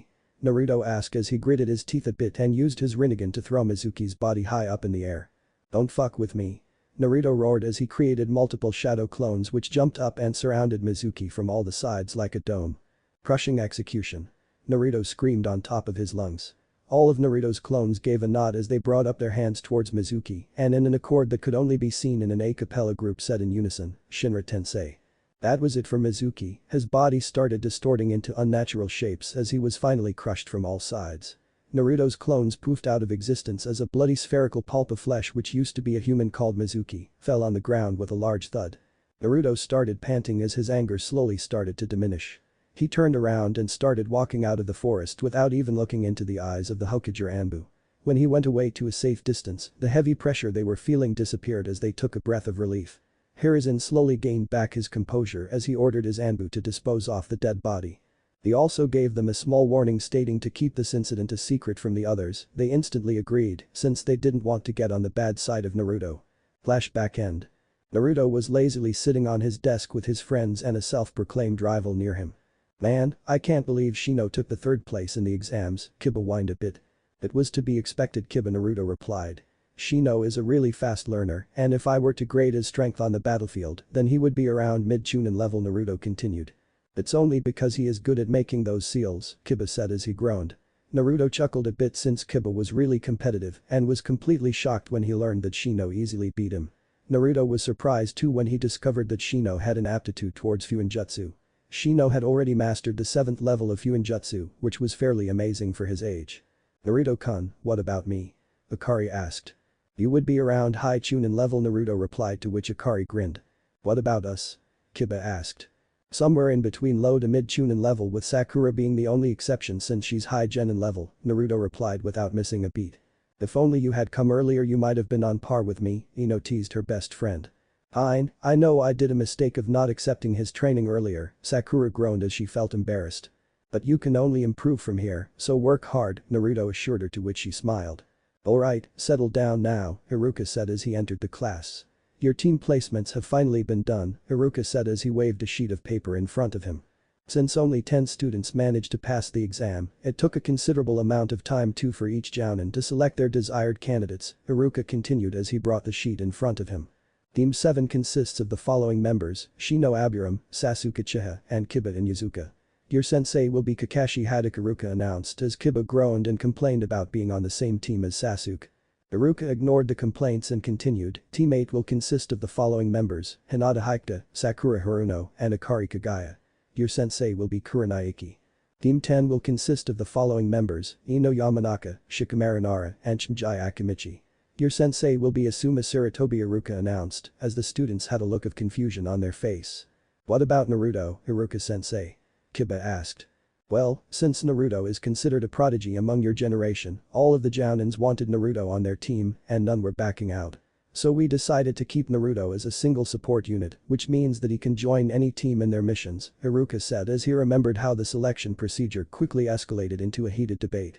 You know Naruto, if you simply took the rank of a chunin or possible a jounin, you could have avoided what happened during the selection procedure, Haruka said as he released a sigh. Naruto simply shrugged and replied that he had no interest in gaining that rank currently. Well then Naruto, your sensei will be. Haruka continued but got interrupted when a ball of cloth came flying through the open window and got stuck on the wall with a kunai pinning it. The cloth opened up to reveal itself as a banner which read, "The hot, sexy and Naruto-kun's future wife. Anko Mitarashi is here." In a small cloud of smoke, Anko stood in front of the banner with a huge grin on her face. Before anyone could say anything, Anko interrupted them, "Now if you don't mind I'll be taking my student." She quickly dashed forward and wrapped her arms around Naruto. "Now you're mine," Anko whispered into Naruto's ear as she did a quick shunshin. It took around 3 seconds for the whole class to realize what just happened. That slithering snake. Akari fumed up in jealousy as she stood up to search for Anko and Naruto.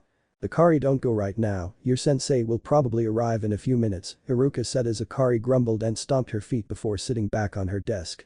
Hinata and Ino were also feeling really jealous of Anko, but they didn't voice their opinion like Akari.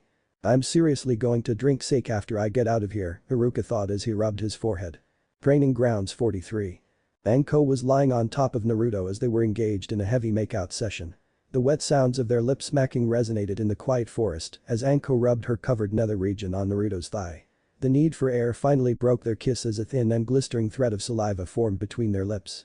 "Aren't you getting a little too excited, sensei?" Naruto asked with a small smirk. "I've waited so long for this moment when we both are completely alone and I'm not wasting a single second of it," Anko replied with glazed eyes as she engaged in another lip lock. Naruto growled a bit at the assertiveness Anko was showing as he jutted his tongue against Anko's lips.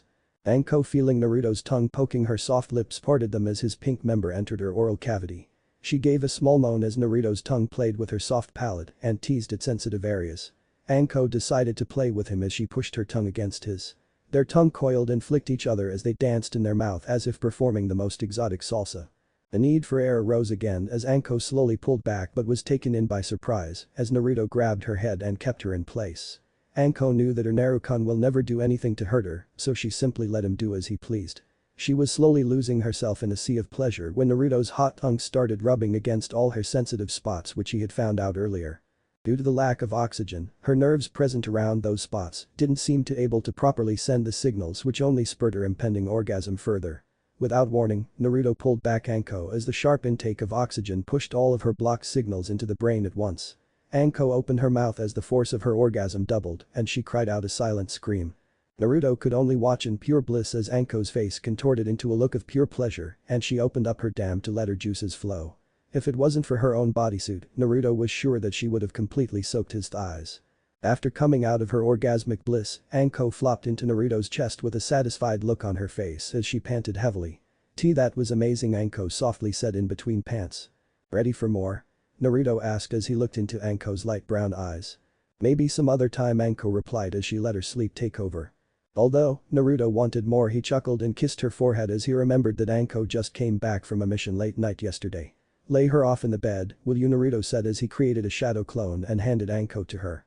The clone gave a nod as it disappeared via Shunshin. Let's see how the others are doing, shall we, Naruto said to himself as he darted out to see his friends. Training Grounds 39. Asuma was currently dodging Chimjai's spiked human bullet tank with a huge smile on his face. He improved the Akimichi clan's human bullet tank version by wrapping kunai around his body, not bad. His thoughts were cut short when he did a backflip to avoid the shurikens that were thrown at him. He grinned a bit when he saw Shikamaru standing at a distance with few more shurikens in his hand. He may be the most active Nara that I've ever met, Asuma thought as he chuckled a bit. I still wonder though, where that Yamanaka girl went. Suiton. Syrup trap, Ino said as she expelled chakra-infused water of high viscosity. She had finally succeeded in creating a parameter made up of the sticky liquid as planned. She sat down on the ground as she panted due to chakra exhaustion. Now she could only hope for Shikamaru and Chimjai to lure their sensei into this trap. After waiting for about half an hour, she got up in frustration as she prepared to go where her teammates and sensei were. What's taking those boys so long? Unbeknownst to her, a shadow clone of her sensei was watching her the whole time. The clone smirked as it sneaked up behind Ino to push her into her own trap, but it was in for a surprise as Ino sensed it and delivered a back hook kick which dispelled it. Ino smirked as she gave a sigh of relief. If I wasn't accustomed to Naruto sneaking up behind me while we were training, then I might have been a goner by now. Now I gotta warn Chimjai and Shikamaru that this plan was a fail, Ino muttered since she remembered that the memories of the shadow clones return to their owner after it is dispelled. She had merely taken a step when all of a sudden she tripped and fell into the viscous liquid.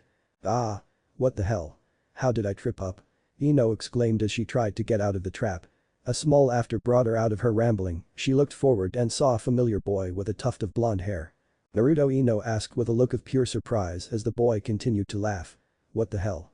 Were you the one to trip me? Ino asked with irritation. Naruto squatted and looked straight into her eyes and with a grin, he answered. Yes. Why did you do it? Ino asked as she struggled to get out of the sticky liquid. Naruto didn't say anything as he took out his katana which he had sealed in his palm. He slowly unsheathed it for dramatic effect and held it right above Ino. She stared at Naruto with wide eyes as she mentally panicked. And Naruto? What are you doing? Ino asked with a hint of fear in her voice. I know Sora, Naruto whispered as he plunged the katana into the viscous liquid just 1 centimeter away from Ino's cheek, earning a loud eep from the blonde girl. The liquid around Ino disappeared as she looked at Naruto with disbelief in her eyes. Before she could express her anger of being scared to death, Naruto picked her up and snaked his arms around her waist and pressing her back against his chest. You were spying on me 2 days prior, weren't you? Naruto whispered hotly in her ear as she shuddered under his breath. Her eyes widened a bit as she remembered the night when she caught Naruto half naked in the lake of Training Grounds 10, where he was washing himself up after a heavy workout session. All his friends knew where he usually did his workout sessions. Even though she could have simply walked away, she hid behind a tree and watched Naruto the whole time. Why you saw me Ino moaned a bit at the last part as Naruto gently bit her earlobe. While Naruto was not a huge pervert who did such things with every girl he saw, the incomplete session with Anko had left his hormones raging in his body. He knew about the huge crush Ino had on him, and personally, he considered Ino as really hot and good looking. So when he saw her body covered at some places by the translucent sticky liquid, his hormones started to roar again. So he finally decided to ask her something which was on his mind for a few months. Did you really think that you could hide from me? Naruto asked as he slowly kissed her neck. Why did you think I was giving you so much fanservice a few times? Naruto added as he chuckled a bit. Ino's eyes widened as she finally realized the motive behind those sexy poses that Naruto gave her a few times. So tell me, did you enjoy the show? Naruto asked in a teasing manner. She went beet red from embarrassment as she squirmed a bit in his arms to hide her face. Don't try to hide, I don't hate you for it, Naruto said as he gave her a trail of kisses on her jawline. Ino relaxed a bit as her moans grew a bit louder. Naruto was affecting her body like no one has ever done. Her heartbeat escalated as she felt a tingly feeling in her stomach. She was never able to stop herself from sneaking glances at him and would always seem to be clumsy around him. Ino, Naruto said in a serious manner as she turned her head towards him. If I ask you to be my girlfriend, would you accept? Naruto asked. Ino's heart skipped a beat when she heard the question. Is he proposing me? She asked herself. Tears welled up in her eyes when she finally understood why Naruto made her feel so different. She was in love with him. She turned around swiftly as she captured his lips with her own. They continued like that for a minute before she broke the kiss and looked straight into his sparkling sapphire eyes. So, should I take that as a yes? Naruto asked with a smirk on his face. Of course. Ino exclaimed as she giggled. But it soon disappeared when she realized something. But what about Akari? I thought she was your girlfriend. Naruto released a sigh since he knew that Ino might be asking this question. After all, he didn't tell anyone about him getting placed in the craw. Akari-chan is my girlfriend, and not only her. Hinata-chan and Anko-chan are also my girlfriends, Naruto calmly replied. Ino's eyes widened as she stared at Naruto. Are you playing with their hearts? She asked while keeping her gaze fixed on him. I swear, I'm not. They are sharing me, Naruto replied. They agreed to share you? Doesn't any one of them gets jealous when you kiss or go on dates with other girls? Ino asked as she mentally cursed herself since she felt that she was practically blowing up her chance to be with him, but she needed to know the whole truth, lest she would become the girlfriend of a cheater. Well, can't say they aren't jealous, Naruto replied sheepishly as he remembered that Akari and Anko behaved like cats and dogs sometimes. But rest assured they all are happy, Naruto continued with a smile. Ino still kept her gaze, but it softened. No need to rush, take your time, and then tell me if you want to be mine or not, Naruto said as he pecked her on the lips. She looked into Naruto's eyes to ask one final question. If both me and Akari get captured, who will you save first? Naruto's eyes darkened a bit when he heard that, and Ino mentally strangled herself for asking such a question. She was expecting Naruto to leave her, even scold her, but what she never expected was for him to hold her more tightly, as if telling her to never let go. There would never be such a situation. I'll kill anyone who dares to hurt those precious to me, Naruto growled at the end of the sentence. Her eyes welled up a bit as she felt the warmth and protectiveness that Naruto provided. She nuzzled her head into his chest as she whispered, promise me that you'll love me the same way you love all girlfriends. I promise, Naruto replied as he stroked her hair. Promise that you'll never abandon me, Ino said as she looked at Naruto.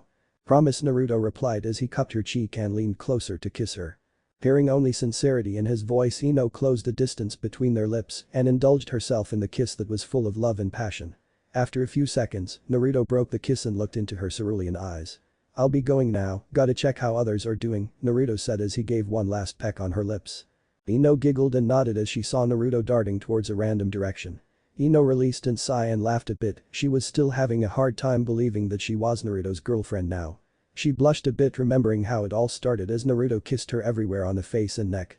I guess tripping in my own trap turned out to be good, Ino said as she laughed a bit. Wait, trap sensei, the test. Ino's eyes widened as she remembered about the test.